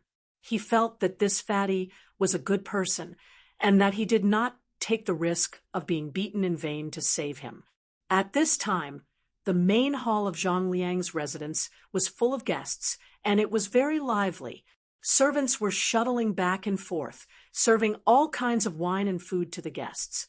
Zhang Liang's family's singers were dancing in front of the hall, entertaining the public. Li Wangyu was full of humiliation and was carried into the main hall by Chung Yaojin. Seeing everyone looking at him, he could not help but cover his face with his hands. It was too damn embarrassing. Why didn't the heavens send down lightning to strike this bastard Chung Yaojin to death? At this moment, the banquet had not officially started yet. Pai Lupi, dressed in casual clothes, was playing chess with Feng Xianling, surrounded by a group of civil and military officials. The game they played was called Elephant Play, which meant symbolic play. It was the predecessor of Chinese chess. During the Tang Dynasty, there were already horses, generals, chariots, pawns, and other types of soldiers in the elephant opera. The way in which the horses moved diagonally and the chariots moved straight was very similar to the way in modern Chinese chess. The chessboard was also arranged vertically and horizontally, 10 horizontal and 9 vertical. There were a total of 64 squares. However, the chessboard in the Tang Dynasty's elephant show was made of metal, and the chess pieces were three-dimensional. It was a bit similar to modern chess. Pai Lupi was also a Go fan. According to the Old Tang book, biography of Lu Kai, Emperor Taizong, Li Shimin often read the elephant scripture. Chung Yaojin walked into the main hall, with Li Wangyu under his arm, which naturally attracted the attention of all the civil and military officials, including Pai Lupi. Jijia, what are you doing? Whose Xiaolang is this? Did you catch him alive? Pai Lupi laughed. He thought Chung Yaojin was teasing some rich kid. When Chung Yaojin put Li Wangyu down, Li Wangyu stood up straight. Pai Lupi could not help but be surprised. Many of the civil and military officials in the central room had participated in the Chu River Lake poetry gathering 3 days ago. Seeing that the person Chung Yaojin had brought in was Li Wangyu, everyone's expression became strange. Their eyes could not help but steal glances at Li Er. Pai Lupi's face, which was full of smiles, suddenly became as black as the bottom of a pot. When he saw Li Wangyu, he was angry. This scoundrel kid actually dared to write in front of him, "How can I lower my eyebrows and bend my waist to serve the rich and powerful?" and even arrogantly said, "When the Son of Heaven calls, I will not board the boat." He really did not give him any face. If it were not for the fact that this kid was talented and was a relative of the Li clan, Pai Lupi would have ordered him to be beheaded. He originally thought that he would just ignore this scoundrel and let him fend for himself in the countryside. He did not expect to see him in Zhang Liang's mansion 3 days later. This made Pai Lupi gnash his teeth in anger. Li Wangyu did not know about this. After he was put down by Chung Yaojin, he saw so many nobles of the Tang dynasty looking at him. He immediately bowed and greeted them. "May I ask which one of you is the Duke of Chongping? This little one is representing my enemy to send the god of Luo painting." Zhang Liang was originally filled with joy because Li Er had come to congratulate him in disguise. At this moment, when he saw Li Wangyu appear, he was also extremely stunned. When he heard Li Wangyu's words, his face also darkened. "Can you stop messing around? This old man only wanted to bully a merchant and take an ancient painting.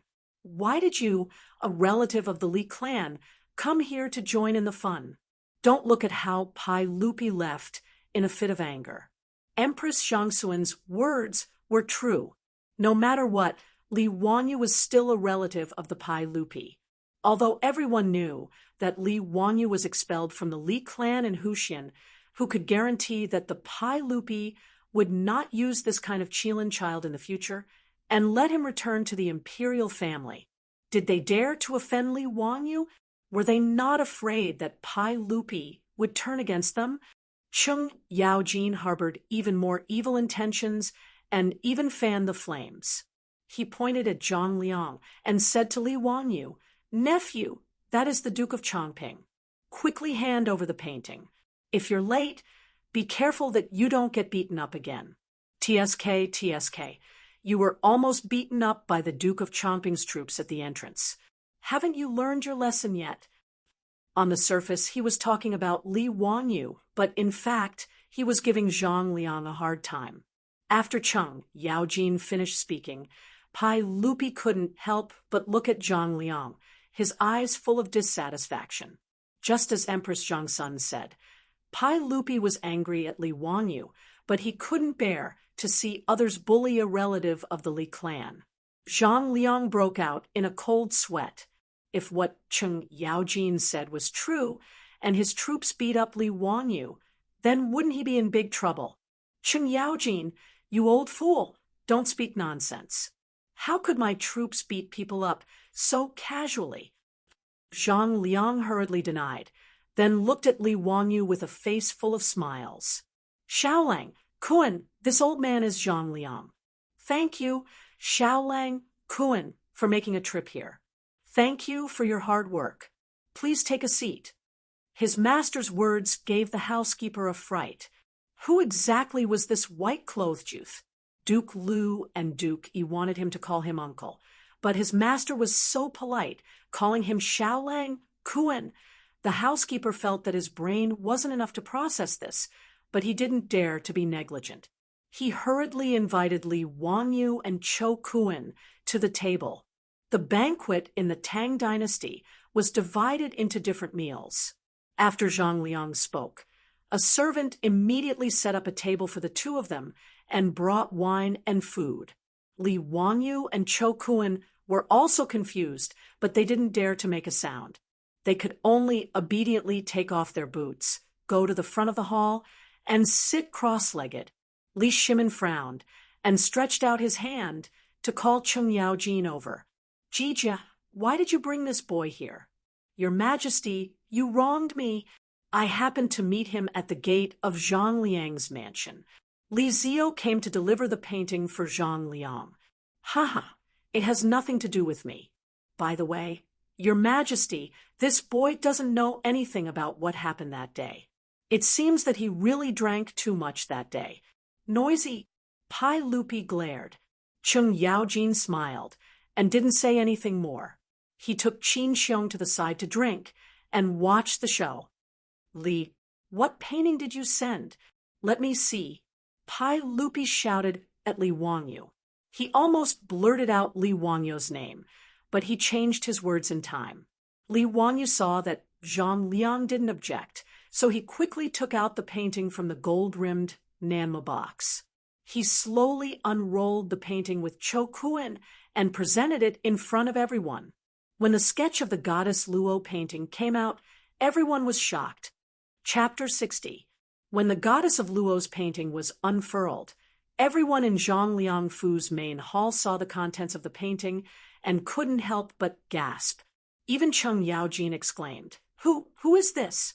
Why is it sealed in the painting? Uncle Cheng, this is goddess of Luo. Li Wanyu smiled. Fang Xianling, Zhang Sun Wuji, and the other civil officials immediately gathered around and looked carefully at the first realistic sketch in human history. Through the contrast of light and darkness, it produced a strong three-dimensional feeling. At the same time, it made use of the principle of perspective to draw a realistic sketch. This was unprecedented in this era. There is actually such a lifelike painting. How did it come to be? What a strange painting, such brushwork. Young Supervisor Yen, do you recognize this painting? Zhang Sun Wuji asked a young man around 27 or 28 years old. The person he asked was Yen Liben, an artist from the early Tang dynasty. In the 17th year of Jingguan, Pai Lupi's famous painting, Painting of the 24 Meritorious Officials of the Lingyan Pavilion, was conferred. His work, Carriage Painting, was a famous painting that was passed down in the future. The current Yen Liben was a young supervisor. He was best at painting portraits, which were lifelike and lifelike. At that time, he was known as the Legend of Painting. However, compared to Li Wangyou's Goddess of Luo's painting, Yen Liben's portraits were much more lifelike, but in terms of realism, they were far inferior. At that moment, Yen Liben was already stunned by the Goddess of Luo's painting. He stared at the painting in front of him in a daze and didn't make a sound. Zhang Sun Wuji called him a few times before he came back to his senses. Minister Zhang Sun, I have never heard of this painting before. This is really a shocking work of art. I don't even know how this painting was drawn. It is really a godly skill. Yen Liben then looked at Li Wangyu and Cho Kuan. Xiaolang, Kuan, may I ask who drew this painting? Cho Kuan blinked his eyes and looked at Li Wangyu. He didn't know how to answer this question. Li Wangyu replied without hesitation. This map has been collected by the Qiu family for generations. It's been a very long time. I don't know who made it. He was lying without even batting an eyelid. Hearing this, Cho Kuan hurriedly lowered his head, afraid that he would laugh out loud. I still don't know who did it. It was clearly you who drew it in my house in front of my father's concubine for 3 days. Fortunately, Cho Kuan was not a fool. He naturally would not reveal any clues. Li Wangyou's words had indeed fooled quite a few people. The civil and military officials present only needed to look at the yellowed picture scroll to know that it had been through the passage of time for it to become like this. On the other hand, after Yen Liben carefully examined the Goddess of Luo's scripture, although he didn't say anything, he looked at Li Wangyu with a playful expression. While everyone was carefully examining the Goddess of Luo's scripture and exclaiming in surprise, a voice came from outside the crowd. Humph, this painting is just SOSO. As the saying goes, literature carries Tao. There is Tao in the painting, but there is no Tao in the painting. If there is Tao but no art, then although the object is formed in the heart, it cannot be formed in the hand. It only has the form, but not the spirit. The painting is precious, but what is the spirit? These words were rather blunt. The meaning was that the Goddess of Luo's scripture only had the form, but not the spirit. Li Wangyu was taken aback by these words. Raising his head, he saw that it was the curly-bearded young man who had been playing chess with the others. He had no idea that the speaker was Pai Lupi Li Shimin. Pai Lupi was one of the greatest emperors of all time, but sometimes he was like a child who liked to compete with others. There had once been a Hu merchant from the western regions who was skilled in playing the pipa and had composed an extremely gorgeous and complicated song. Pai Lupi had even arranged for a court musician to eavesdrop and learn from him. After the Hu merchant played, Pai Lupi pretended to be relaxed, saying that there was nothing strange about this song and that his court musician also knew how to play it. Then he called out the court musician who had secretly learned from him to play, thus proving that the song was not strange at all.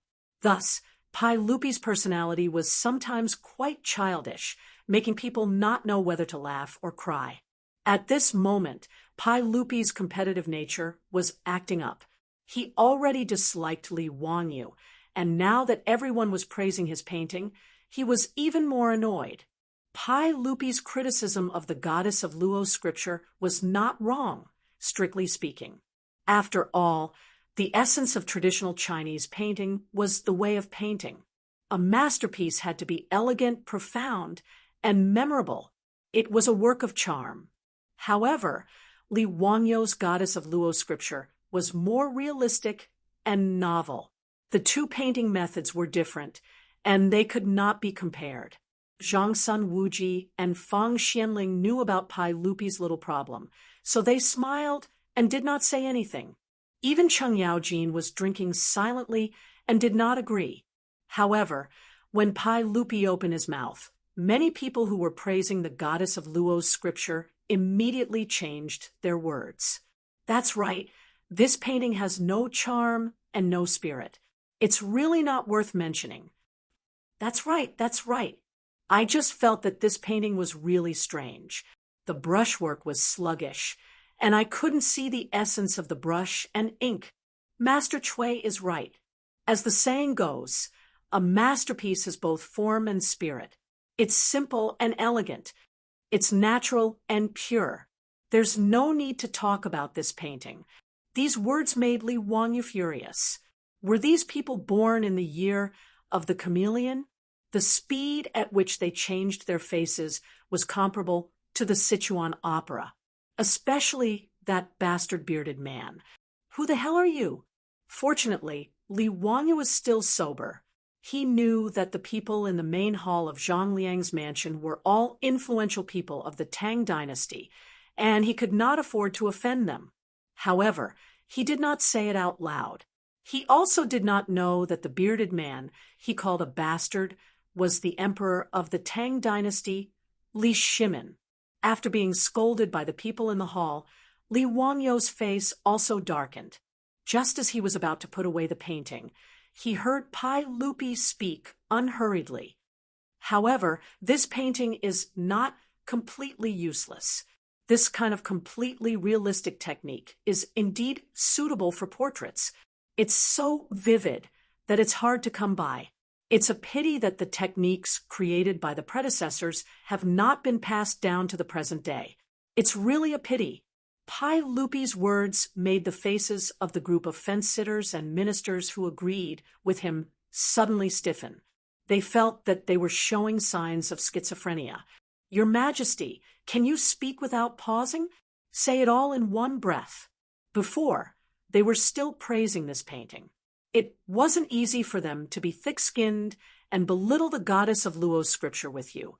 Now, you're changing your mind. What happened to the promise of a monarch?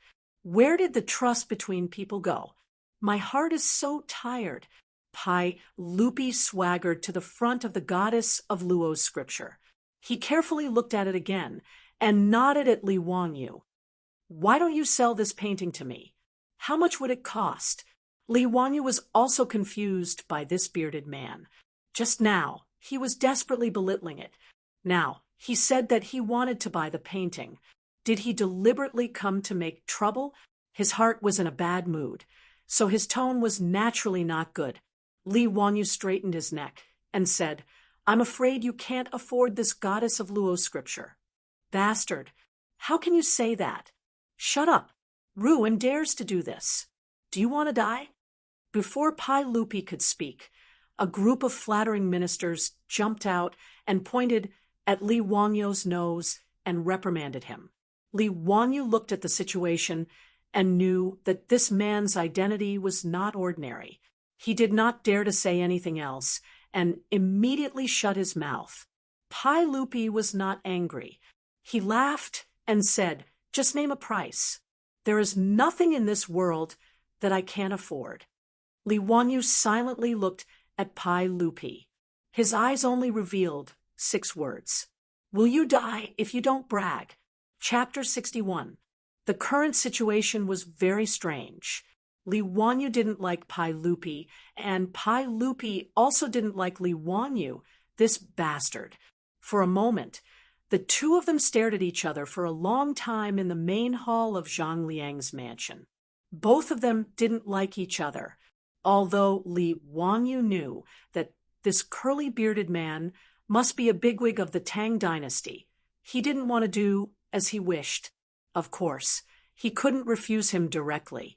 If he opened his mouth and asked for a sky-high price, he would offend him even more. He had to think of a way to annoy this boastful, curly-bearded man. He rolled his eyes and saw the chessboard that the curly-bearded man was playing chess not far away. He couldn't help but smile. Li Wangyu bowed and said, "Since this Lang Jun wants to buy the Chiu family's Luotian painting, of course you can. However, the Chiu family is a grain merchant. I wonder if Lang Jun can accept using grain to exchange for the painting?" Pai Lupi thought for a moment and nodded in agreement. The Chiu family was a grain merchant. It was naturally better to ask for grain than copper.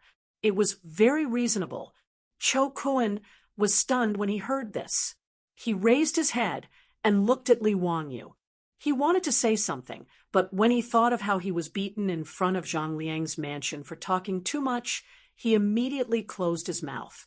"Xiao Lang, how much grain do you want?" Li Wangyu smiled and pointed at the elephant play chessboard, not far away. "I don't want much. Just fill that chessboard." His words made everyone in the main hall stunned. Fill the chessboard with grain? What did that mean? Li Wangyu continued to explain. "Please put 1 grain of rice in the first grid, 2 grains in the second grid, 4 grains in the third grid, 8 grains in the fourth grid, and so on. The number of grains in each grid is twice as many as the previous grid. Just like this. Fill all 64 grids. I want this many grains of rice. Can Lang Jun accept it?" These words made the officials and Pai Lupi laugh. This Li Jia Xiaolang was not greedy at all. He used a few grains of rice to give away the Goddess Luo painting. Could this be considered selling a favor to Pai Lupi? Cheng Yaojin secretly whispered to Qin Xiong, "Did this child recognize His Majesty? Otherwise, why would this painting be sold at such a low price?" It's hard to say. Maybe he remembered the drunken scene that day. This child was smart enough to give His Majesty some face. When His Majesty's anger subsides, it will naturally benefit him. Qin Xiong also guessed. Not only did Cheng Yaojin and Qin Xiong have such thoughts, but many of the important ministers who had participated in the poetry gathering in Xuzhang and Qi also had similar thoughts. They felt that Li Wangyu was giving Pai Lupi a way out and letting Pai Lupi vent his anger. Even Pai Lupi felt that this kid was more pleasing to the eye. "Ha! Since Xiao Lang said so, then I won't be polite. I'll buy this painting at the price you said." Pai Lupi laughed. He turned his head and said to Zhang Liang, "Official Zhang, I'll borrow a dan of grain from your residence." Zhang Liang naturally nodded in agreement, but there was a trace of regret in his eyes. It was a pity that such a perfect Goddess Luo painting had been missed by him. If Li Wangyu hadn't come to present the painting today, and if Pai Lupi hadn't come to his birthday banquet incognito, this painting would have become Zhang Liang's family treasure. But now that Pai Lupi had taken a fancy to it, even if Zhang Liang was domineering, he wouldn't have any ideas about this painting. Soon, the servants of Zhang Liang's residence carried a dan of rice and began to place the grains of rice on the chessboard according to Li Wangyu's instructions. The officials all smiled and didn't say anything. Some people even made bets on whether a dan of rice would be enough. Anyway, no one was in a hurry. They just watched the servants slowly count the grains of rice as a pastime. Only Li Wangyu sneered in his heart. Hee, a dan of rice? Dream on. This was a problem that all junior high school students in the future knew about. The 64 squares of rice on the chessboard had a total of 2 to the power of 64 minus 1. The result was 184467440737095511615 grains of rice, or 1,800,000,000,000 grains of rice. Li Wangyu remembered that, in the future, there were people who had nothing better to do on the internet. 1 kilogram of rice was about 60,000 grains. If one really wanted to install this scale, they would need 280 billion tons of rice to fill the chessboard. What kind of concept was this? In the future, the world's annual rice production was only about 500 million tons. 280 billion tons was equivalent to the total amount of rice produced in human history. With so much rice, Pai Lupi wouldn't be able to afford it even if he sold his pants.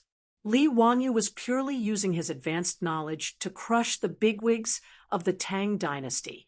This feeling of being the only one sober when everyone was drunk was really cool. The corner of Li Wanyu's mouth couldn't help but curl up. In the main hall, the servants were still counting the grains of rice.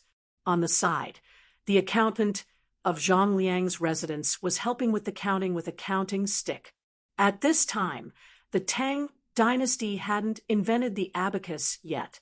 It was a calculating tool that only appeared in the northern Song dynasty. The counting stick was a pile of small sticks of the same length and thickness. It was arranged in two ways, horizontal and horizontal. The accountant of Zhang Liang's residence was already sweating when he reached the 20th square of the chessboard. The 20th square of the chessboard required more than 500,000 grains of rice. As time passed, the officials and Pai Lupi in the main hall also found that something was wrong.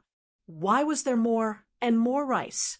Pai Lupi immediately asked someone to calculate how much rice was needed. Immediately, a servant brought out a scale and began to weigh the grains of rice. Other officials who were proficient in mathematics began to send paper, brushes, and counting sticks. Together with the accountant of Zhang Liang's residence, they calculated how many grains of rice were needed to fill the chessboard. After the time it took for a stick of incense to burn, after the time it took for 2 sticks of incense to burn, those officials who were calculating with the counting stick were already sweating profusely. However, the number they calculated was getting bigger and bigger. The person who made the fastest progress was only able to calculate the 26th square of the chessboard. Even if he couldn't go any further, it was already an astronomical number. The servants of Zhang Liang's residence also used the scale to calculate that one tael was about 1,000 grains of rice. Thus, one tael of rice was about 190,000 grains of rice. This is impossible. According to this number, even all the grains of the Tang dynasty wouldn't be enough. One of the officials who was proficient in mathematics exclaimed as he looked at the counting stick in front of him. Pai Lupi and the other officials were all shocked. They quickly walked to the front of the several officials. It can't be wrong. I just calculated it. The 26th square of the chessboard just now has already exceeded the amount of grains of the entire Tang dynasty. This is a chessboard that can't be filled. The officials responsible for the calculation were all sweating profusely. They all nodded in agreement. This number was really too huge. It was simply impossible to continue calculating. When Pai Lupi heard this, how could he not know that he had been fooled? He was burning with anger. He fiercely glared at Li Wanyu, who was calmly sitting at the banquet table, drinking wine and eating meat. Xiaolang, explain to me, what is the meaning of this? Are you playing with me? Pai Lupi angrily said. The officials who previously thought that Li Wanyu was deliberately giving Pai Lupi a way out were all dumbfounded. This bastard clearly put his majesty on a high pedestal and then ruthlessly pulled down the ladder. Chapter 62. Li Wanyu, on the other hand, began to feign ignorance. Why do you say that, Lang Jun? I only want a little bit of food and have no ill intentions. Why are you so angry? If you think it's too expensive, then forget it. Li Wanyu's words made Pai Lupi speechless for a long time. It was as he said, he only wanted a little bit of food. But was this just a little bit of food? The entire Tang dynasty's food was not enough to fill this small chessboard. It was unbelievable, but the truth was in front of everyone. They had no choice but to believe it. Pai Lupi knew that he was played by Li Wanyu today, but he was unable to vent his anger. After all, the conditions were proposed by Li Wanyu, but none of the officials, including him, objected. This made Pai Lupi, who always boasted of his intelligence and wisdom, feel his face burning. Zhang Sun Wuji, Fang Xianling, and the other officials also felt ashamed. This bastard, he actually played all of them in the palm of his hand. They were so angry that they wanted to beat him up. Li Wanyu was still proud of himself, but he did not expect a tall and sturdy figure to rush out from the side and directly clamp him up. This familiar smell, this familiar formula, this damned Cheng Yaojin actually reached out and grabbed Li Wanyu again, clamping him under his armpit. Then his large hand slapped Li Wanyu's but heavily. The huge pain stimulated Li Wanyu to scream. He felt that his but was about to split into pieces. What made him feel even more humiliated was that ever since his grandfather passed away, he had never been hit on his, but again, he did not expect that after transmigrating to the Tang dynasty, he would receive such treatment again. It was really humiliating, as Cheng Yaojin slapped his, but he also scolded, "I'll beat you to death, you bastard. You dare to tease your uncles? Today, I'll take care of you on behalf of your father." The loud slapping sounds and Li Wangyu's wailing and howling made the main hall of Zhang Liang's mansion very lively. However, this scene caused all the officials to heave a sigh of relief. Zhang Liang waved his hand to have the servants take away the food and ordered for water and wine to be sent over. The officials, including Pai Lupi, acted as if they did not see the scene of Li Wanyu being beaten up by Cheng Yaojin. They all raised their cups and drank, chatting and laughing with each other, as if nothing had happened. "Fang Xiang, today's wine has a unique taste. Ha, Brother Wuji is right. Come, let's drink. The singers and dancers in Duke Zhang's residence are pretty good." Cheng Yaojin gave Li Wanyu a good beating and kept reprimanding him. "Bastard, do you still dare to cause trouble in the future?" "I don't dare any more." "Duke, please stop." "What did you call me?" "Uncle, Uncle Cheng, stop it now." Li Wanyu was completely terrified. Who the F***CK were these people? You can't reason with them, and you just beat them up.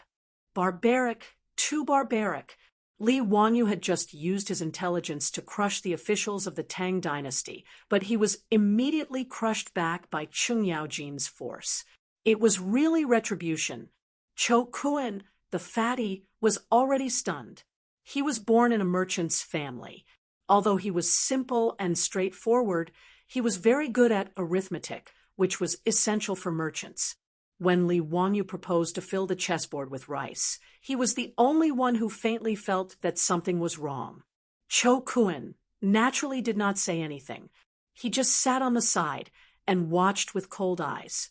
The final result also surprised him.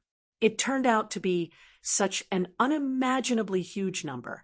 The fatty looked at Li Wanyu seriously, with his small eyes full of admiration.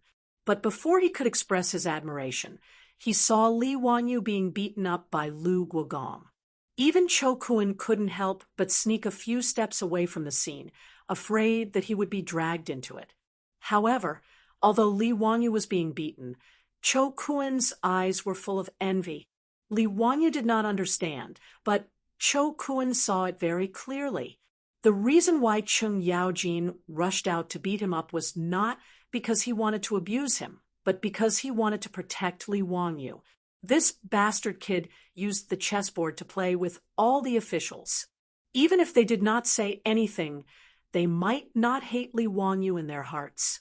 But when Cheng Yaojin rushed out and beat him up, the nature of the matter completely changed.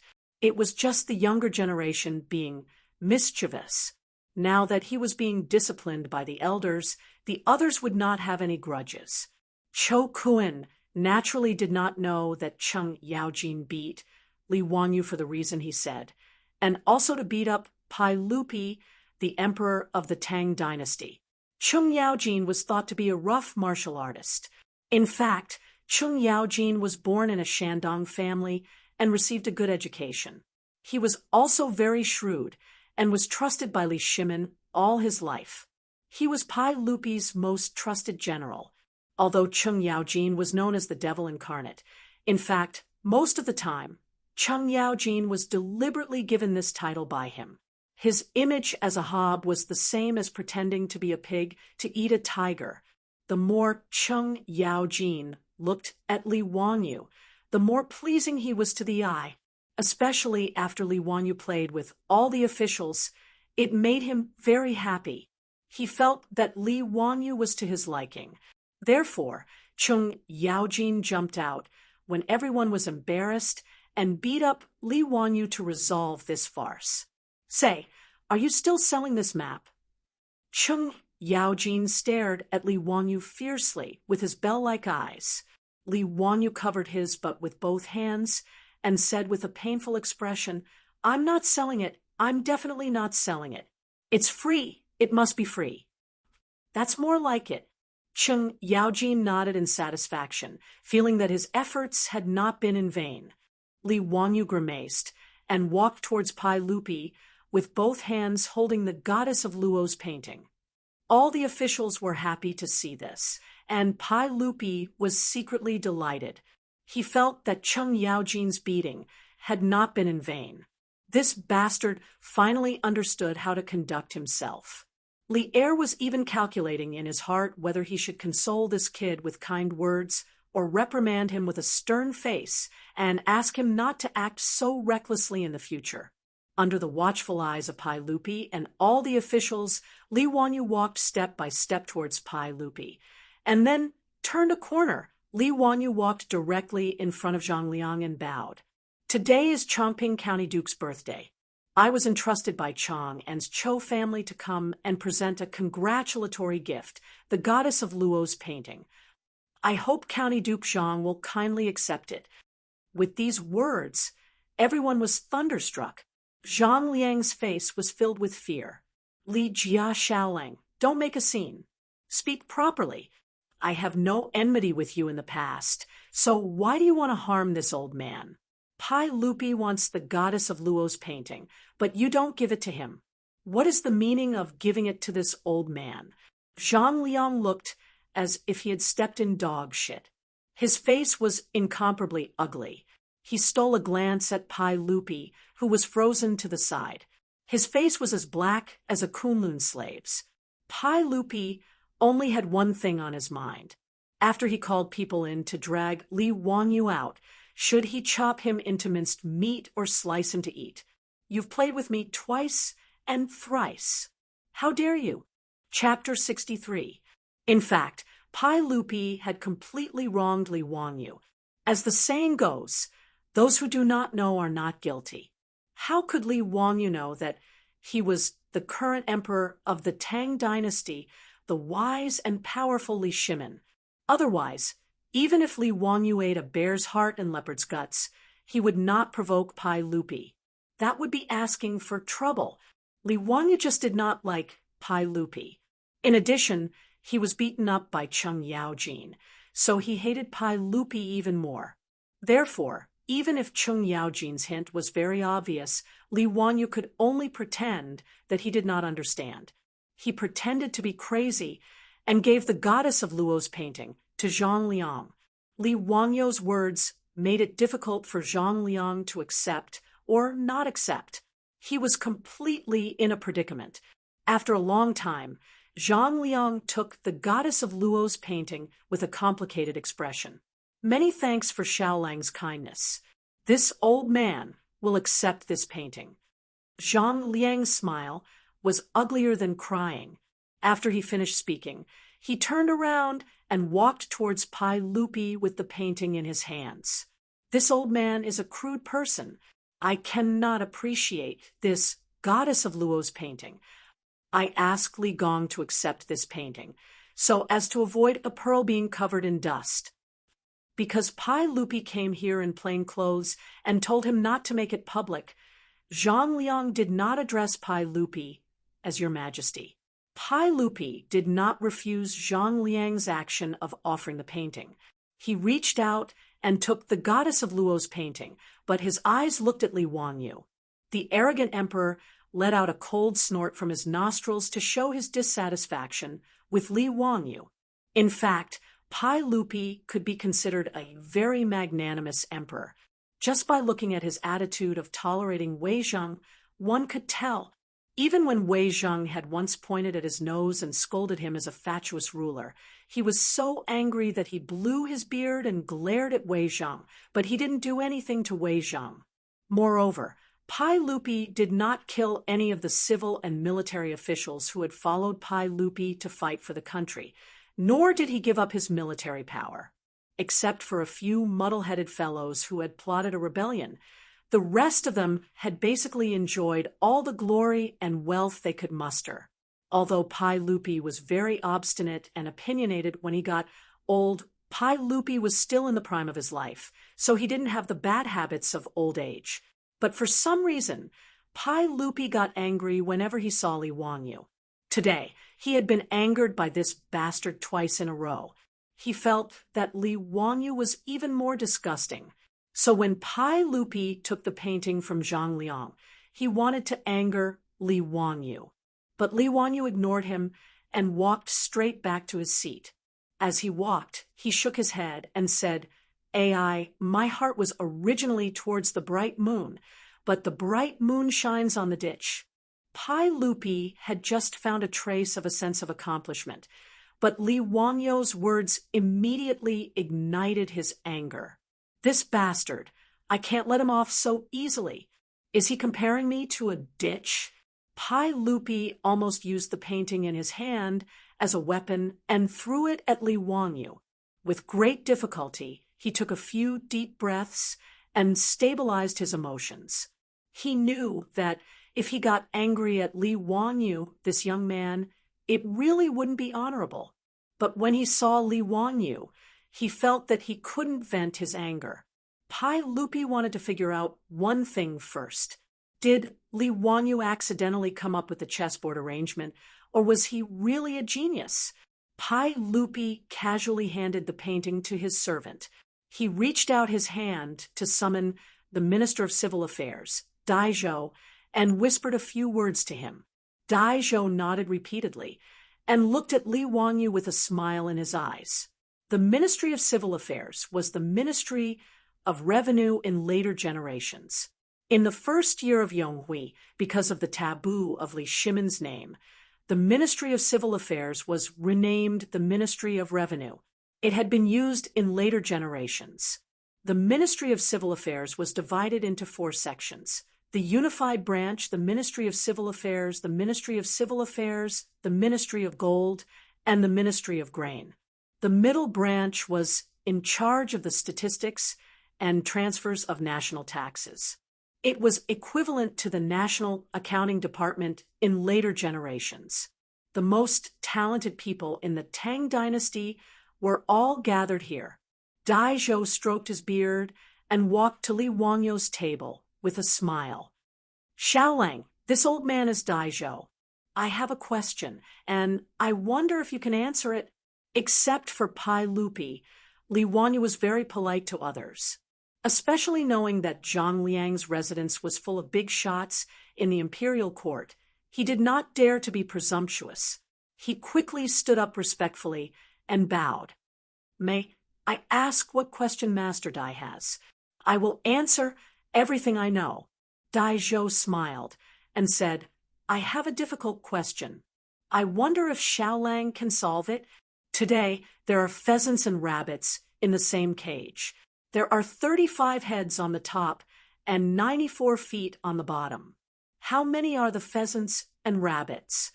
After he finished speaking, Li Wanyu was stunned. "Pheasants and rabbits in the same cage. You have the nerve to ask me such a simple 4th grade math question. Do you think I did those questions in the 5 years of college entrance examination, 3 years of mock papers for nothing? Or do you think I, a college student, can't do elementary math?" Li Wanyu had already calculated the answer after Dai Zhou finished speaking. "This question is very simple. Xiaolang, don't talk big." Dai Zhou frowned slightly. This kind of math question of pheasants and rabbits in the same cage was not something that anyone could solve. At least, there were only a handful of civil and military officials in Zhang Liang's residence who could solve this question. Li Wanyu suddenly thought of a variety show he had watched in his later life. There was a heaven-defying method of solving pheasants and rabbits in the same cage. He could not help but laugh. It's simple. Look, there are 35 heads and 94 feet, right? If I ask all the pheasants and rabbits to raise one leg, then how many feet are left? His words stunned Daizhou. Pai Lupi and the other officials who were eavesdropping were also stunned. Ask the pheasants and rabbits to raise one leg. What did that mean? 59 feet. Daizhou replied. Then what if I ask all the pheasants and rabbits to raise one leg? How many feet are left? 24 feet. Li Wanyu laughed. Okay, the answer is out. His words made everyone confused. They didn't understand how the answer came out. Daizhou looked at Li Wanyu in confusion, waiting for his explanation. The pheasants only have 2 legs. If they raise 2 legs, then all the pheasants are sitting on the ground. The remaining 24 legs are all rabbit legs. Hee, so there are 12 rabbits and 23 pheasants. Pheasants sitting on the ground. Everyone, including Pai Lupi, was dumbfounded. It could be calculated like this. After thinking about it carefully, it was indeed so. How could the problem of pheasants and rabbits in the same cage be solved so easily? Daizhou thought for a moment and clapped his hands. Good. Xiao Lang is indeed smart. I have another question. Han Xian is training soldiers. 3 people in a row, 1 person left. 5 people in a row, 2 people left. 7 people in a row, 4 people left. 13 people in a row, 6 people left. How many soldiers are there? Han Xian counted the soldiers. The difficulty level increased. It was an elementary level 6 math question. Do you dare to do a middle school math question? Li Wanyu calculated in his mind and gave the answer. 487 people. Daizhou gave several math questions in succession, which were all easily answered by Li Wanyu. In the end, Daizhou could only sigh in admiration. He felt that Li Wanyu was indeed a young hero. He could be called a genius in mathematics. Li Wanyu was a little unhappy. He had done elementary level math for no reason. If he did not retaliate, how could he live up to his two-faced personality? Grandpa Dai, I also have a question to ask. Xiaolang, please speak. There was a theft in Chang and City. The patrolling marquis caught 4 thieves, A, B, C, and D. Thief A said, B did it. Thief B said, D did it. Thief C said, I didn't do it. Thief D said, B is lying. The facts proved that only one of the 4 was telling the truth. May I ask, who was the culprit of this theft? When this question was asked, the officials were in an uproar. Chapter 64. Pai Lupi also frowned, seriously thinking about Li Wanyu's question. A, B, C, and D, all of them said different things, and only one of them was telling the truth. But how could they be distinguished? The officials were also discussing. It should be Thief B, right? Both of his accomplices said, he did it. No, only one person was telling the truth. Someone immediately refuted. Then it was a whodidit. This question is really strange. For people said different things. How can we know who is telling the truth? There is actually such a strange question. How can we know who is telling the truth? Under the 3 trees, do you think they won't tell the truth? Li Wangyu's question was not a math question, but a logical deduction question. According to the hypothetical exclusion method, it could be inferred that the criminal was Thief C. There was a contradiction between the words of A and B. If A was telling the truth, then Thief B was telling the truth. If Thief B was telling the truth, then Thief A was telling the truth. It could be seen that one of A and B was telling the truth, and the other was telling the truth. Therefore, thief C was the thief who committed the theft. A group of nobles and officials were thinking hard about which of the four thieves was telling the truth, but Cho Kuen's small eyes blinked, as if he had discovered something.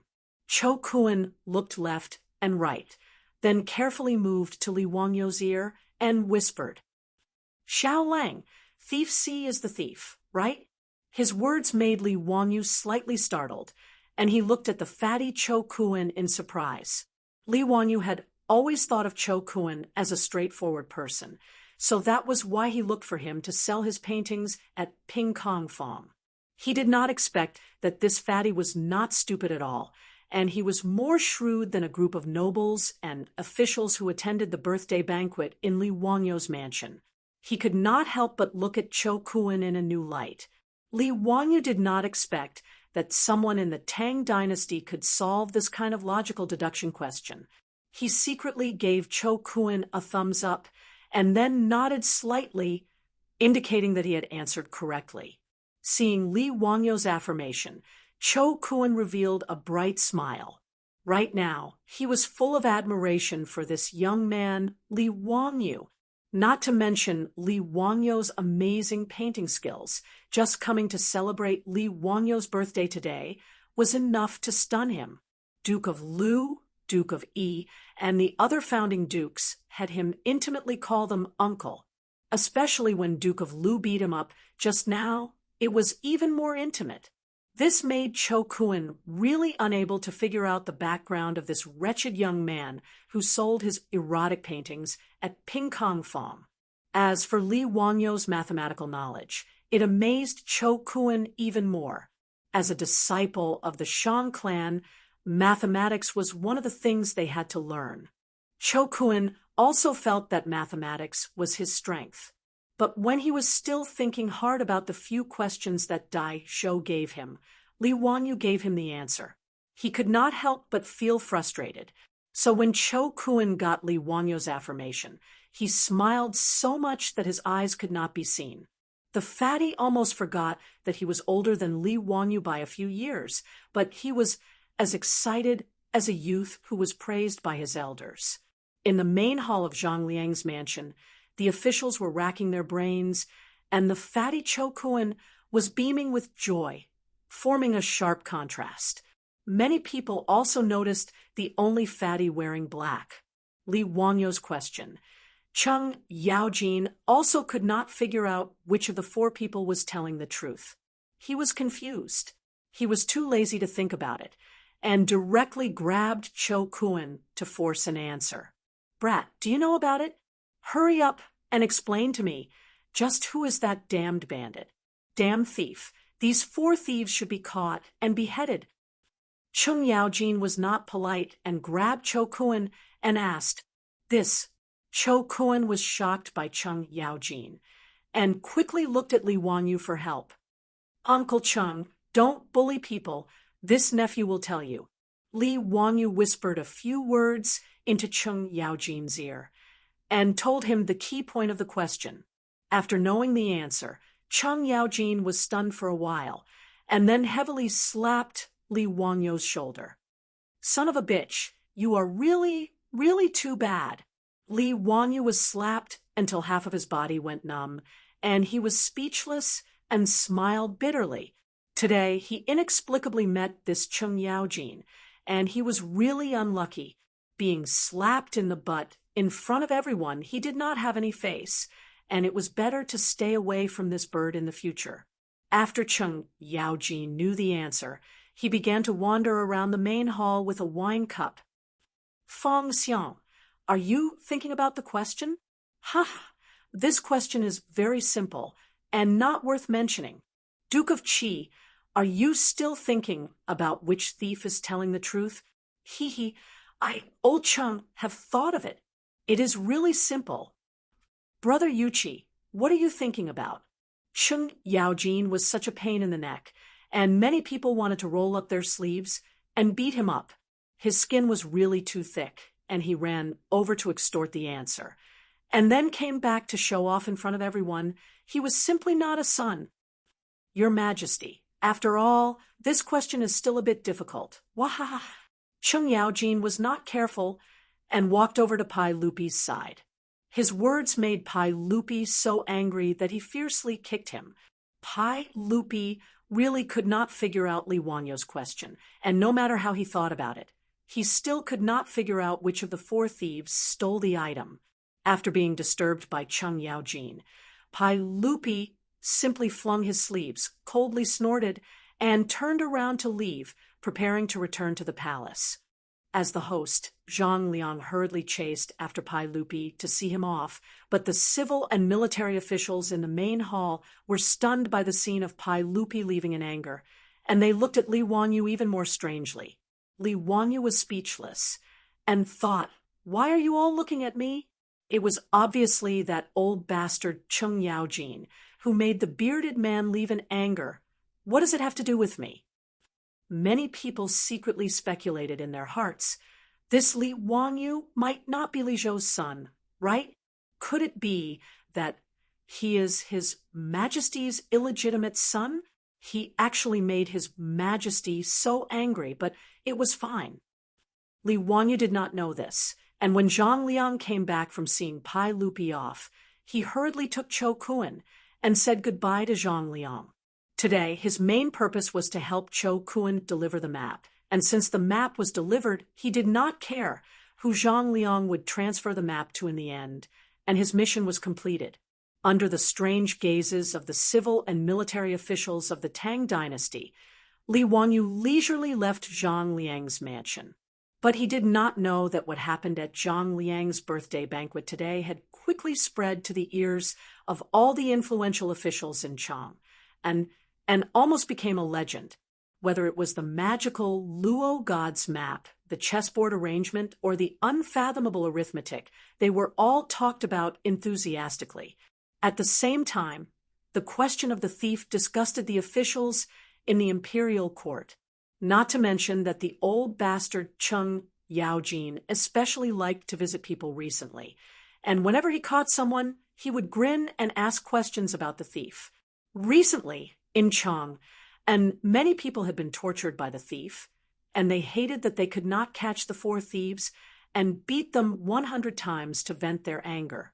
The name Li Wanyu was firmly remembered by the influential officials in Chang, and after the poetry contest in Chujiangpool.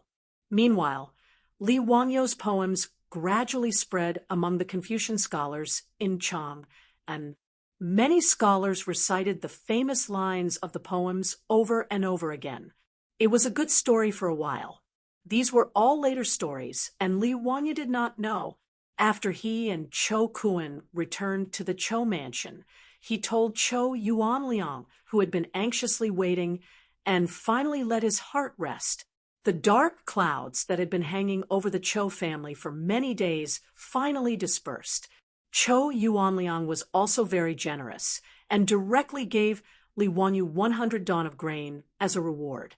Together with the previous 200 dawn of grain, he gave a total of 300 dawn of grain to Li Wanyu. Now, for Li Wanyu, the more grain, the better.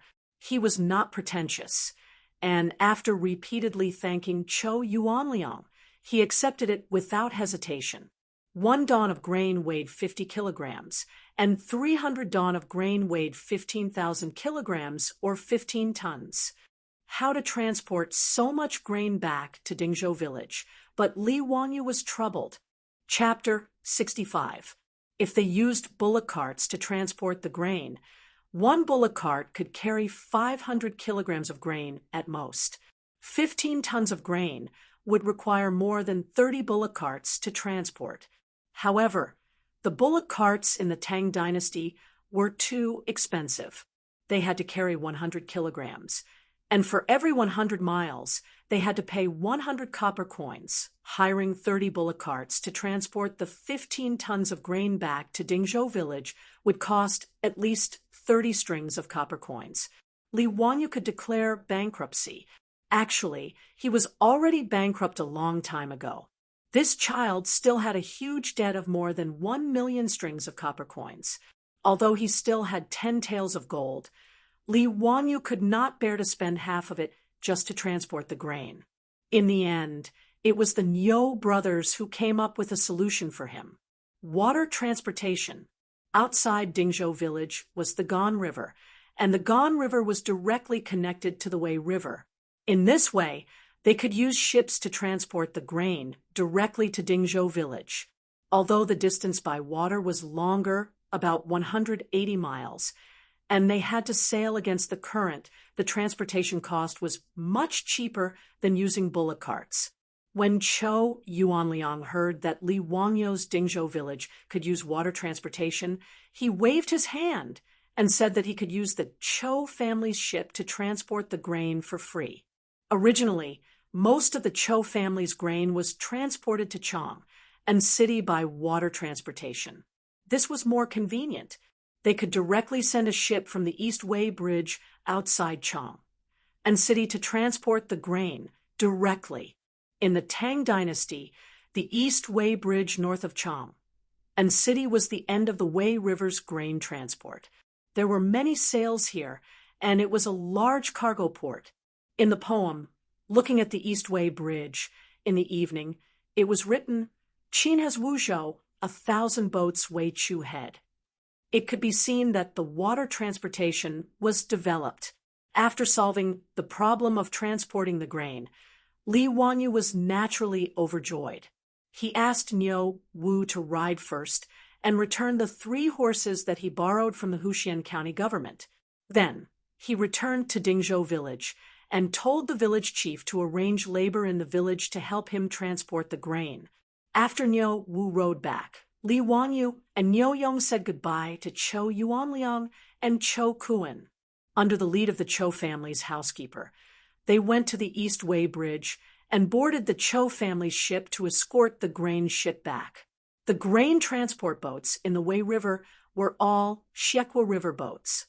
This kind of riverboat was short and wide, with a flat bottom and shallow cabin. It had a large load capacity, and each boat could carry more than 1,000 stones. Moreover, it was convenient to load and unload. It was suitable for navigation in an open river with stable water flow. Because the journey from Dongwei Bridge to Dingzhou village was a boat going against the current, it was completely dependent on the wind and a few boatmen using long poles to push the boat. The speed was very slow. It was roughly the same speed as a person walking. It would take about 2 days to sail from Chang and to Dingzhou village. Li Wangyu and Niu Yong counted the grain on the boat, thanked the Chiu mansion's housekeeper again, and prepared to call the boatman to set sail. However, he heard a familiar voice coming from the dock. Xiao Lang, wait for me. Li Wanyu looked up and saw that it was Chou Kuan, that fatty who was riding over. Brother Chou, is there anything else? Li Wanyu asked curiously. Chou Kuan rolled down from the horse's back and stepped onto the boat with a smile. Xiaolang, I want to go to your Dingzhou village to stay for a few days. I wonder if it's convenient. Chou Kuan's words made Li Wanyu slightly surprised, but he immediately smiled. Brother Chou is willing to come to my house as a guest. Of course, you are welcome. Li Wanyu did not know that after he and Niu Yong left the Chiu mansion, Chou Kuan immediately told his father everything that he saw at Zhang Liang's mansion today. Chou Yuanliang was also shocked by his son's story. He did not expect that his son could get to know such a person by casually buying a painting in Ping Kong Fong. Although Li Wanyu was only 16 years old, he could not see through his ability at all. When he heard that Lu Guogong actually let Li Wanyu call him uncle and beat Li Wangyu's but as an elder at the banquet, Chou Yuanliang could not help but be moved. What was the identity of this young man? To be treated like this by the founding duke, it really made Chou Yuanliang, who was born in a merchant family, feel shocked. Chou Yuanliang immediately made a decision that would make him proud for the rest of his life. He must find a way to be on good terms with Li Jia Xiaolang. He told his son Chou Kuan to immediately take the gold and silver to the dock and accompany Li Wanyu to Dingzhou village. He would do his best to help. He only hoped that both sides could have more incense. Li Wanyu did not dislike Cho Kuan. Instead, he felt that he was very much to his liking. Although the fatty was born in a merchant family, and his character was slightly foppish, he was not pretentious.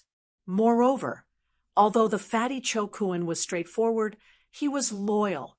That day in front of Cheng Yaojin, he stood up for justice and asked Cheng Yaojin to let him go.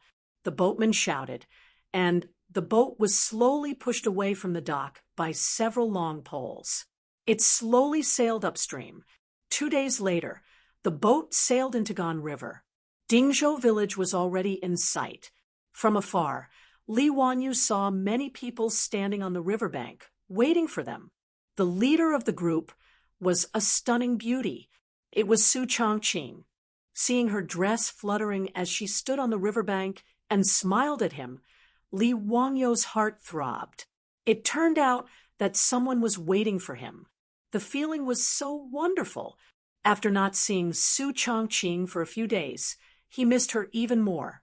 In a moment of excitement, he could not help but rush to the bow of the boat. He shouted at Su Changqing, who was on the riverbank, "Sister, do you want to go out?" Su Changqing was amused by him and laughed. She wiped the tears from the corners of her eyes and shouted at Li Wanyu, "I don't want to go out with children." These words made Li Wanyu stunned. Don't want to go out with children? Damn, this kind of naked contempt could not be tolerated. Do you believe that I won't go to your room tonight? The people around them did not understand their joke. Cho Kuan was puzzled. Xiao Lang, why don't you want to go out? Li Wanyu, there was no dock by the Gan River where Dingzhou village was located. The riverboat could only dock by the riverbank to unload. There was a gap of several meters between the riverbank and the river surface. It was not easy to transport the food. Fortunately, after the old villager received Niu Wu's notice, he brought almost all the strong laborers and the few old cows in the village. Everyone was busy for half a day before they finally unloaded 300 dan of food from the riverboat. The old villager asked everyone to help transport the food to Li Wangyu's house. But he stopped Li Wanyu in confusion. Why did Xiao Lang bring so much food back? In March, there was a locust plague in Guangzhou. This matter was only known to Li Wanyu and Su Changqing. In the eyes of outsiders, it was unreasonable to transport so much food to the village at one time. How long would it take to eat all this food? Li Wanyu naturally would not tell the old villager that this was the life-saving food he prepared for the whole village. With these 15 tons of food, some wild vegetables, and the food stored in the villagers' houses, it should not be a problem to cope with this locust plague. Moreover, Dingzhou village was backed by the Qinling Mountains and had the Gan River to the north. Whether it was fishing or hunting, Li Wanyu felt that the villagers should not suffer from famine. It's nothing. I don't feel anxious when I have food in my hands. But this is too much. Not much, not much. I think it's too little. Li Wanyu smiled. Old villager. In a while, the villagers who are invited to help will each bring back a dough of food as a reward. We are all villagers. What reward do we want for helping to transport some food? You little child, don't learn bad things from the people in the city. The old villager was unhappy when he heard this.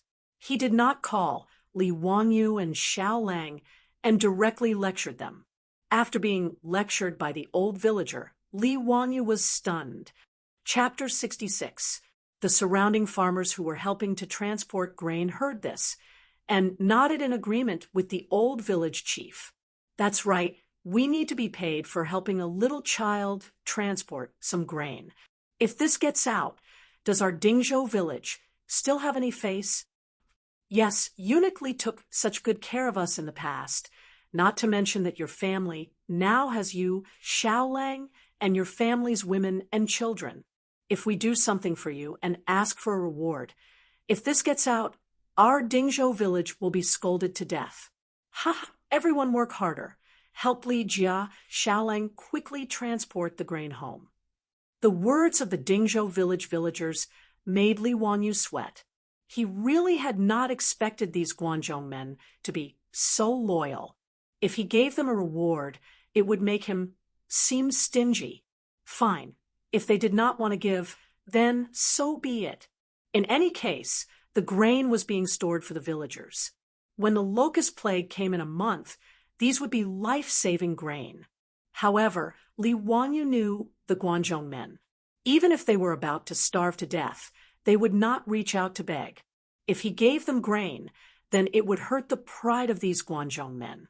In disaster years when rich families or the main family gave out grain, these Guanzhou men would stiffen their necks and say it was a loan. When the harvest was good, they would return it. If they dared to say it was a gift, they would throw down the grain and rather starve to death. Also, they would do as they said. After the disaster years, they would carry the grain and return it with interest. When Li Wanyu thought of this, he felt a headache. When the time came, if he wanted to give grain to these Guanzhou men, he would have to spend a lot of effort. If that's the case, then why don't I treat the entire village to a meal tomorrow? This way, no one will refuse, right? Just treat it as my Li family moving to Dingzhou village as a housewarming banquet, Li Wanyu thought, and decided to treat the entire village to a good meal. Everyone would have a good time. In the future, he would have to rely on the help of the villagers for many of his properties. Treating the entire village to a meal was a way to express his gratitude and also to get closer to everyone. Haha, Xiaolang, are you joking? There are more than 500 people in the village. How can you treat them? I'm not kidding. Tomorrow, I'll treat everyone to pig-slaughtered rice. Li Wanyu recalled the pig-slaughtered rice that he would cook every year in his hometown. It was not a big deal for 500 to 600 people to eat together. What is pig slaughter rice? The old villager was puzzled. Li Wanyu smiles and doesn't explain. Old Muramesa, can I trouble you to buy me 2 pigs tomorrow? TSK, are you really going to treat the entire village to a meal? 2 pigs? That's a lot of money. Don't worry about it. It's settled then. Tomorrow at noon, I'll treat the whole village to pig slaughter rice. Old village chief, I'll have to trouble you to help inform them. Seeing that Li Wanyu was so certain, the old villager nodded and agreed. After talking about the meal, Li Wanyu was in a very good mood. He stood on the embankment and looked around at the scenery of the Gan River, but he noticed that there was a large piece of abandoned land by the riverbank. There were at least a few hundred acres of land next to the riverbank, and there were only a few plants growing sparsely on it, making it look exceptionally desolate. Old village chief, why hasn't this wasteland been developed? The old villager looked at the land behind him and sighed. It's all saline alkali soil. Nothing can grow here. Who would want to develop it? Saline alkali soil. Li Wanyu carefully looked at the land. The color of the soil was mostly white, yellow, and other light colors. There were a few weeping willows growing on the large piece of land. If he was not wrong, this wasteland should be alkaline soil. Weeping willows were also called strange willows. They could not survive in acidic soil. They could only survive in alkaline soil. Li Wanyu squatted down and grabbed a handful of soil. He felt that it was prickly when he held it in his hand. He also took some water from the river and poured it on the wasteland. He observed carefully and found that the water penetrated the soil slowly, and there were white bubbles and foam on the surface of the water. Li Wanyu stood up and clapped his hands. He was sure that this wasteland was alkaline soil. After all, he grew up in the countryside. There used to be a large area of alkaline soil in the village. Later, under the guidance of the scientists at the Agricultural Research Station, they cleaned and improved the soil and turned the waste into treasure. Even after the original wasteland was improved, the food grown on the weak alkaline soil was even more popular. However, it was the early years of the Tang dynasty. Obviously, no one would improve the saline alkali soil. Li Wanyu suddenly felt that he seemed to have found a way to make money. Moreover, he could give out the food legitimately. If he could improve these hundreds of acres of land, wouldn't it be a huge fortune? Moreover, improving the land required hiring labor. When the time came, he would use the food to hire the villagers. Wouldn't it be killing two birds with one stone? Old village chief, where does this wasteland belong to? Li Wanyu wanted to ask if the wasteland had an owner. This land should belong to the county, right? The old villager was not sure, but it's all useless wasteland. It's worthless. Then what if I reclaim this wasteland? The old villager looked at Li Wanyu like looking at an idiot. Xiao Lang, this is saline alkali soil. It can't be used to grow crops. Why do you want to reclaim this land? Hey, old village chief, you don't need to know how to use this land. Let me ask you, if I reclaim this land, who will it belong to? The old villager shook his head. Naturally, it will belong to you. The county encourages reclamation. The reclaimed land only needs to go to the county to register. The reclaimed land is exempt from taxes for 3 years. However, this saline alkali soil can't grow crops. Xiao Lang, don't make trouble. Li Wanyu did not refute. He just looked at the hundreds of acres of wasteland in front of him and smiled. Sure enough, knowledge is productivity. In Li Wanyu's eyes, this land was a treasure. It was close to the Gan River. Whether it was for cleaning the saline alkali soil or for watering in the future, there was no shortage of water. It was very convenient. However, he still needed to talk to Yang Quan about taking over this wasteland. It was hundreds of acres of wasteland, so it was better to be safe. He didn't want to end up with a master after he finished reclaiming the land. That would be too disgusting. Li Wanyu thought about Yang Quan's promise to reward him with 100 strings of cash if he won first place in the poetry competition. He wondered if he should go to the Huxian County Yamen again. While he was thinking about this, all of the grain had already been transported to the shore. The river embankment was only 1 or 2 li away from Dingzhou village. It was very convenient. Without much effort, the 300 dan of grain was all moved back to Li Wanyu's home by the villagers using wheelbarrows and ox carts. There was too much grain. The family's granary was full, and there was still a lot that had not been moved in. Fortunately, there were few people in his home, so there were still many empty rooms. Even so, the 300 dan of grain filled the granary and the 2 rooms in the front yard. When Li Heng saw that Xiao Lang had brought back so much grain after leaving home for only a few days, his old face was full of smiles. Perrin was also excitedly busying herself without stopping for a moment. For the people of the Tang dynasty, having grain was the happiest thing. Not to mention, there was so much grain that their homes almost couldn't hold anymore. After they were done, the villagers didn't even drink a mouthful of water before leaving. The Niu brothers also prepared to leave, but they were stopped by Li Wanyu. He insisted that the 2 brothers bring back a dan of grain. A dan of grain was worth more than 3 strings of cash. How could the Niu brothers be willing to take it? Xiao Lang, we brothers didn't help you much. How can we take so much grain? If this gets out, we will be criticized behind our backs. Niu Yong insisted. Niu Wu also rubbed his big hands. Hee, we have enjoyed riding horses these days with Xiao Lang's help. We also ate and drank well in Chang. And how can we take any more grain back? Xiao Lang, don't say any more. Li Wanyu pulled the 2 brothers and persuaded them sincerely. Brothers of the Niu family, you must take the grain back. Have you forgotten about your 9 fellow soldiers?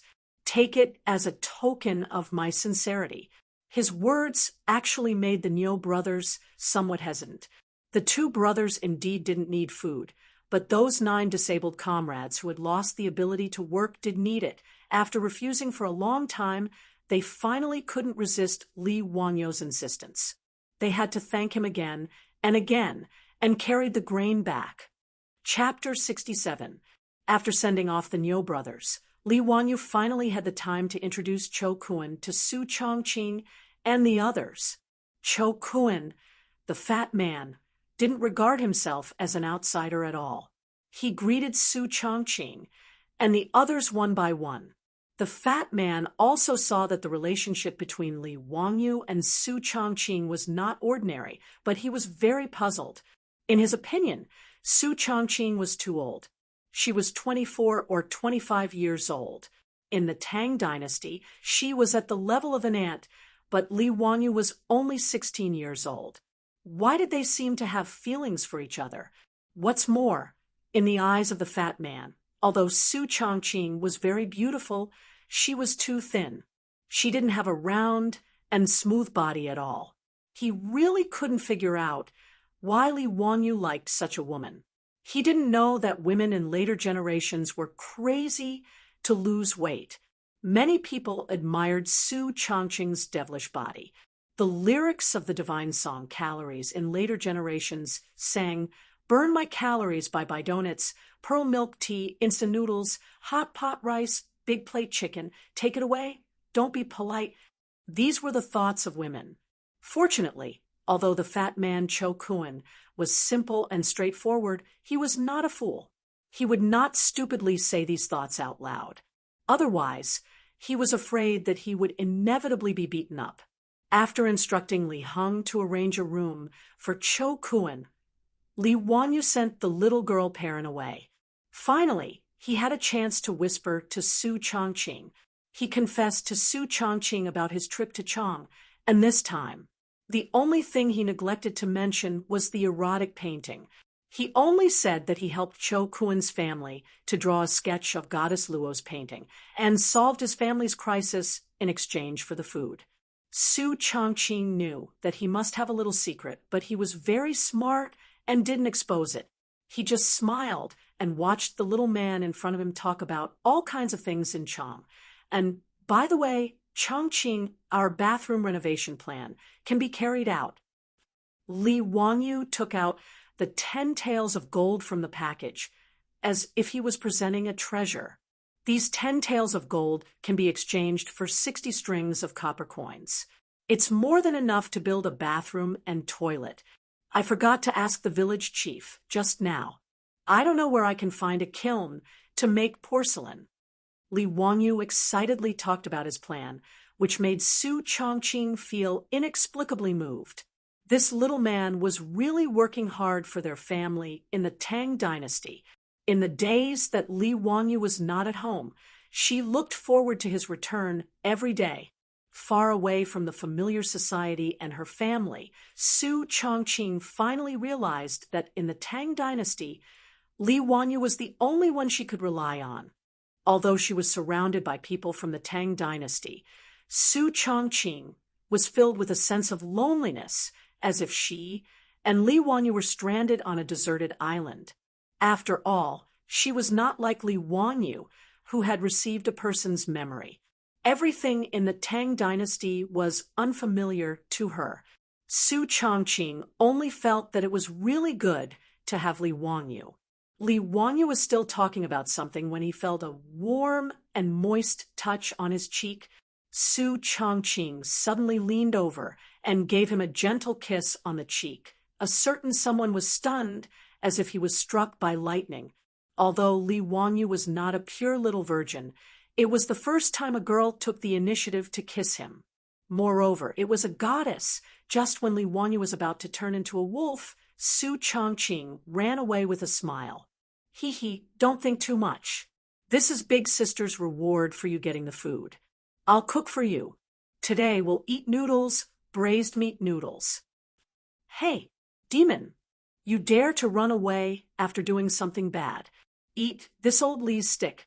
Li Wanyu giggled. The dinner of the Li family was an eye-opener for Cho Kun and also a surprise for Li Wanyu.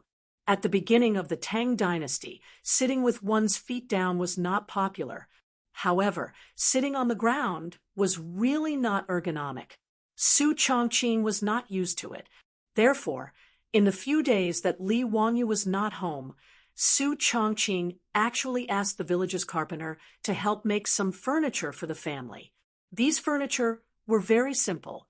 There were no exquisite carvings or complicated decorations. They were not even painted and maintained their natural wood color.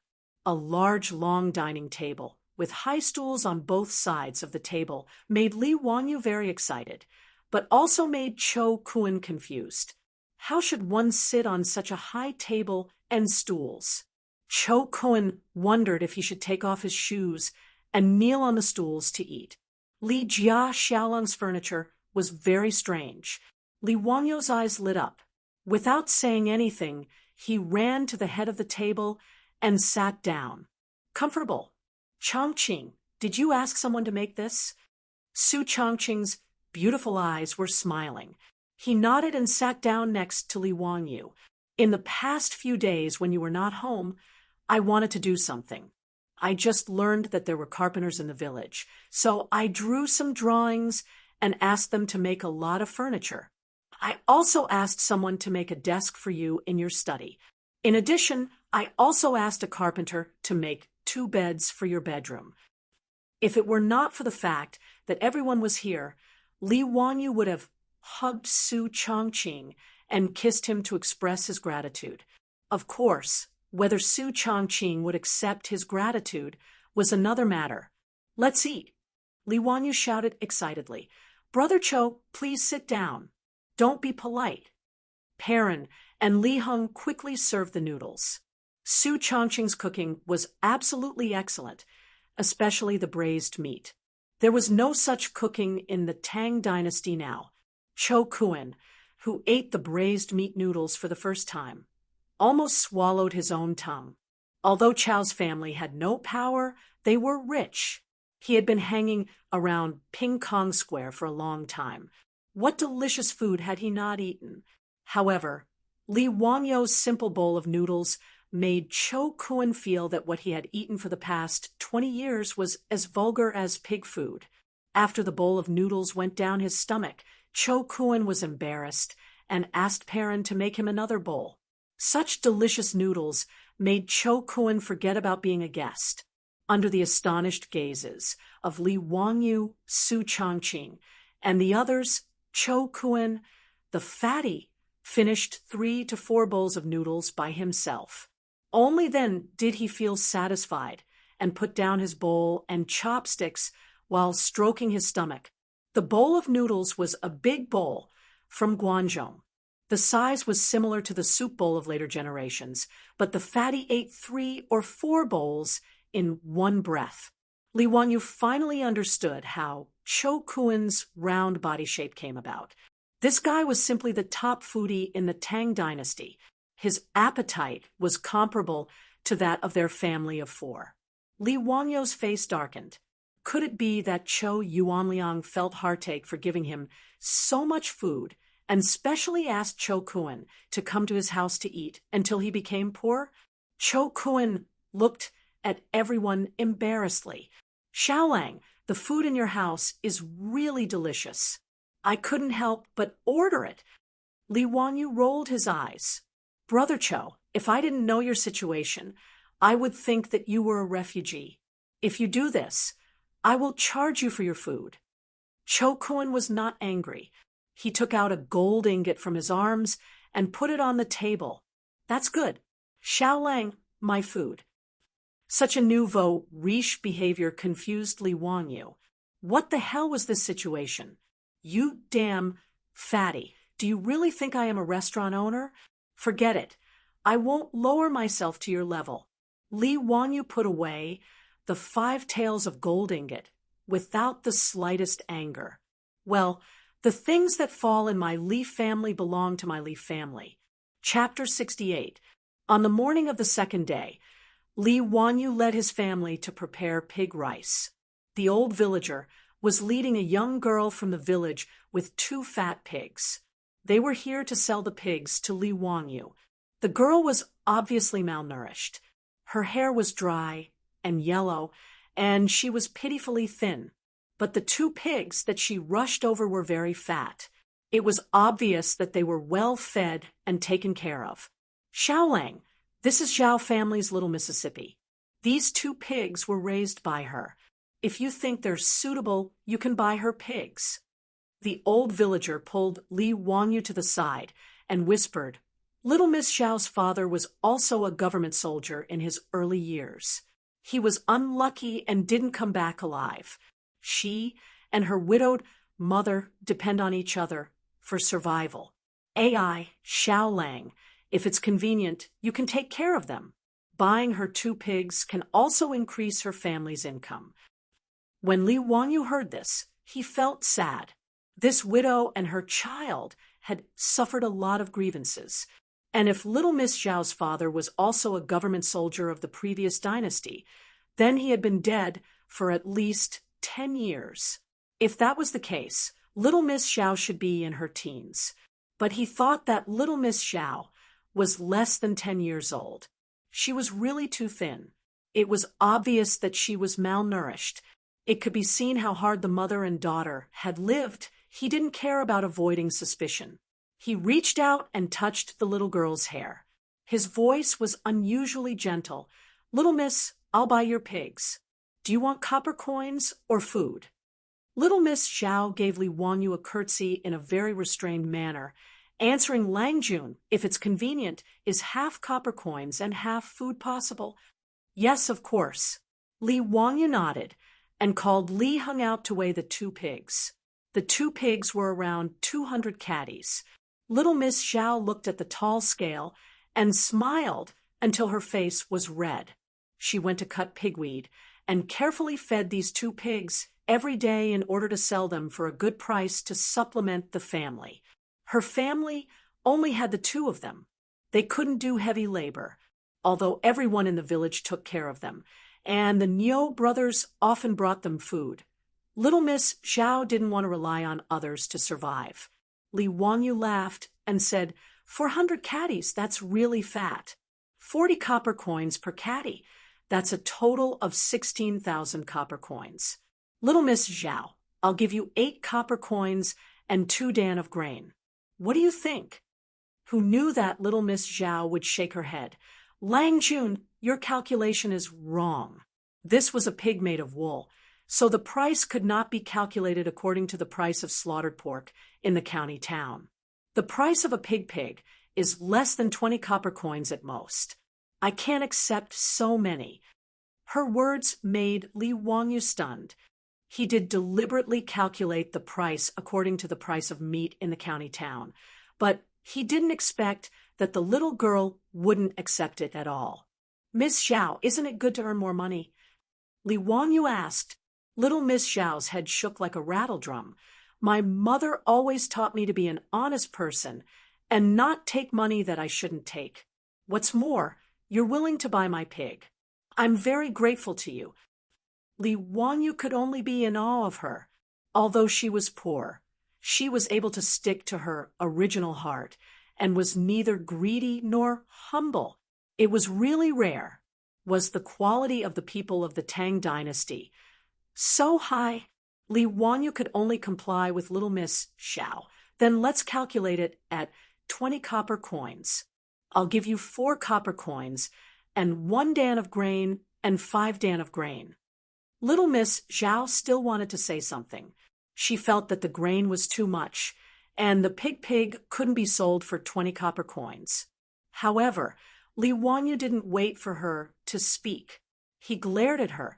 Do as I say, or I won't buy this pig. Little Miss Zhao bit her lips. Her eyes were filled with gratitude as she bowed to Li Wangyu and agreed. He found someone to help little Miss Zhao transport the copper coins and grain home. The people who slaughtered the pig came, but they were none other than the Niu brothers.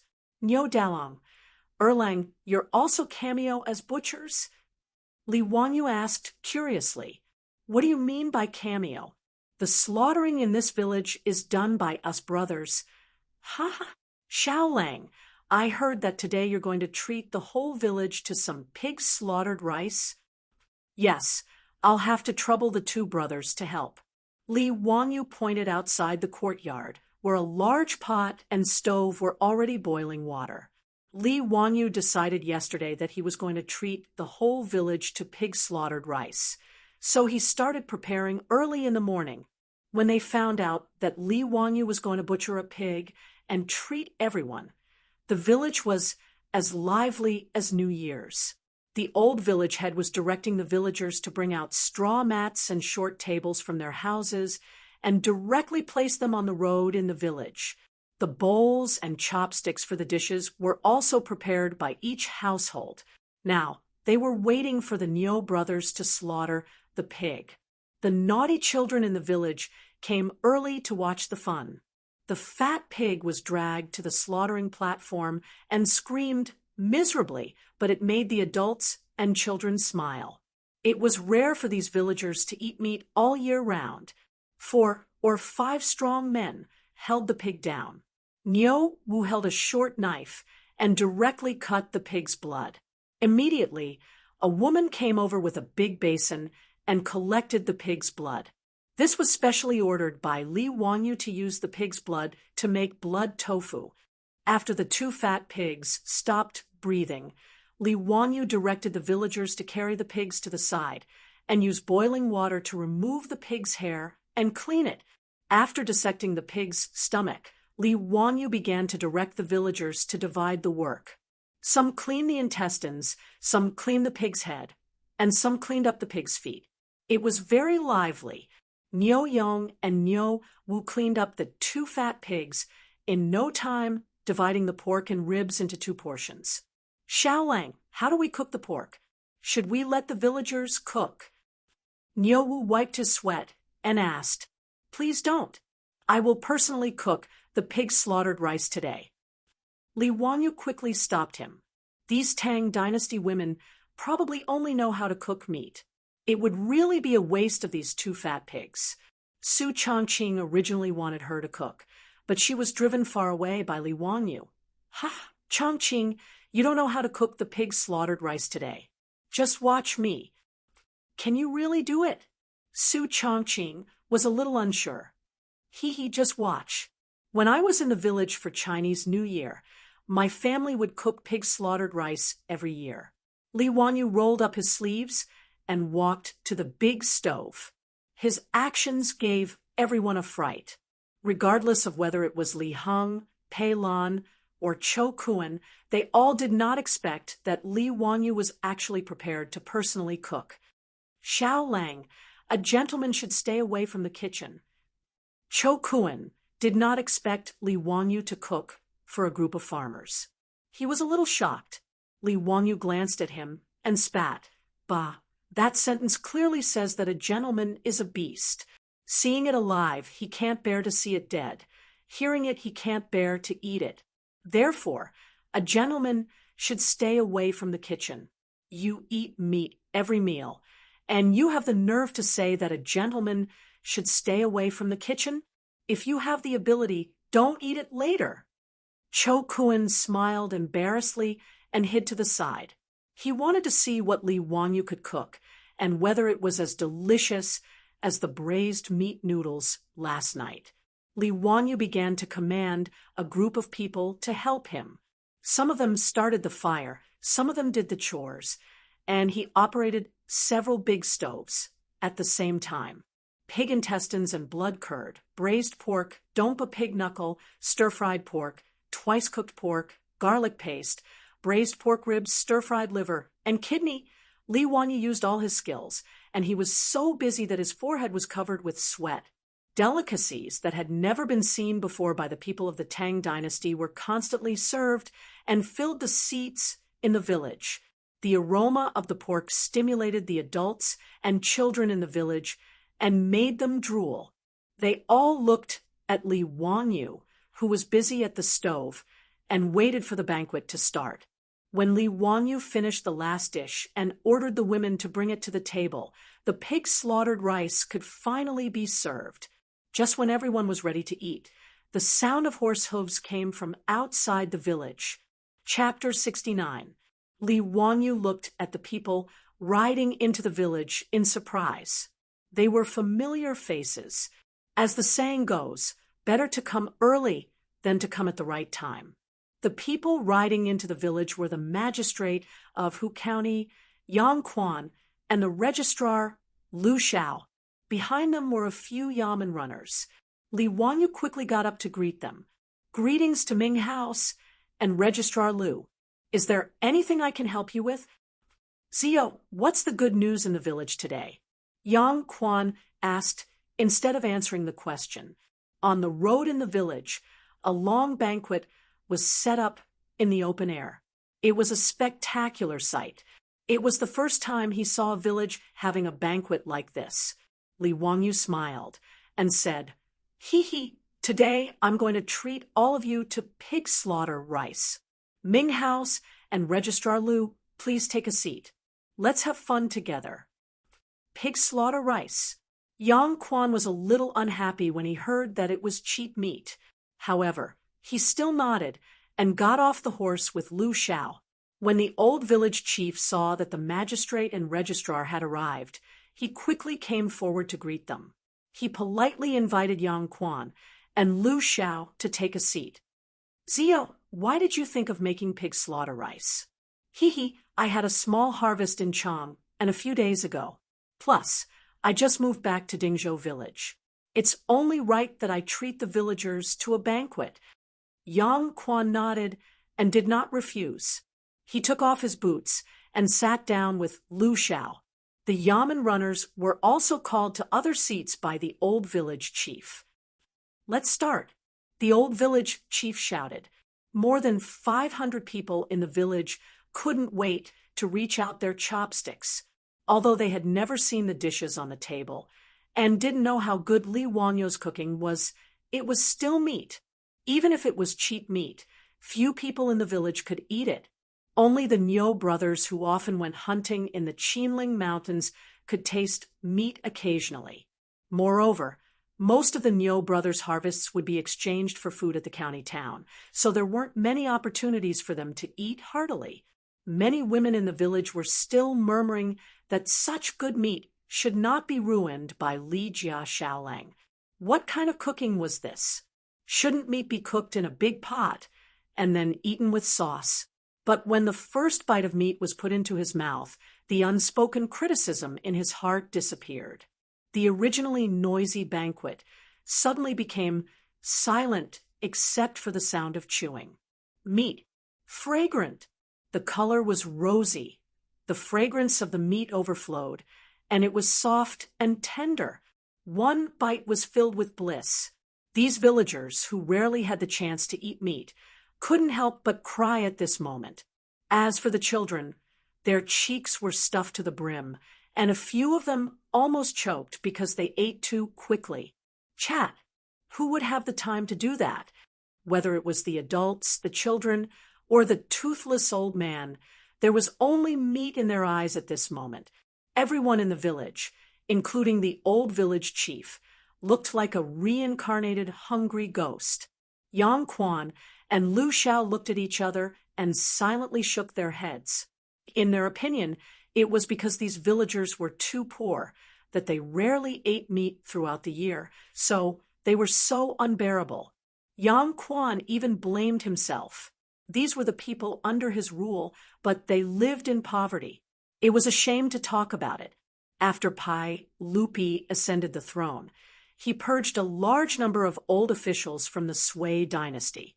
At the same time, he rectified the governance of the officials and severely punished corruption.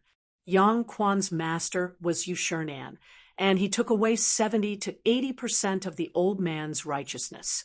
However, no matter how much Yang Quan loved the people and was close to them, he was not the god of wealth, and he did not have the ability to make the people of the Tang dynasty rich. Zheng Guan was prosperous, but the people were still poor. Reaching out his chopsticks and picking up a piece of Dompa pig knuckle, Yang Quan actually felt a little nauseous. The nobles of the Tang dynasty almost never ate cheap meat like pork, let alone such greasy, fatty meat. However, out of the mentality of sharing happiness with the people, and out of respect for the young man Li Wanyu, Yang Quan forced himself to put the meat into his mouth. In the next moment, Yang Quan's eyes widened in disbelief. The aroma of the meat instantly occupied his entire mouth. The fatty meat was not greasy, the lean meat was a little chewy, and the fatty meat between them melted instantly, bringing with it a hint of sweetness. The pig skin of the pig knuckle melted in his mouth, and there was a bit of the gelatinous texture of the meat skin. Fatty, but not greasy, sticky, but not mushy. It was really the best. This is really pork. Yang Quan still could not believe that what he just ate was cheap meat. Even the beef and mutton he usually ate did not taste like this. Li Wanyu chuckled and said, "Yes. What kind of dish is this?" "Dompa pig knuckle." Li Wanyu did not think much and answered casually. Yang Quan looked puzzled. "What is Dompa pig knuckle?" Li Wanyu was stunned, and then realized that Su Dompa would not come out of his mother's womb for hundreds of years. Dompa pig knuckle was a special delicacy in Sichuan cuisine. It was said that it was a traditional dish made by Wang Fu, Su Dompa's wife, and it was named after Su Dompa's great love. But he could not explain it to Yang Quan, so he rolled his eyes and answered, "I came up with it by accident on the hillside in the east, so it was named Dompa pig knuckle." Yang Quan shook his head. No. Since it was created by Zio, why not call it Wang Yu's elbow? It can show that it was created by Wang Yu, and it can also describe the delicacy of this dish, which makes people want to eat it. Ha! His words shocked Li Wanyu.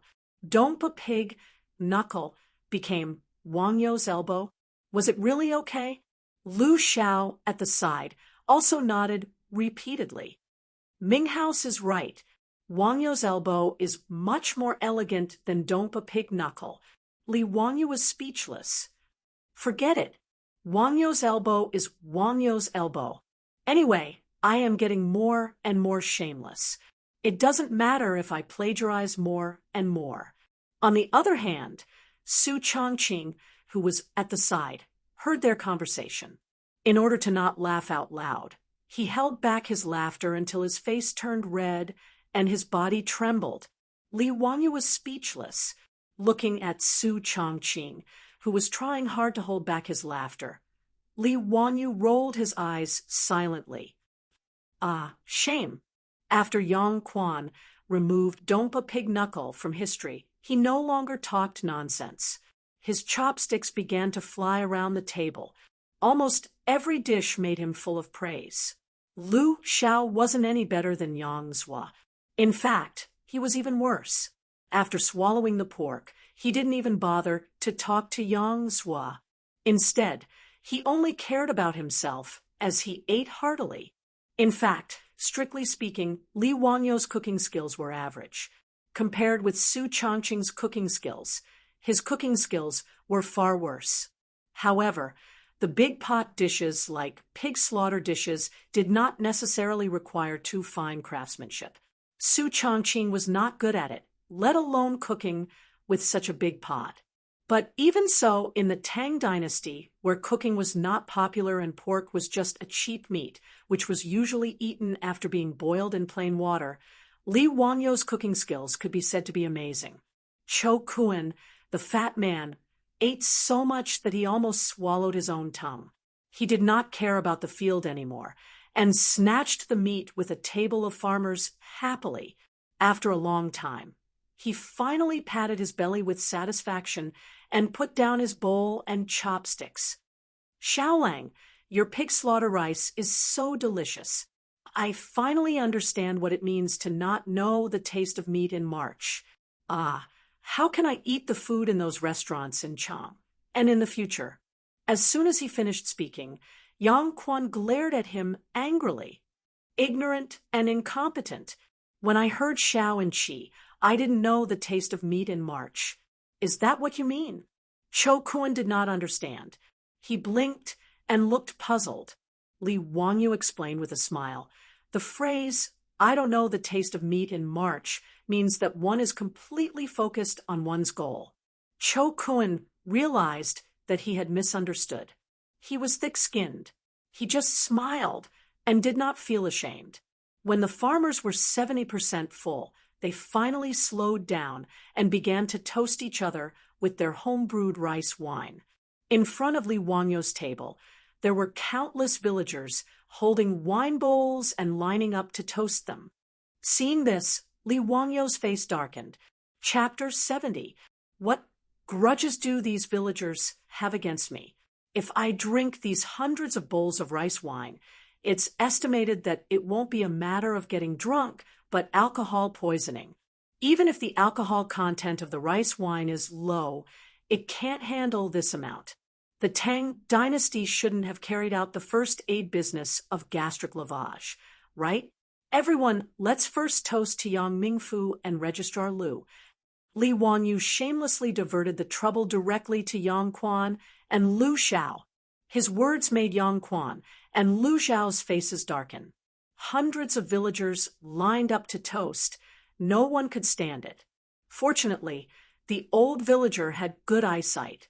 Seeing the embarrassment of the three, he quickly stepped forward to stop the enthusiastic villagers. He stepped forward to represent more than 100 villagers of Dingzhou village to toast Li Wangyu, Yang Quan, and Lu Xiao 3 bowls of rice wine. Only then did the villagers calm down. The 500 or so villagers of Dingzhou village were grinning from ear to ear after eating a meal of pig-slaughtered rice. The Niu brothers were well informed in the village, but they were still convinced by Li Wangyo's pig rice.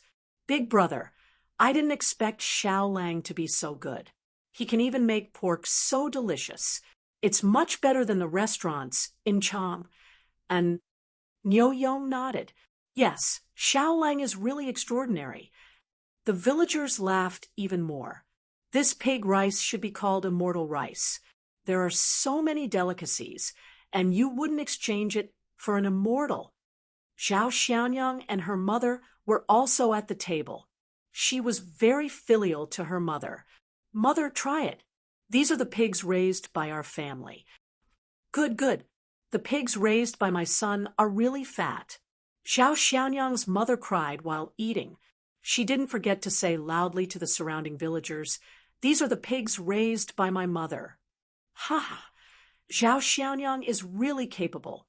Which family's man will marry you in the future? He is really lucky.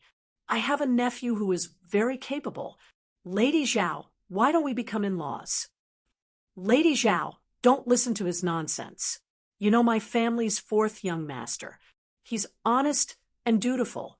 He hasn't talked about marriage. Little Miss Zhao was already 13 or 14 years old, but because of her thin and weak appearance, no matchmaker came to visit. After a meal of slaughtered pig rice, even Miss Zhao, who raised pigs, became the focus of the villagers. Many people ran to find Miss Zhao to propose marriage, which became the surprise of this meal. Li Jia Xiaolang is worthy of being the son of Master Li. This scholar is amazing. The dishes he made are much more delicious than those made by ordinary cooks. A scholar is a scholar. Only a scholar like Li Jia Xiaolang can make this immortal pig slaughtered rice. Another person who liked to tamper with Li Wangyo's pig slaughtered rice became immortal pig slaughtered rice. There was even a village woman who pulled the child in her family and said loudly, "Child, I will send you to school to study in the future. Only after studying can you be like Li Jia Xiaolang and be able to make this immortal pig slaughtered rice." Her words were heard by Li Wangyu. He couldn't help but twitch his face. Since when could studying and cooking skills be linked? I'm afraid that Kong Lauer's coffin can't be held down. On the other hand, Li Heng and Pei Lan had a suspicious look on their faces. Since young, their Lang Jun had always stretched out his hand and opened his mouth. When did he become so powerful? He can even cook such delicious food. Is the ancestral grave of the Li family emitting smoke? However, although they were suspicious, they didn't think much about it. They also didn't think that this Li Wanyu was not the Li Wanyu they knew. In short, the pig-slaughtered rice was enjoyed by everyone. Dingzhou village was more lively than during the New Year festival. As the villagers spread the news to the surrounding villages and towns, it caused a big sensation. Whether the villagers of Dingzhou village went to the market or visited relatives, they were asked about the pig-slaughtered rice, which was unprecedented in the Tang dynasty. In the village, whether it was the men from Guangzhou or the women, as long as they talked about this meal, even the taciturn people would become talkative and introduce in detail what they ate in the pig-slaughtered rice. Everyone would describe the delicacies in detail, thinking that even the emperor might not have eaten such delicacies. After causing a burst of exclamation from others, they would leave satisfied with their faces full of pride. After eating and drinking to their heart's content, Li Wanyu invited Yang Quan and Lu Xiao back to his house. Fatty Cho Kun shamelessly accompanied them. Although he was the son of a merchant, the Cho family's business in Chang was so big that even Yang Quan and the others knew about it. Therefore, they didn't discriminate against his identity as a merchant. Ming House, may I ask why you are visiting us today? Li Wangyu's question made Yang Quan and Lu Xiao embarrassed to speak for a long time. Li Wanyu asked for a long time before he finally understood the purpose of Yang Quan and Lu Xiao's visit. He couldn't help but silently roll his eyes. It turned out that what he did in Chang and over the past few days had already spread. Even Yang Quan and Lu Xiao, who were in the county yamen of Hu County, had heard about it.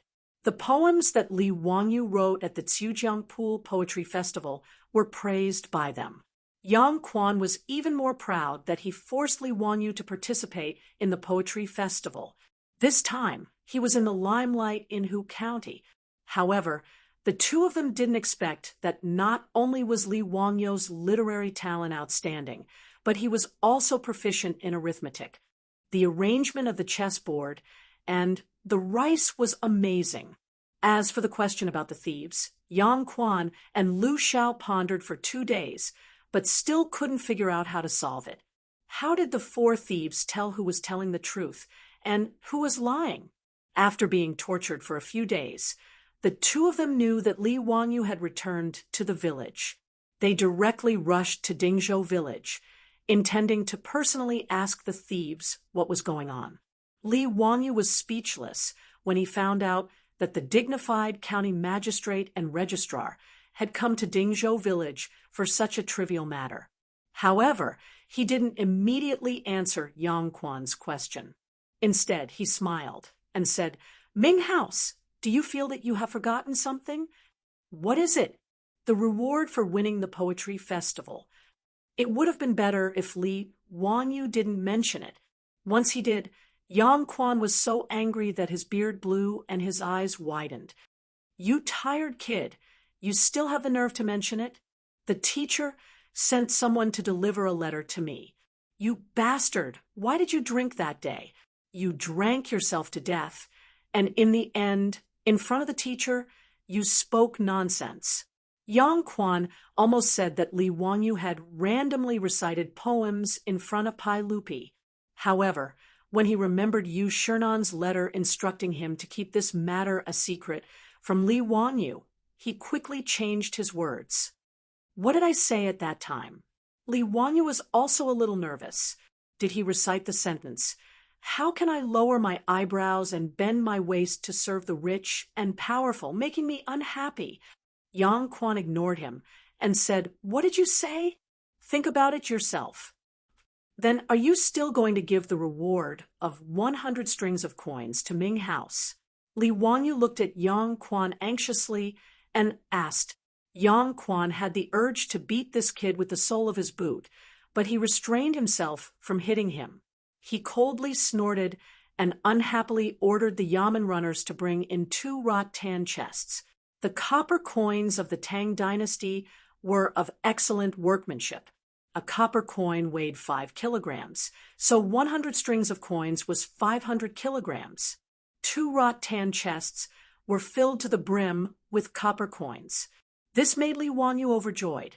This Yang Quan was not bad. He was a good person. Li Wanyu gave Yang Quan a good person card in his heart. At the same time, he hurriedly summoned Li Heng to bring the copper coins to the storeroom. Xiaolang, now can you clearly explain the matter of the thief crossing the river? Lu Xiao said with a smile. Since Yang Quan had already given him the copper coins, Li Wanyu naturally would not hide anything. He explained the question in detail to the two of them, causing them to be stunned for a long time. After pondering over the key points, they suddenly realized that the two of them had been tortured by the question for a long time. It was really difficult for them to speak. Yang Quan and Lu Xiao both glared at Li Wanyu. They felt that this kid was really too hateful. Chapter 71. After Li Wanyu finished explaining the robber's problem, he suddenly remembered the barren land by the river yesterday. It just so happened that Yang Zhua had come to the village today, which saved him the trouble of making another trip to the county yamen. He hurriedly asked, "Dare I ask the Ming family, does the wasteland by the riverbank north of Dingzhou village belong to the county?" "That's right. Kid, can you buy that land?" Yang Quan was stunned. He didn't understand why Li Wanyu wanted to buy that saline alkali soil. "Why do you want to buy that barren land?" Li Wanyu hesitated for a moment and decided to tell the truth. "To develop it." "Nonsense. That's saline alkali soil. How can you develop it?" Of course I have a way. Otherwise, I wouldn't have wasted money to buy that land. I'm thinking of turning trash into treasure so that I can make money to repay the county." Li Wanyu didn't expect that his words would make Yang Quan suddenly stand up. His hand trembled as he pointed at himself. His face was full of excitement. "Zio, you can't joke about this. Can you really make saline alkali soil grow food?" Even Lu Xiao was excited. His hand that was stroking his beard trembled. He pulled out a few strands of his beard, but didn't feel the pain. Instead, he grabbed Li Wanyu's arm and said, "Xiaolang, tell us quickly, what do you mean?" It's what I said just now. I'm going to improve the saline alkali soil and develop it to grow food." Li Wanyu didn't understand why the two were so excited. "Is there any way to turn saline alkali soil into treasure?" Yang Quan asked. Li Wanyu didn't want to say. He could see that Yang Quan and Lu Xiao were very nervous about this. Could it be that there were a lot of saline alkali soil in the Tang dynasty? Why are the Ming house and the registrar so nervous? "Zio, do you know that our Guangzhong Dao is densely populated? We have always had less land but more people." Yang Quan let out a long sigh and sat down again. Li Wanyu naturally knew about this. According to the rules, each household in the Tang dynasty should be granted 100 mu of land, but in Guangzhong Circuit, each household could only be granted 20 mu of land. Guangzhong Daoist has more people than land, but the saline alkali soil alone is tens of thousands of acres. It will be a waste to just leave it there. If Guayu really knew how to manage saline alkali soil, then it would be a great achievement. This county will definitely submit a memorial to the imperial court for you to be conferred an official title. Yang Quan's explanation enlightened Li Wanyu. He hadn't thought that Guangzhong Dao would have so much saline alkali land.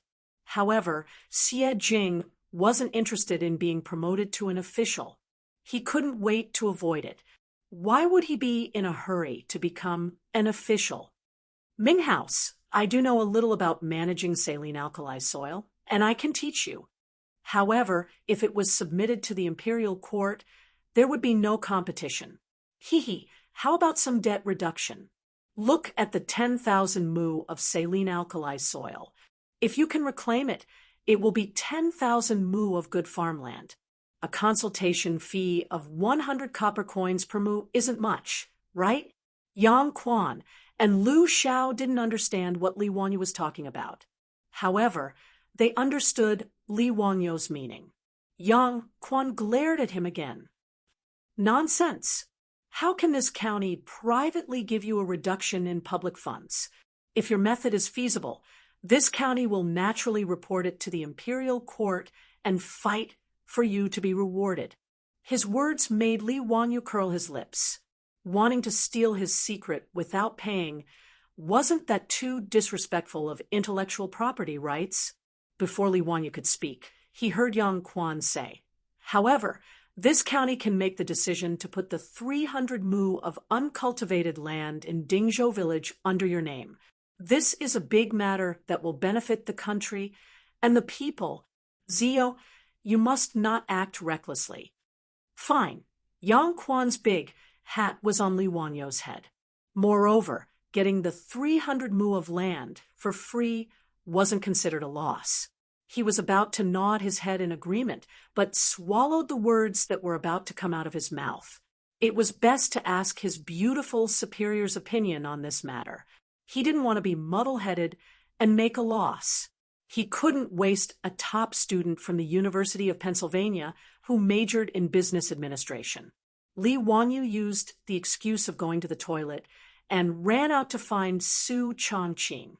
He told Su Chongqing about his conversation with Yang Quan and the others.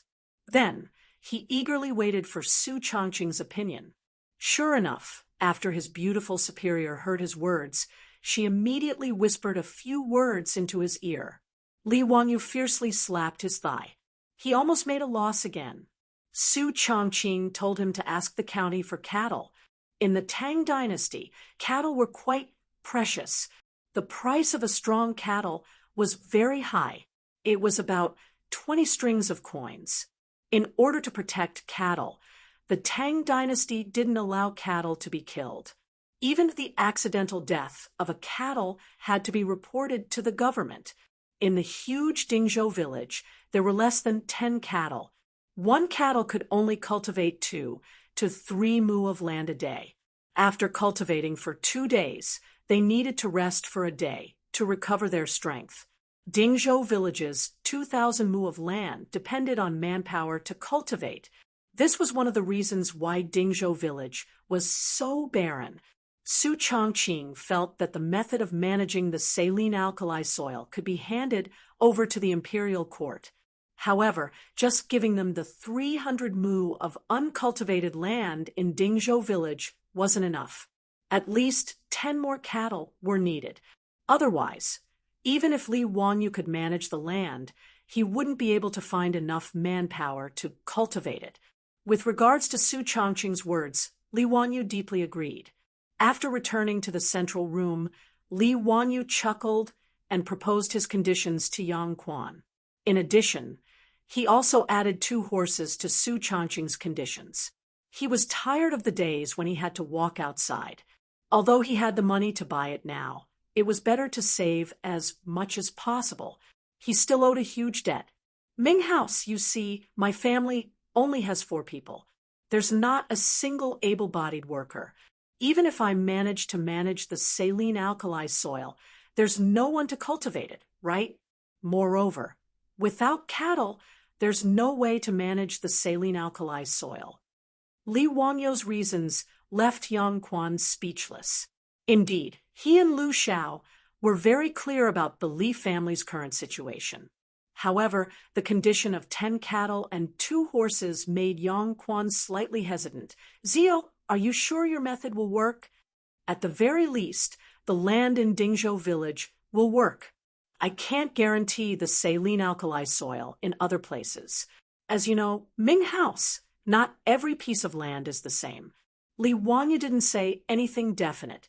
The saline alkali soil was divided into 2 types, alkaline soil and acidic soil. His method was suitable for managing the saline alkali soil. As for acidic soil, it wasn't impossible, but he couldn't guarantee the results. Yang Quan and Lu Xiao looked at each other and nodded silently. Yang Quan directly agreed to Li Wangyu's request. Then this old man will agree to your request. However, if you can't grow anything, the county yamen will take back the cattle and horses. Zio, do you agree? Li Wanyu naturally agreed to this condition. If the saline alkali soil really failed, he would be too embarrassed to take back the cattle. The two sides agreed on the conditions. The county yamen would send officials to record how Li Wanyu improved the soil. Li Wanyu had to guarantee that he would teach his method to these officials without reservation. When the barren land grew crops, Yang Quan would naturally report this matter to the imperial court and ask for credit for Li Wanyu. Li Wanyu didn't care about this at all. He didn't aspire to be an official. After the guests and the host enjoyed themselves, Li Wanyu respectfully sent Yang Quan and Lu Xiao out the door. Yang Quan suddenly thought of something and asked Li Wanyu, "Zio, I heard you bought a lot of food.